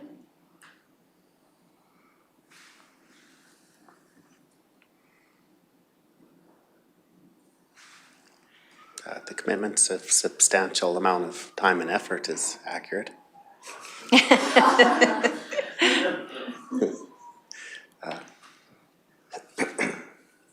And if I may just add a few tips, when it comes to policies, writing up policies, they should be as clear and succinct as possible. Policies should be written in what is called plain language, and that's foregoing words like foregoing and where to and here within, just using plain language that most everyone would understand. And the policies are just a guiding document. It is outlining what council believes to be true for a certain act or direction that council wishes to take.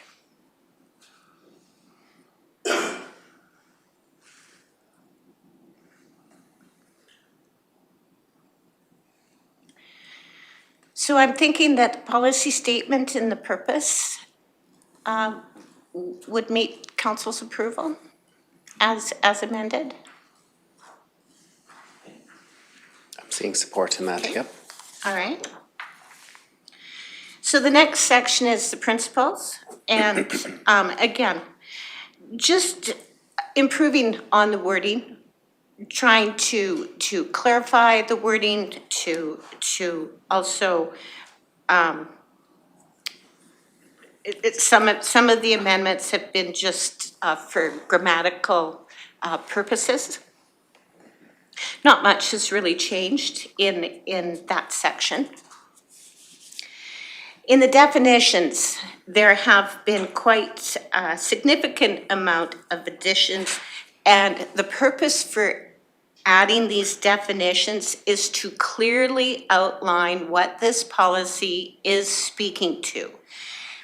Normally, when you're adding definitions to a document, if there's any word that has a common meaning that you could find in any dictionary, you wouldn't include that in the definitions section. But if there is wording that could be defined in several different ways, but for the purpose of this policy, they have a specific meaning, that's when you would include a definition for that word. So for example, community event, conference and conventions, council workshops, they do have a specific meaning related to this policy. And so the amendments made here are just to clearly explain the definitions of what that wording means.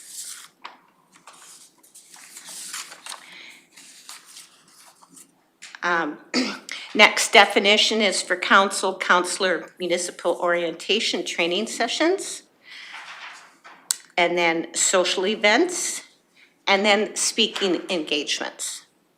The wording has been kept somewhat general, because in a policy, and especially when you're trying to describe something like a social event, there could be an event that pops up 6 months from now that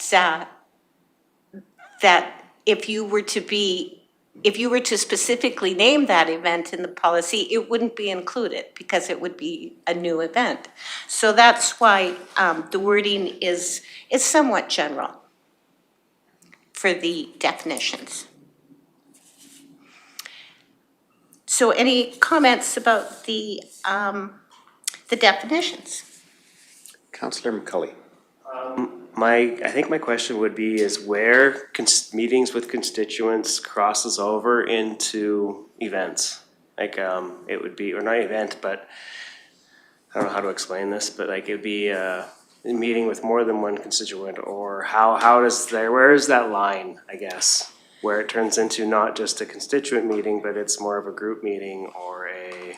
When it becomes a social event? Yeah, I guess that's just my question. Well, in this policy, it does speak to meetings with constituents, and you'll see that in the council salary rate. So it specifically mentions meetings with constituents, and that could extend to either individual meeting with constituents or meeting as a group. And it's specifically identified under council salary, so that the definition for social event, because it doesn't include meeting with a constituent, how do I explain this? A social event would be anything but meeting with a constituent, because meetings with constituents are identified under council salary rate.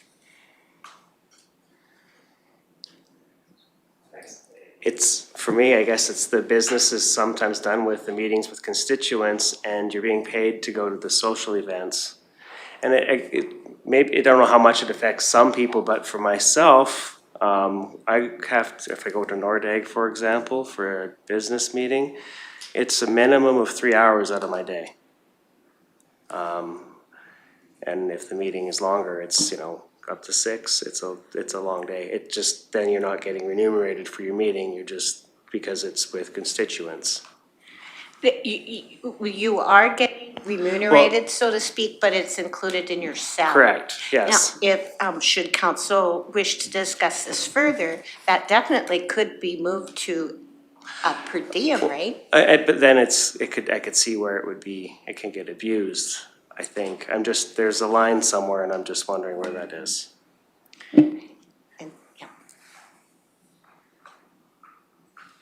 I don't see any other discussion, Ms. Aid.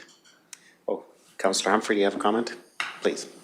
Yeah, I follow that too, like if you're just getting together with, you know, your constituent, but anytime we're at any of these functions, we would be meeting with constituents.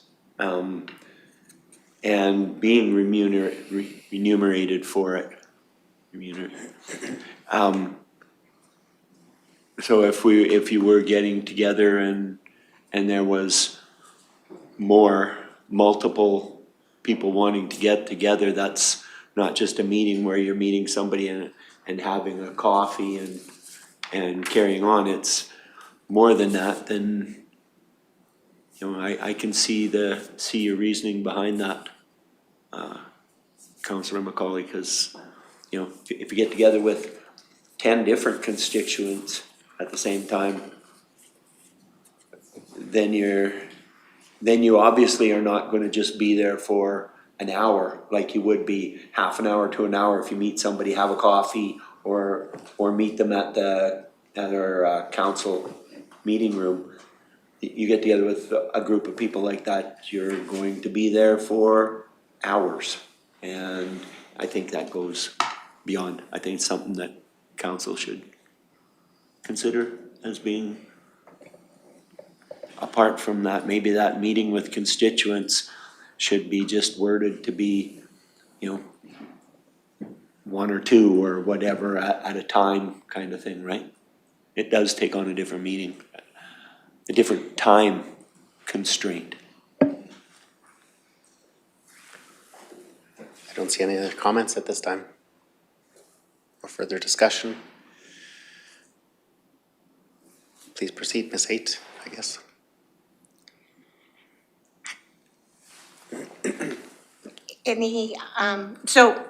So after the definitions, then it moves into what is covered under council salary.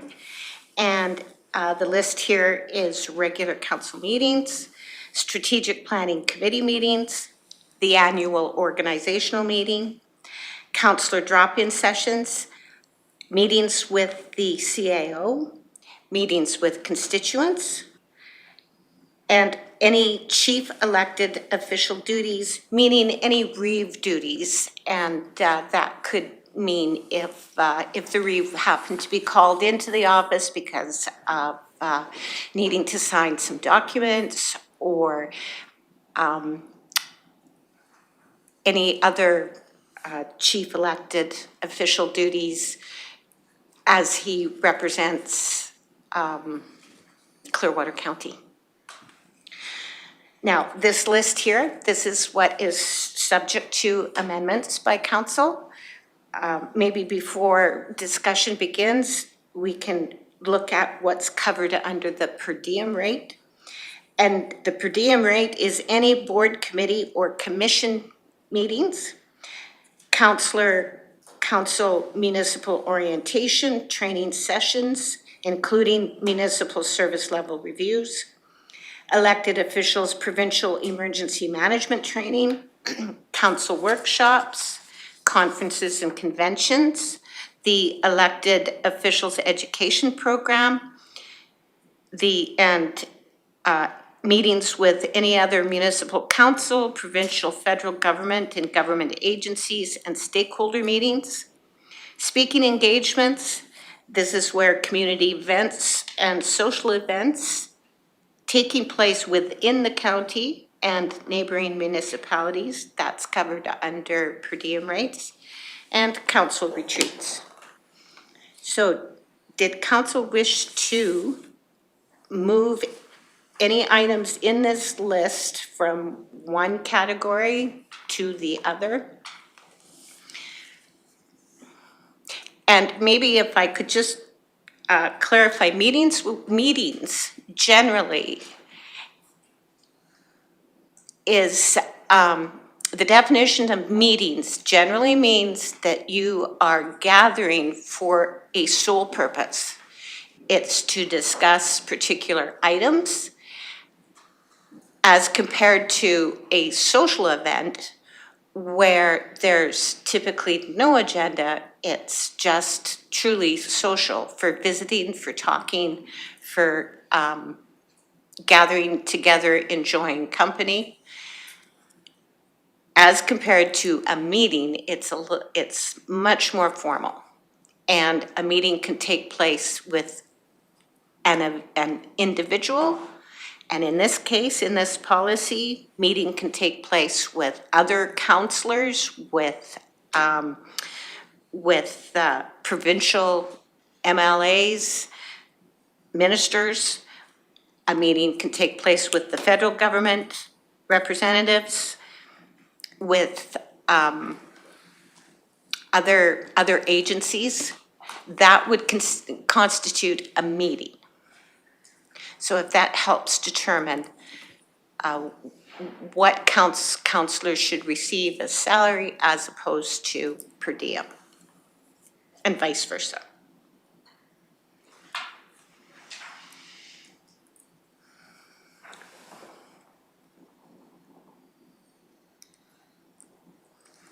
Councillor McCauley. I'm assuming these are up to our discretion, like what a meeting is. That's, like you just said, it could be with MLA, meeting with staff, but not the CAO.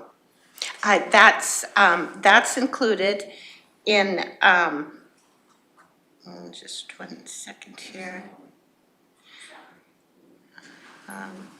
That's included under the salary rate. Okay.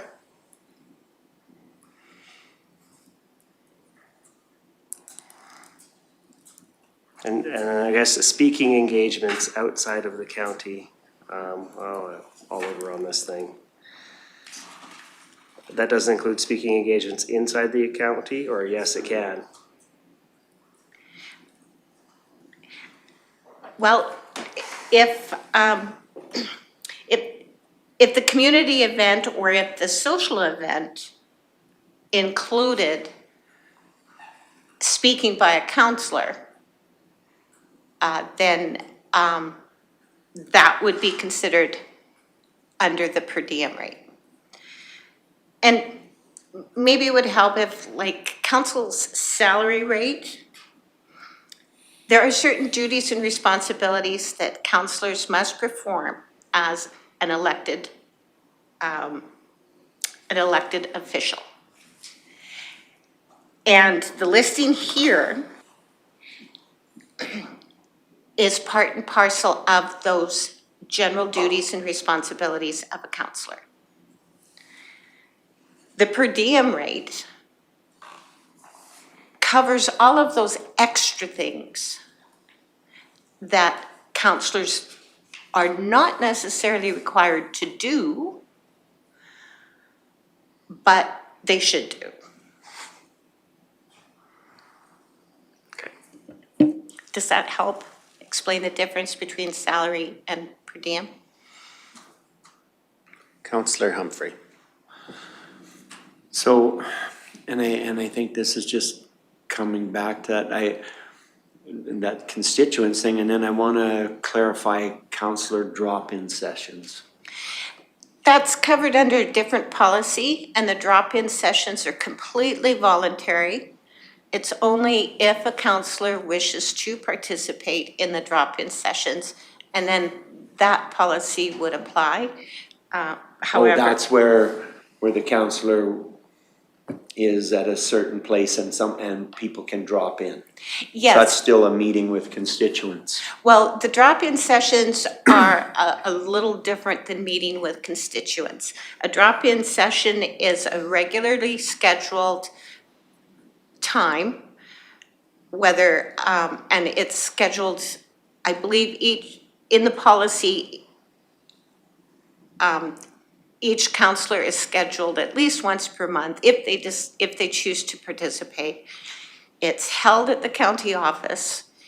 It's scheduled for approximately 3 hours out of the day. Is that, yeah. And that is where anybody could drop in without an appointment and they just want to have a chat with the counselor. Okay. Meeting with constituents in this policy would be if perhaps a constituent called you up and wanted to meet with you to maybe discuss something in particular. And this is outside of the scheduled drop-in session. And perhaps they want to meet with you because they want to show you something.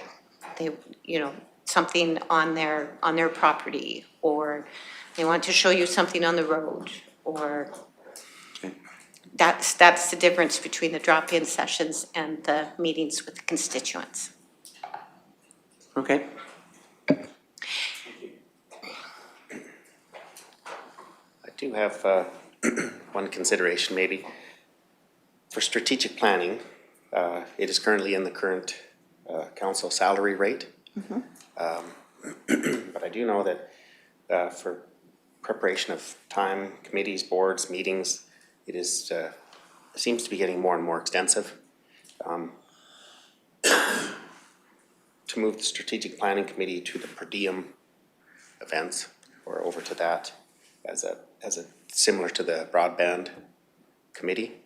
Certainly, if that's what council chooses, yeah, we can amend the policy to reflect that, for sure. I would propose that as an amendment to the policy to move the strategic planning committee meetings from the per diem rate, or sorry, from the council salary rate to the per diem rate. Okay. Would that have to be supported by a motion, Ms. A? It can, or if there are more amendments that council would like to make, we can make just one motion to. As amended later Yeah. on? Okay. Yeah.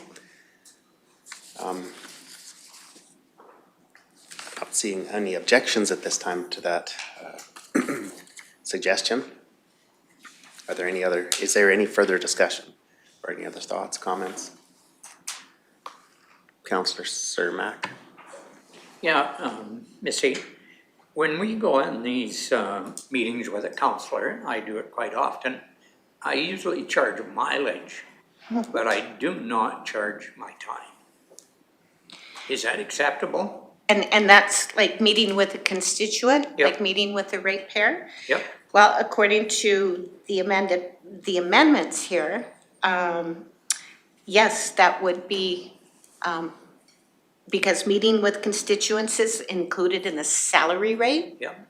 So, unless council desired to move that to a per diem rate, as Councillor McCauley noted, meeting with his constituents in Nordegg requires at least three hours.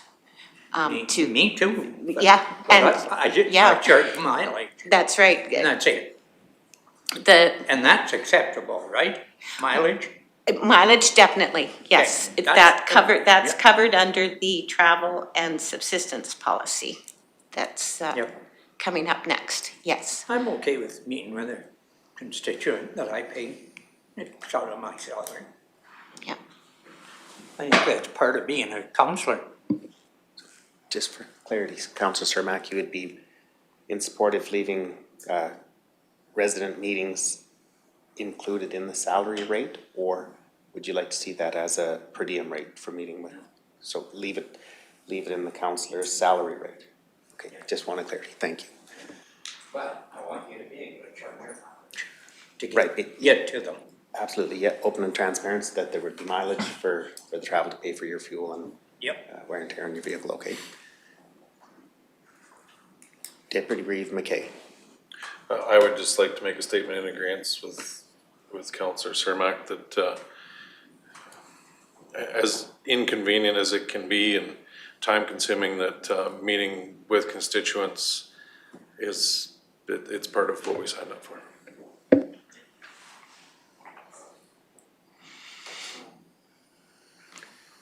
Councillor Humphrey. So I'm going back to Councillor McCauley's, if he's going out there and meeting with a group of constituents, it's not going to be the same as if you're meeting with one. It will be, you know, just look at our meetings. So I don't know, is there something we could put, you know, if you're going for it and it's actually a meeting, would that fall under some of the meetings that would be under our per diem rate? If it was meeting with a group of 6 or more, or is that something, just knowing that your time constraint will not be the same when, just a question. I'm throwing it out for everybody to throw around, so. No, I think it'll be good to get clarity on that, yeah, if it's an individual resident or if it's a group of people or whether it's an official meeting that has an agenda attached to that meeting. Councillor Powell. I think that you did specify if it was a meeting with an agenda, then that was separate than just a meeting with a constituent, correct? Sorry, a meeting with an agenda or a meeting with a constituent would still be covered under salary. Yes, yes. Meetings with constituents, and this would include whether you're meeting individually with this constituent or if you're meeting with a group of constituents. But the question to ask here, if you are meeting with a group of constituents, is that group actually a board, a committee? I mean, usually meeting with a group of constituents is maybe unusual. To meet with an individual counselor. If a group wants to meet with council, they come as a delegation. That was what I was, you're reading my mind, you're taking it right out of my mouth, what I was gonna say. So just to, yeah, it would be more of a delegation, in my opinion, if you're meeting with 15 or 20 people. And I mean, maybe for Councillor Macaulay's benefit, he will, to save that drive, so he doesn't have to drive that hour, maybe you will meet with 3 people and it will shorten that time he has to drive. But for someone like myself, if I have to go out the North Fork Road 4 or 5 times, say in a month or further, it would actually accumulate to the same amount of time as meeting 3 people in Nordegg that day. So I personally am in line with Councillor Cermak and Councillor McKay that I'm okay with meeting on my salary. Okay, thank you for the comments, and we'll get some comments from Councillor Letwin, please. Yeah, like Councillor Humphrey said there, meeting, and an example is when you and I went to this Lesaville Cemetery to meet those gentlemen and discuss the development of the cemetery. So that would be pre-dam, yeah, over and above. Salary. That would have been included in salary. That's included in the salary? Except for the kilometers too. Except for the kilometers, okay. Councillor Humphrey, please. Oh, actually, I'd like to, Councillor Letwin, do you have any more comments? Oh, sorry. Nope, that's okay. Councillor Humphrey, please. Yeah, that's good, and I appreciate the round table here with everybody, because it puts it out and clarifies it, and I think that cleared it up for me too, as, you know, like you said, you can go to one meeting, one, and that's all covered under there, or you could be meeting with half a dozen of them and saving it. Plus, it's all time management and it works out fine. So I'm fine with it as it is. Thanks for everybody's input on that.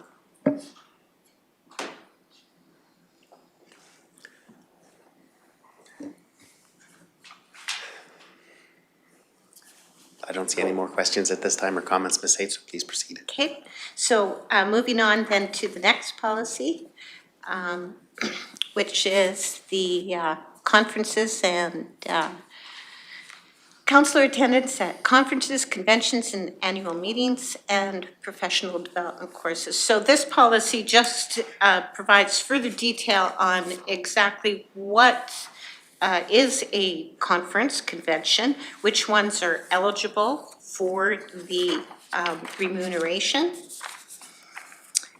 And is there any changes to the proposed amendments?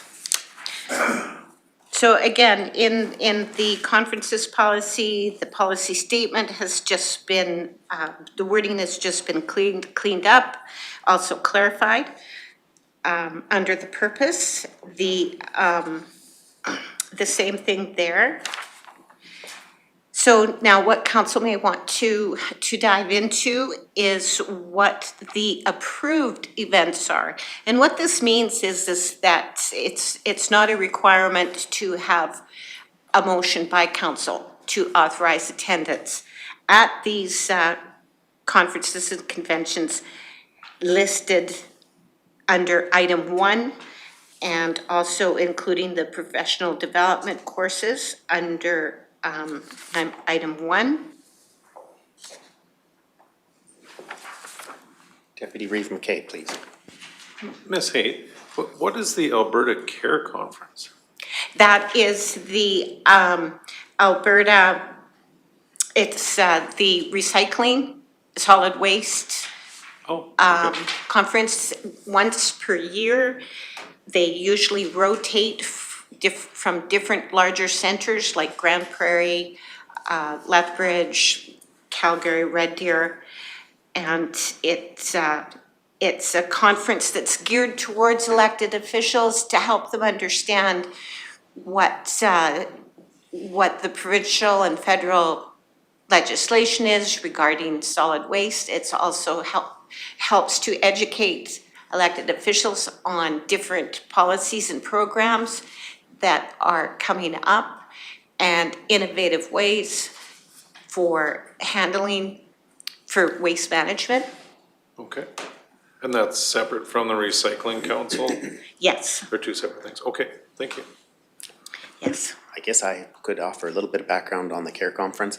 I have attended a couple in the past. I've found them very valuable. You get to sometimes tour the municipality's landfills. You'll see sometimes process on recycling of egg plastics or baler twine, how they are disposed of paints or thinners or chemicals, tires. You get to see other designs of other people's solid waste transfer sites. So I have in the past found them actually really quite neat. Yeah. And valuable. I'm interested, sure. Are there any other questions or comments? Seeing none, please carry on, Ms. Haight. Just is there any, I went through past history at the conferences and conventions and professional development courses that councillors have attended. And this is the list that has been compiled, but if there's something missing that should be on there, let me know and we can get that added on. For process, I do have a question, Ms. Haight. In the past, or maybe even referring back to Councillor McCauley's question, if there are special circumstances for a meeting that had, where a councillor attended a meeting or an event and didn't have authorization, if the councillor did bring back some knowledge and value from that event, the process to come back and to ask for their time to be remunerated for that event, what's the process that would take place for that, or the request, on short notice, if there's an event that the councillor was invited to, but to maybe ask for consent from council, what process would take place? Understandable, yes, that sometimes happens. So what it would be, it'd be retroactive approval, retroactive authorization.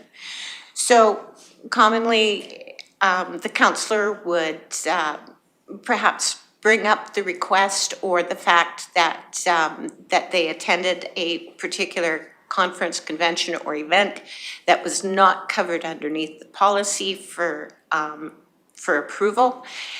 And that councillor, during their verbal report, would make a request for council to provide retroactive authorization in order to receive remuneration.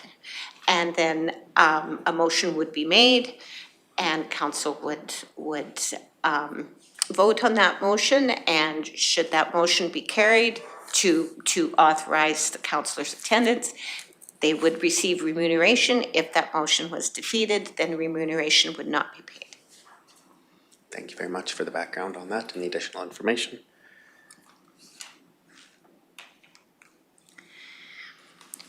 And so, the approved events, conferences, conventions, personal development courses, the annual meetings. And then it states here, attendance at any other event will be approved by council resolution. And usually that would be covered during the chief administrative officer's report. If there's news of a conference convention that's coming up that's not on this list, then that would be the opportunity for administration to request that council provide authorization or approval to attend.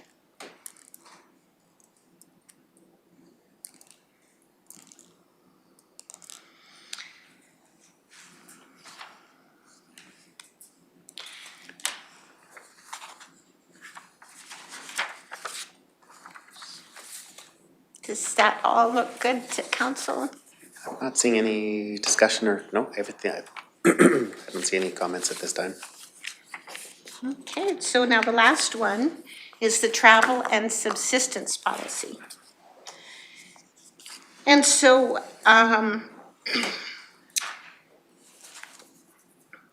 policy statement, purpose and principles, again, wording added, to just clarify. The specifics are in the guidelines, and it's regarding the expenses, the amount of remuneration paid. And just to note that this travel and subsistence policy does apply to council, it applies to public board members, and it also applies to staff if they are attending events and conferences on behalf of the county. So, so basically, it's the same rate all across the board for everyone. And the rates are based on the Canada Revenue Agency guidelines. And at the time that these amendments were being worked on, it was last year. So it is using 2026 CRA rates. And it's expected that the Revenue Agency will be updating their rates for mileage and their meal expenses, but that hasn't taken place yet. They're, I guess, a little bit behind. So when those rates get released, this policy would then be adjusted if council wishes to use the Revenue Agency's figures, or if they would like to establish their own rates. Councillor Humphrey. So these rates, there were showing breakfast, lunch, supper, daily total of $69. That, and that was 25 CRA rates? Yes. Okay, but they haven't been adjusted yet? Have not seen what Canada Revenue Agency is putting out. Have not seen that yet. So where did we come up with these numbers? These are from the Canada Revenue Agency rates from 2025. Okay, so those we would go ahead with now, and if they change, they would just change at that time? Right. Okay, nope, that makes sense.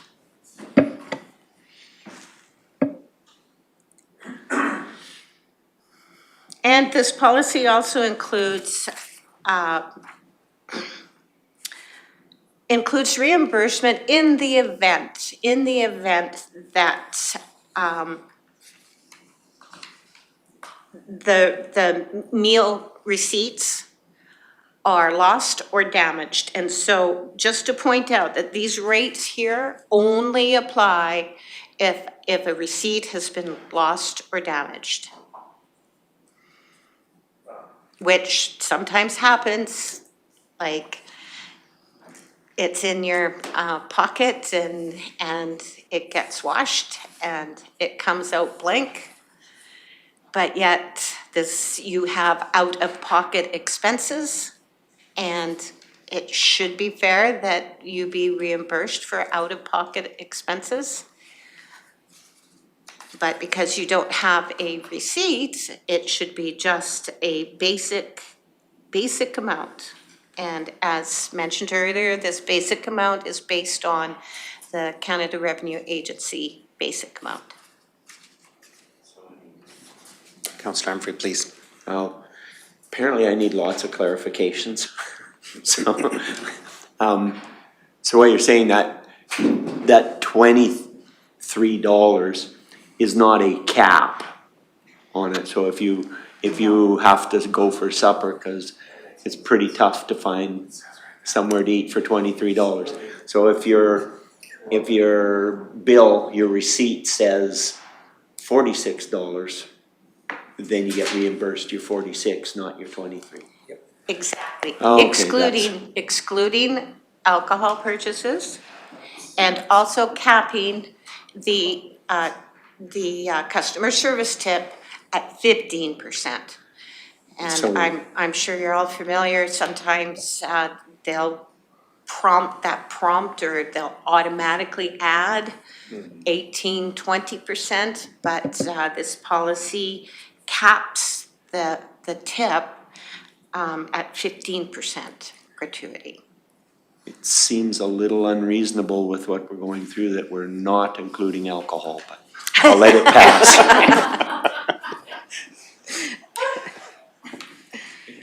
That's sense of humor.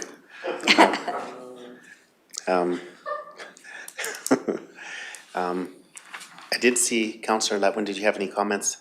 Or if not, that's okay? No. I just didn't want to miss any. No, Lauren Okay. covered it for me. I was just wondering if the $23 is the maximum amount. Okay. Or if you had a receipt and it was, like he says, $46, if that would be covered or not. So that's my only question. No, always met receipts, but there is a path forward in the event that a receipt gets lost or damaged. Okay. Go ahead, Deputy Reid McKay.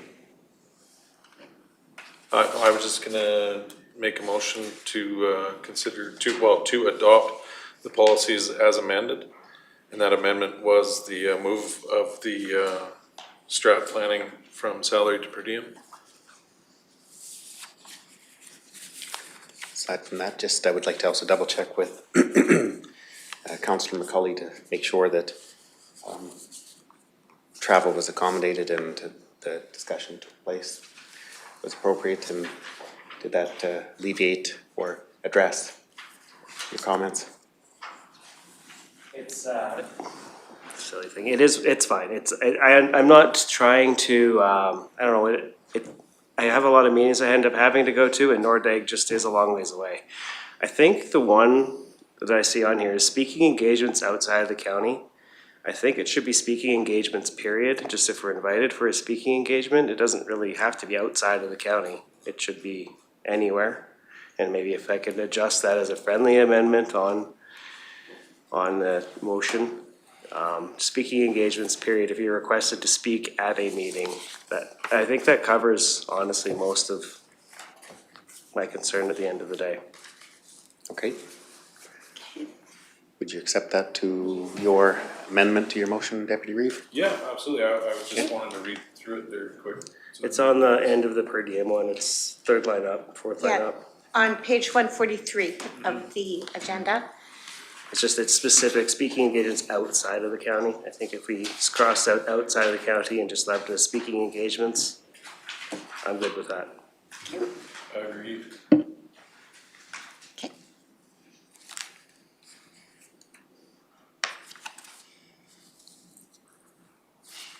Okay. Okay.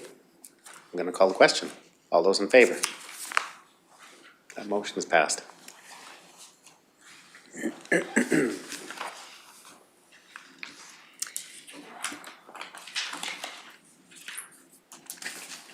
We'll move on to item 8.4.2, the Alberta Electoral Boundaries Commission Review on page 161, and I'll pass it over to Ms. Haight again. Okay, so currently Alberta is undergoing a mandatory provincial boundary review, and that's being done by the Alberta Electoral Boundaries Commission. And the purpose of the review is to adjust provincial electoral boundaries to reflect population changes. So a summary of some of the proposed changes is that the current Rimbey Rocky Mountain House Sundre riding is dissolved, and that Clearwater County, formerly within that riding, is now divided into 3 new ridings. Banff and Jasper, Lacombe, Rocky Mountain House riding, and the Mountain View Knee Hill riding. And attached to this agenda item are maps that show how Clearwater County will be divided into those 3 different ridings. And so with this change, obviously will be impacting Clearwater County. And some of those impacts would be that, of course, Clearwater County be divided up into 3. It then would make it more difficult, make it more difficult for a single MLA to perhaps effectively represent the diverse needs of Clearwater County. And fracturing the county across multiple ridings could weaken its ability to present a unified voice on regional priorities. The commission is scheduling several public hearings in January to gain feedback on the report's proposals, which will be considered in the final report that will be submitted to the Legislative Assembly by March 28th, 2026. Reeve Northcott has requested that this item be presented to council so that he may gain authorization to attend the public hearing and present the attached presentation,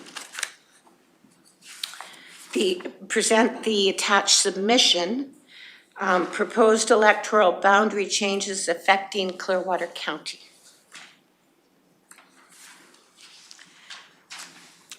Open up the floor for discussion. Councillor McCauley.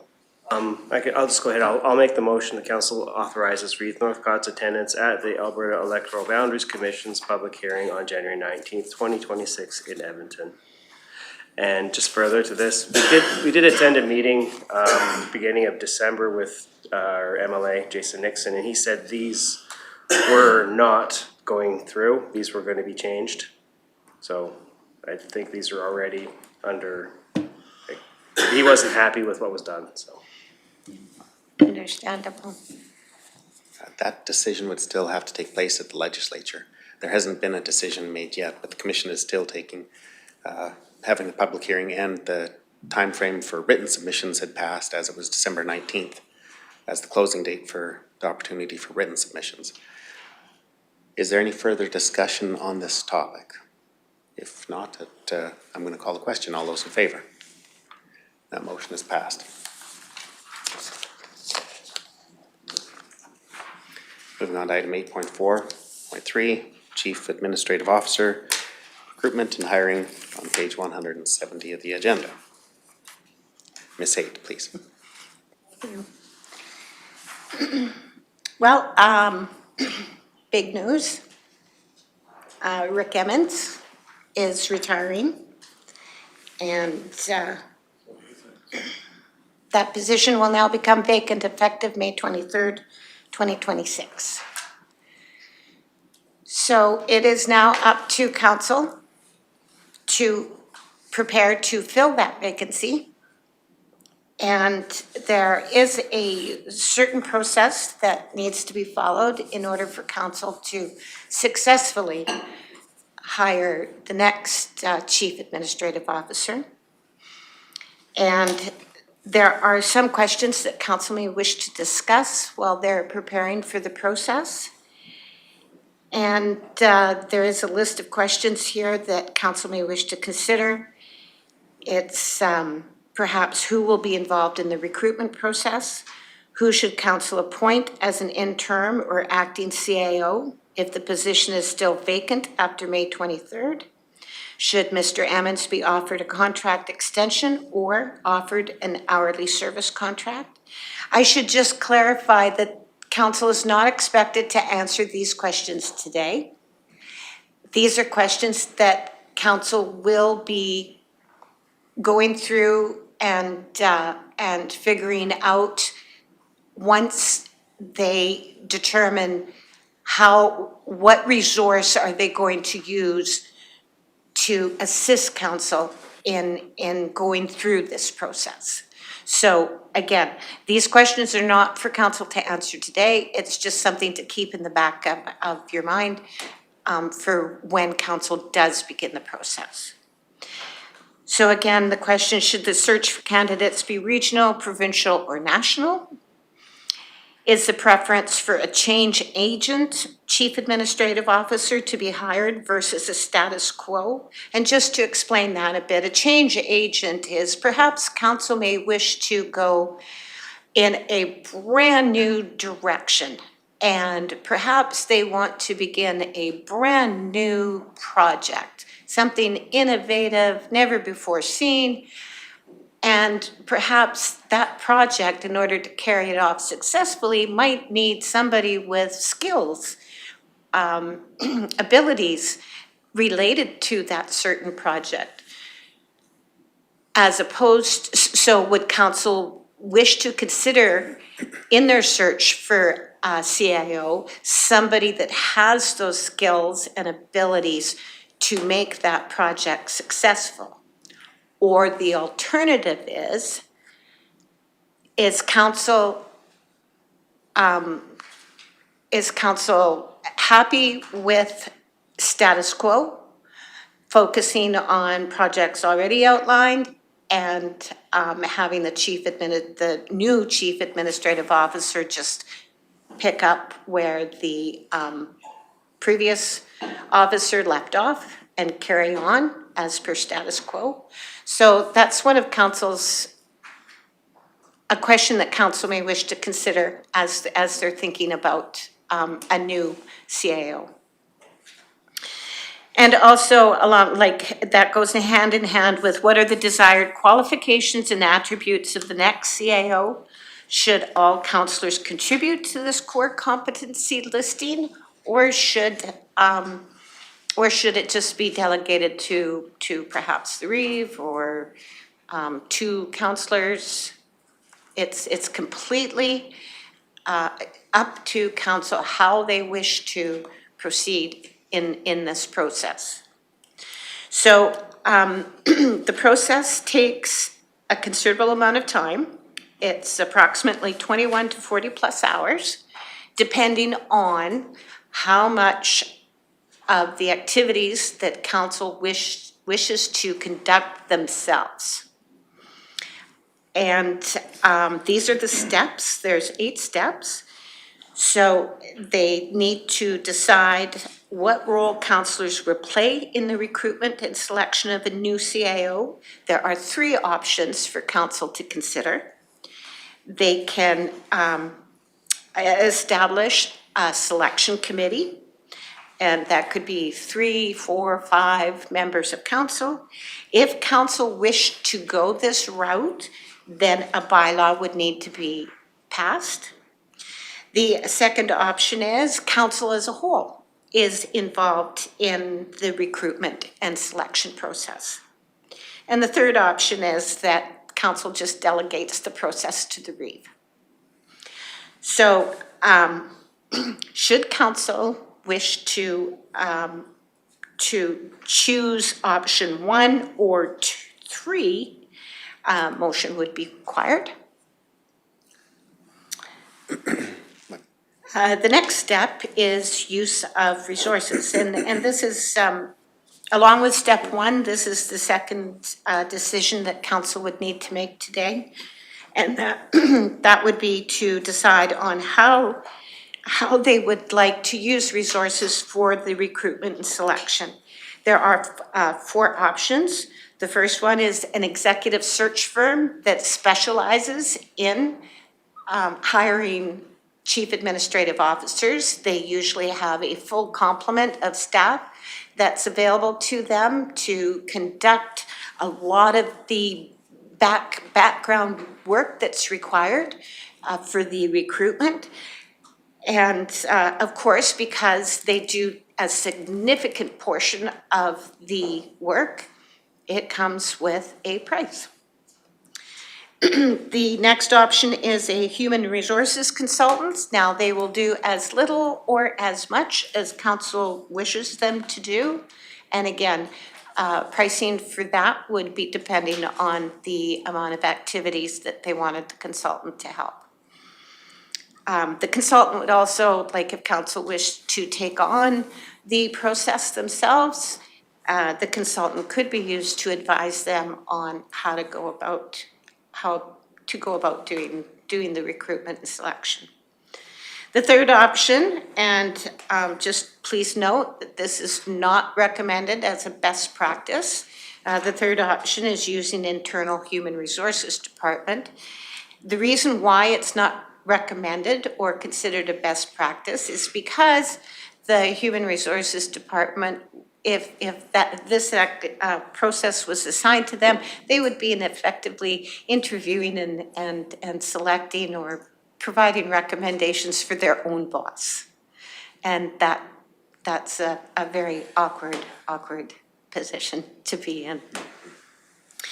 The fourth option is a hybrid model. So that would be using internal HR department to assist either the executive firm or the HR consultant. And it would be more in the background, assisting them with perhaps scheduling, assisting them with contacting candidates, assisting them with advertising, assisting them with fine-tuning the job description, et cetera, et cetera.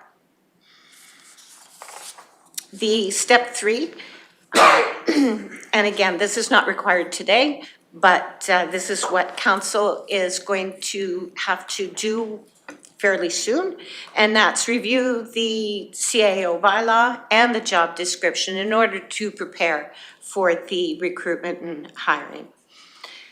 And then the final steps 4 to 8, all of those steps, again, it's council's prerogative to undertake all those steps themselves, or they can have either an executive firm complete them.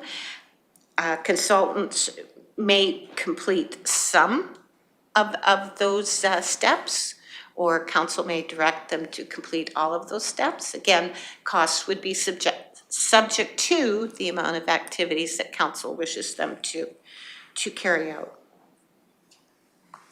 So council's 2026 operating budget assigned $38,000 to cover fees for the hiring process, including legal services and advertising.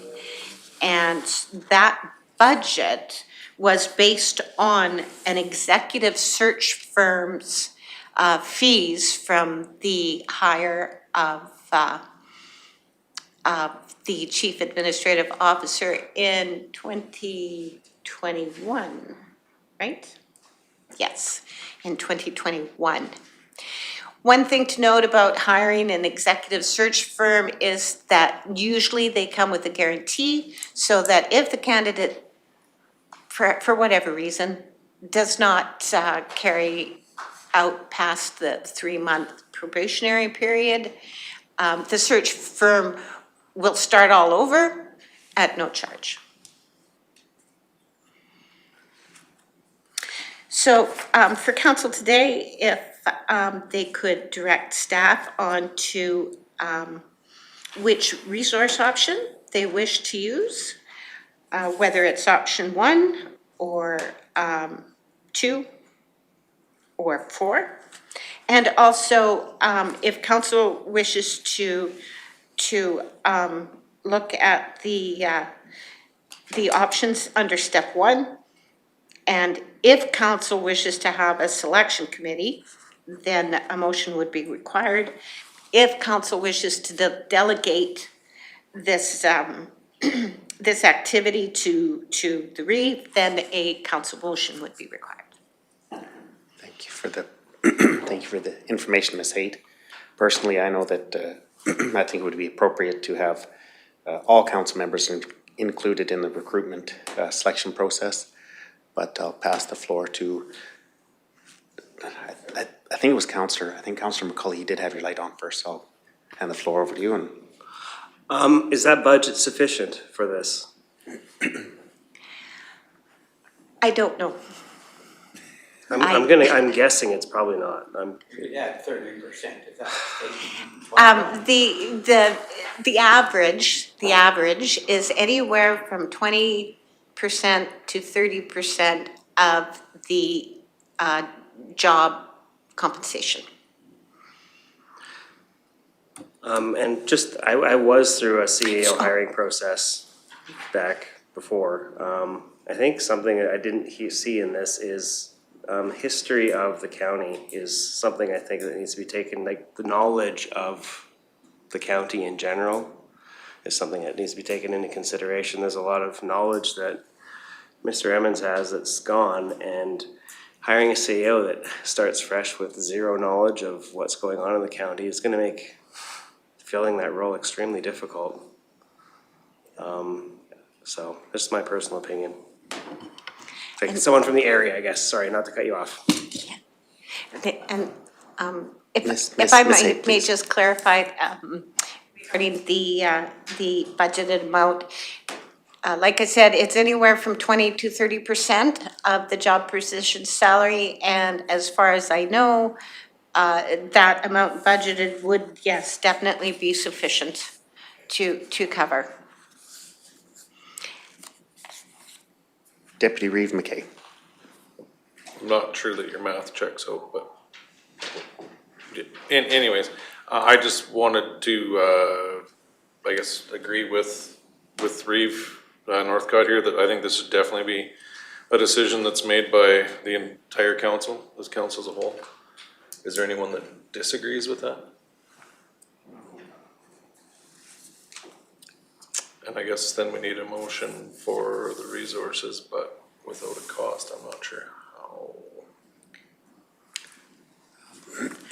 If, and if I may clarify, if that is the budget amount, then a request for quote would go out, and it would not be accepted if it was over the budgeted amount. Okay, well, if that's the case, then I will make the motion to utilize the executive search firm as laid out in the budget to perform the task of finding a new CAO. And did council wish to have the county HR department assist the executive search firm where needed? I don't think so. Yeah, I was just, if you have any more comments, Deputy Reeve? No? Okay, so you're maybe more in line with having number one, the executive search firm currently. There will be some more comments, so Councillor Humphrey? Just going to comment on that. I think it would be beneficial to have the internal HR department assist the search firm because they're coming in cold. So they would have information on relevant to our county that would help in their search, I believe. Okay, so we have another- And Ms. they Haight, go will ahead. also meet with all of you, the search firm.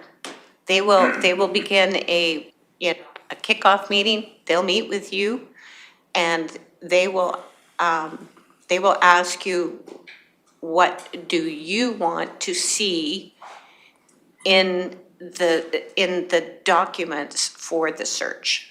And so it will be council that will be directing the search firm as to what they're looking for, what council wants the candidate to have as far as pre-knowledge, the skills and abilities that council's looking for.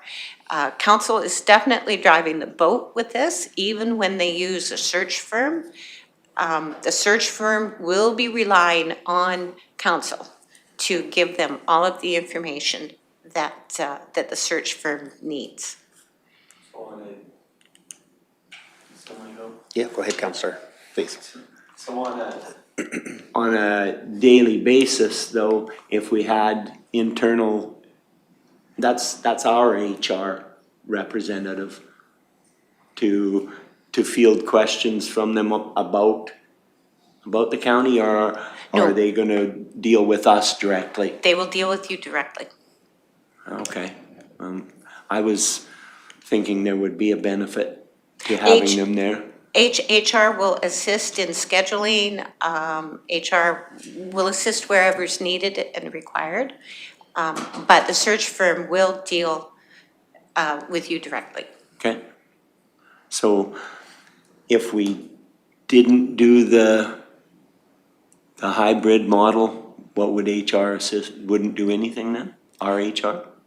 No, if council chooses just the search firm, then HR wouldn't be providing assistance. Yeah, then I still think they would provide some benefit. It would benefit to have that, but that's, throw it around what everybody else thinks, but I think they would, if they're gonna help with scheduling and stuff, they would have the internal knowledge of that. Whereas an external firm just coming in searching wouldn't. So including our Clearwater County's HR department would offer an avenue for communication with the executive search firm. And I'm just only assuming here, but the comfort level of the HR department being included in here, I'm only assuming, but by having them included as option number 4, I'm just suspecting that there's a level of comfort there to be involved in a hybrid model. Okay. Councillor Humphrey. That would put them at a disadvantage then, because they'd be No, involved in the process of finding a new boss? No, the assistance would be strictly administrative.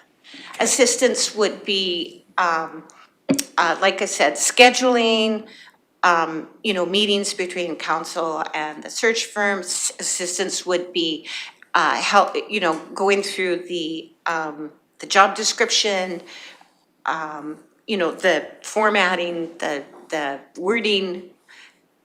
That it's completely administrative. They would not be involved in any kind of interviews. They would not be involved with skill search, No, definitely not. And I believe that CO Emmons has a comment. Mr. Emmons, please. Thank you. I was gonna just add, I think the benefit to council utilizing our internal HR as a resource, not in the hiring process, because as we learned at RMA in our session, that isn't a good practice. I can't imagine being in the position of recommending somebody that council didn't pick and then that CEO finding out. What a terrible position.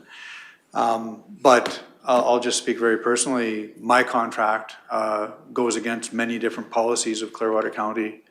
And I think it would be advantageous for council when making its selection to even have a resource internally to say, do we have a policy on this?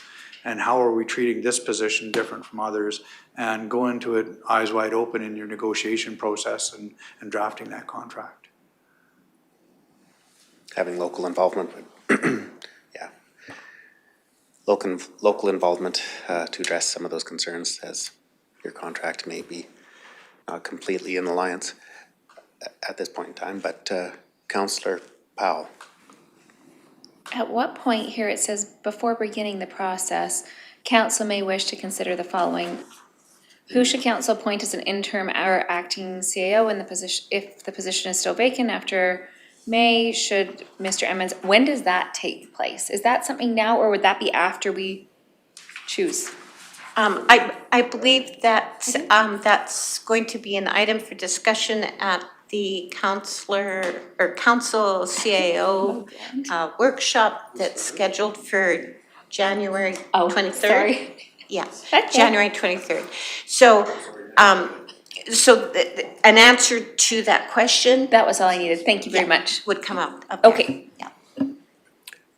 Okay, now, just to, if there's any further discussion, if not, we'll go back to, I believe that we had a motion that was semi-drafted. We'll go back to that motion, if you don't mind, Deputy Reeve. Yes, and I will just accept the friendly amendment from Councillor Humphrey to change to the hybrid model where HR would assist the executive search firm.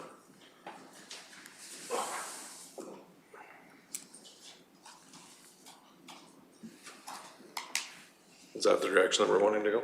Yeah, I'm just trying to find the final words, just to repeat the motion for clarity for councils before. Sorry, so If step one for council and council's roles, we'd be choosing number two, council as a whole. Would council may wish to have all councillors included in the recruitment and selection process. That's desired at this time. I'm seeing head nods. And then for step two, for the use of resources, would be option number 4, which would be the hybrid model of either options 1 or 2, assisted by the internal HR department. That's the intent of the direction that your motion was headed? Yeah, we should maybe just say that just option 1 and internal HR, I guess. So would this have to be 2 separate motions for councillor's role? If council is going to just, council as a whole is going to participate, no motion is required because that's usually standard practice. However, like, I just wanted to outline that there are options to that. And the options require motions, not the standard practice. Okay, so options 2 and then and number 4. So is there any motion required then at this point in time? I believe that Councillor McKay made that motion. To use number 4? Yeah, the executive search firm with assistance of HR. Perfect. I believe, yeah. Okay, so we have a motion on the floor. If there's any further discussion, do you have any more comments, Deputy Reeve? No? Okay, I'll call the question. All those in favor? And that motion is carried. So, thank you. Need a motion to go past 4:30. I think Councillor Cermak has shown interest in making that motion. I will make that motion. Okay. Go past 4:30. Councillor Cermak makes a motion to go past 4:30. Call the question. All those in favor? Everybody wants to stay here later. That motion was passed. Just kidding.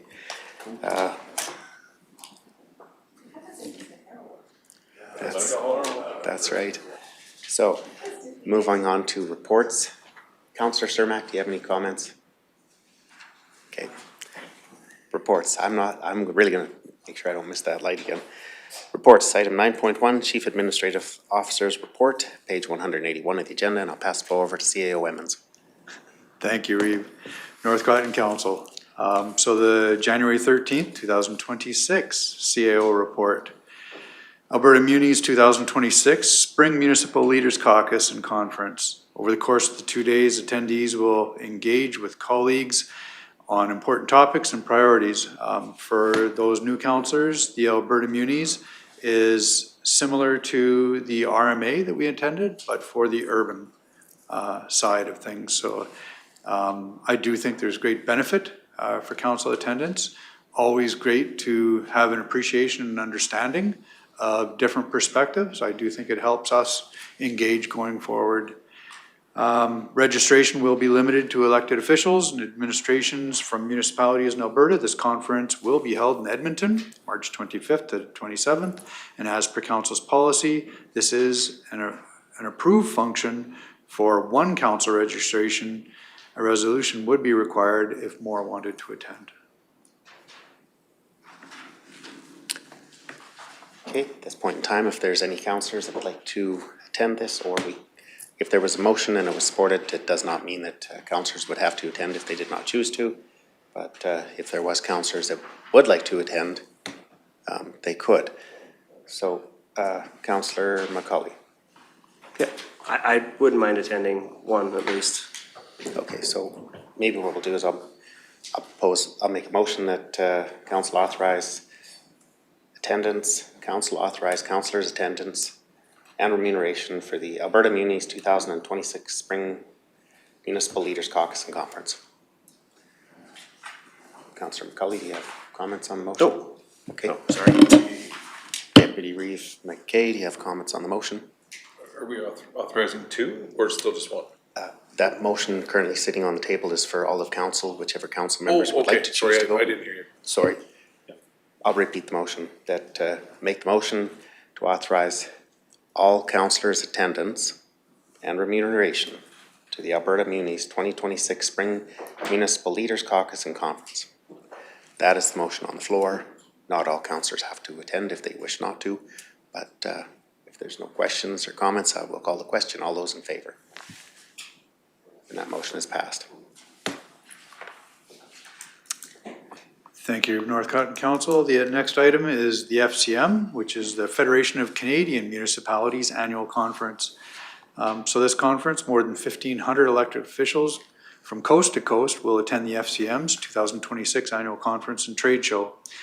This is Canada's largest pan-Canadian gathering of elected officials. And I will make note that this year, the FCM is coming to Edmonton. This does rotate. It can be in Vancouver, Halifax. So I will say it's fairly unique that this FCM is this close to home. It will be held June 4th to the 7th. And as per council's policy, this is an approved function for all councillor registrations due to the conference being held in Alberta this year.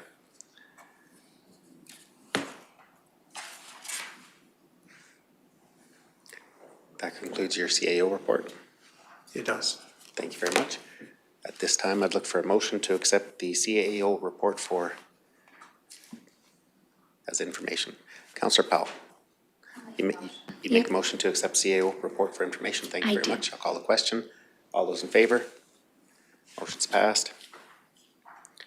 Moving on to item 9.2, Rocky Mountain House Airport briefing, December 2025, on page 182.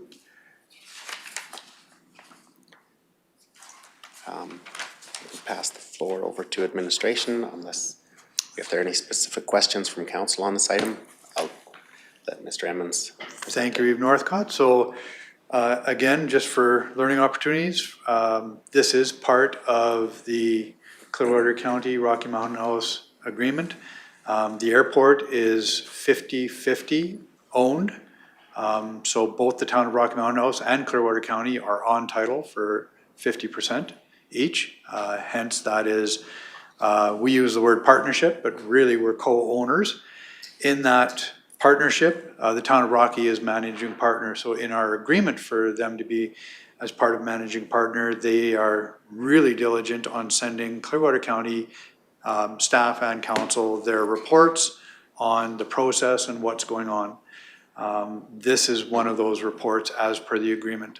If council had any questions regarding the operations, I would do my best to entertain. But again, this is joint owned and the town manages. Thank you very much. Councillor Cermak. Can you explain what capital projects we completed over there? I didn't know we had anything going on. So the town of Rocky Mountain House has been engaged in upgrading their runway lights. There's a drainage project that went through ICC. And with that was some pavement repairs. Okay. Thank you. Any other questions, comments? If not, I'd be looking for a motion to accept the Rocky Mountain House Airport briefing as information. Councillor Humphrey, I make a motion that we accept the Rocky Mountain House Airport information as information. thank you very much for the motion. If there's no further discussion, I'll call the question. All those in favor? Motion is passed. Moving on to 9.3. Actually, I think at this point in time, maybe we'll just take a short 10-minute break and we'll be back at 5 o'clock.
Welcome back from our break. Moving on in our agenda, item 9.3, verbal council reports, and we'll start with Ward 1. Thank you. First off, Happy New Year's to everybody who's listening, and I hope you had a very Merry Christmas. Yesterday, we were with the town in a course, which was great, but mostly what the last few weeks of my time has consisted of is speaking to residents. I've had some really interesting conversations, emails, on phone conversations. Something that I won't talk too long on this, that's come to my attention is that there's a communication issue and maybe some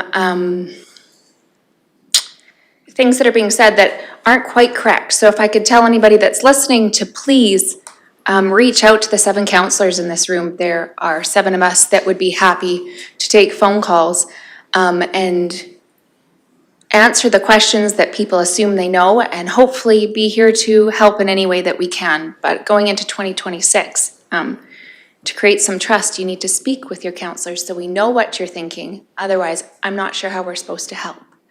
That's all for mine. Very, that's a great comment. Thank you for that comment, Councillor Powell. Councillor Letwin. Yes, Happy New Year also. Some of the emails that came through, I responded by phone to the people sending them. They're not my ward, but I know them. And there is a lot of confusion out there, a lot of misinformation. And one was that Nolan there, he was concerned that we were against tourism completely. And I phoned and visited with him, and I said, no, we're not against tourism. He didn't say where he found that or heard that information from, he wouldn't say, but, and I've come across other things like that in the county where people are not misinformed, or they get the wrong information and they, they're very concerned, so just been trying to deal with that a little bit on the side too, and that's good. Thank you. Thank you, Councillor Letwin. Deputy Reeve McKay, if you have maybe a highlight or a little bit of a report for council. Thank you, Reeve. Happy New Year, I guess, to everyone. It's great to be back. There wasn't a whole lot over the holidays. A couple resident concerns regarding roads. Easily dealt with, no issues there. Committees will begin tomorrow and Thursday again. And I guess I would also just like to echo from the previous councillors that there does seem to be some miscommunication, whether, between chamber and council or wherever that began, I guess. And I said it earlier and I'll say it again.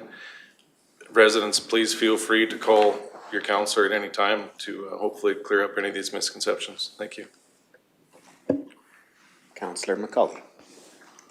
I spent the Christmas break on a whole bunch of different phone calls, ranging from tourism to broadband. I don't know, there's definitely a wide range of what the county is doing and what the opinions are, even what you read on the internet. I had an interesting request from CBC Radio to do a interview, and I'm doing the pre-interview tomorrow. We're just receiving the questions on what they want, and then I send them off to staff and they'll vet what's going on. I don't know when that exactly is happening, but it's pretty neat. It's a daybreak episode on CBC, I think it's in Calgary, and they've already featured some parts of Nordegg, and they're just getting the councillors' view on it, and it's one of the first of their series, so it's kind of cool. I was at a Community Futures meeting on Wednesday, the orientation, and for anyone who doesn't know what Community Futures does, they lend money out to individuals who normally aren't approved by the banks, or their ideas are too far out there to get financing. It's a really, really good program that more people should, if you're trying to start a small business, it's something that you should look into. I forgot that it's all the stuff that they do. I attended the Caroline Ag Society meeting last night, and they did have some questions on the timeline for us on how we're getting to the RFP process, just how long it's taking. They're just concerned, and they want to be a little more involved in just the information side, know where are we at, if that's an option, just so they're not in the dark. Because it is half their money as well. Yeah, I think that's about it. Councillor, are there any questions for Councillor McCauley from, if not, we'll proceed to Councillor Cermak. Yes, I attended a couple meetings in January. One was with the Clearwater County Library Board. We had Rhonda Serhand out. She's going to help us redo our budget. And it will be presented to council, probably before our strategy meetings, so that we will have a budget that is understandable in what we need and what we're going to be doing there at the Clearwater County Library at Caroline and Nordic. And then on January 5th, the Reeve and myself attended a closed meeting at the seniors housing with the Chamber of Commerce in Caroline. And there was a few discussions, and there was between 10 and 11 people there at the meeting. And they're very concerned and would like to see a seniors home move forward in that community. And I guess there's a couple stumbling blocks to get it going. One is that they need land. We need the sewer in Caroline fixed. And then they also need somebody to take on the project. They're suggesting county or the Rocky Senior Housing. And before we move any further, I would like to have a straw poll or a motion. Is this council up to giving some land in the Caroline area, or in the town of Caroline, 2 to 3 acres for a senior housing to get this project going? Is there any feeling? We've had a poll done about 4 years ago that about 70% of the people there said they wanted a senior housing, and it looks like about a 20 to a 24 unit. But one of the biggest stumbling blocks is a location. I'm not saying that we have picked a location. There's quite a bit of Clearwater County land in Caroline. They figure 2 to 3 acres is what they need. So would this council be willing to donate that much land to a good cause? So, thanks for raising the awareness, Councillor Cermak. It does definitely raise the awareness to council, but this will be an absolutely great discussion at a strategic planning meeting. Yep. Where we can have that further discussion regarding. I just wanted to plant the seed and have everybody think about it. Absolutely, you totally did. Yep, raised awareness, mission complete. But, yeah, no, and that's, thank you for bringing that forward, but we can have that discussion at a future strategic planning meeting and have more in-depth discussion about that. Deputy Reeve McKay. Sorry, I guess I was under the impression when we did that tour that that land was already allocated behind the rink, but I guess that's gonna require some further discussion. Mm-hmm. Strategic planning. It'll be great discussion there. We have lots of other Councillor land, Cermak, do you have any additional report or any additional information? I better stop. Are there any more questions for Councillor Cermak at this time? Seeing none, we'll move to Councillor Humphrey.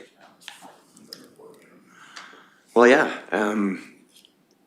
Happy New Year to everybody that I haven't seen and said Happy New Year to. And I had a great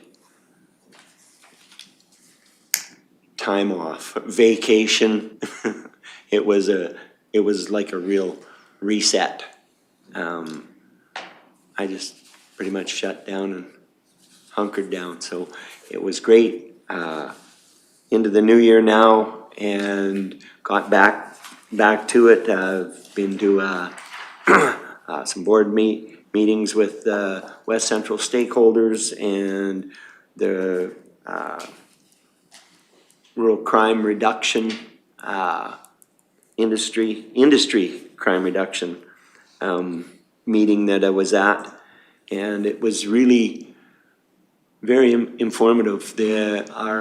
Our industry out there, technology is really, here's some real positives of technology. They've got systems out there now where with our cameras and capabilities, they're able to deter a lot of theft with the innovative systems that they've got out there. I watched some really interesting clips that they had. They had a presentation put on by a company that came out, did a fantastic job of presenting their system, and got to actually see where some of the criminals were actually apprehended. Was rather heartwarming to see that happen. They deterred some, showed us some clips of that, just some of the systems they have. So that was all very positive. Also at that thing at the West Central stakeholders, it was a really good meeting. Forestry was there represented for agriculture and forestry. Something they had mentioned is, and would be great for people looking for part-time work and summer positions. The government of Alberta has a youth hiring program in place, and it's just a lot of these things, they have part-time and summer positions as well as the youth hiring program, and that's just on alberta.ca. So I thought it was really some good information at that meeting. Yeah, I got some other stuff and I'll bring it up at our at another meeting that it ties into it, not this one. So just more information from there. So everything else has been great. So that's all I have. Thank you for the report. And are there any council members that have any questions or comments from Councillor Humphrey? Seeing none at this time, I'll give a brief report on the things I've been doing. I was approached by it's called the Mountain View and Neighbours Women in Business. There is a gala to recognize women in energy, women in agriculture, ag business, or agri-food, women in, and also women of influence. There's a deadline is February 20th to nominate women that would be deserving to be nominated in our region. The gala will be held in Olds at the Pomeroy Inn on March 6th. So if anybody knows any deserving women in our community, just to raise awareness and have the nomination papers forwarded to the Mountain View Neighbours Women in Business. I did attend the Director 2 meeting in Three Hills. There was quite a few newly elected Deputy Reeves and some new Reeves and mayors there as well. The report, some of the discussion was the amalgamation. There are other municipalities that are doing viability reviews on some of their smaller villages. And I think that they will be looking towards Clearwater County for input and learnings from the amalgamation with the village of Caroline and associated costs. They were quite surprised at the, sort of the level of the roughly $30 million initially being provided to council as low-level estimate for infrastructure deficit that needs to be repaired and upgraded in the previous village of Caroline.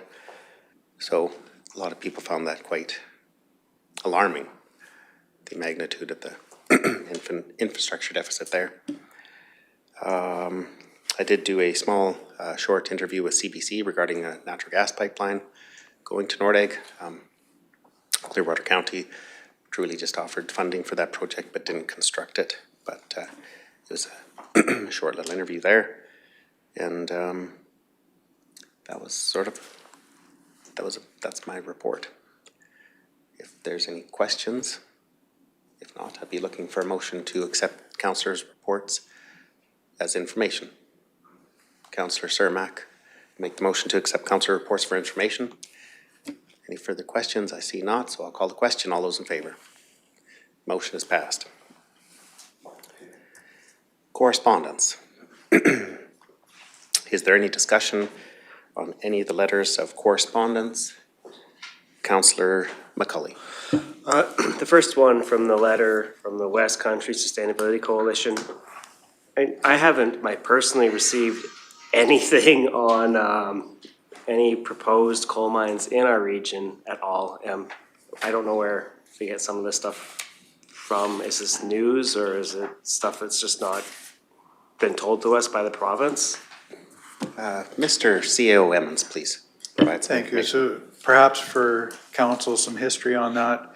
A few years ago, there was talks of an application actually down more in around that Strachan, follow the Center Fork straight out to where it tees off with the trunk, right in that area. So really a fair distance away from Nordegg, but that was an identified potential coal source for, I forget the coal company, but from Australia. They did a presentation for council. Oh, sorry, Valerie. Thank you. And they did a presentation for Clearwater County Council back in the day in the town of Rocky. And it went silent since then. And I believe the conversation of coal and mining and permitting has been held with the province ever since. Any other questions regarding any of the correspondence? Mr. Evans, do you have any more comments or no, your light's on? Okay, if not, we could just use one motion to accept correspondence as information. Councillor Letwin, you'd like to make a motion to accept correspondence as information? I'd like to make a motion to accept the correspondence as information. Thank you for the motion. Call the question. All those in favor? That motion is passed. Section number 11, notices of motion. Seeing none. Councillor Levin, is your light just on or do you have a comment or question? Yeah, sorry, the lights have been going all day. No notices of motion. Closed session is resolved. Item number 13, adjournment. Councillor Powell? Can make the motion for adjournment. I thought I seen you going ahead Yeah. for your light there. Councillor Powell makes the motion for adjournment. Call the question. All those in favor? That motion is passed unanimously. Thank you and have a good evening, everybody.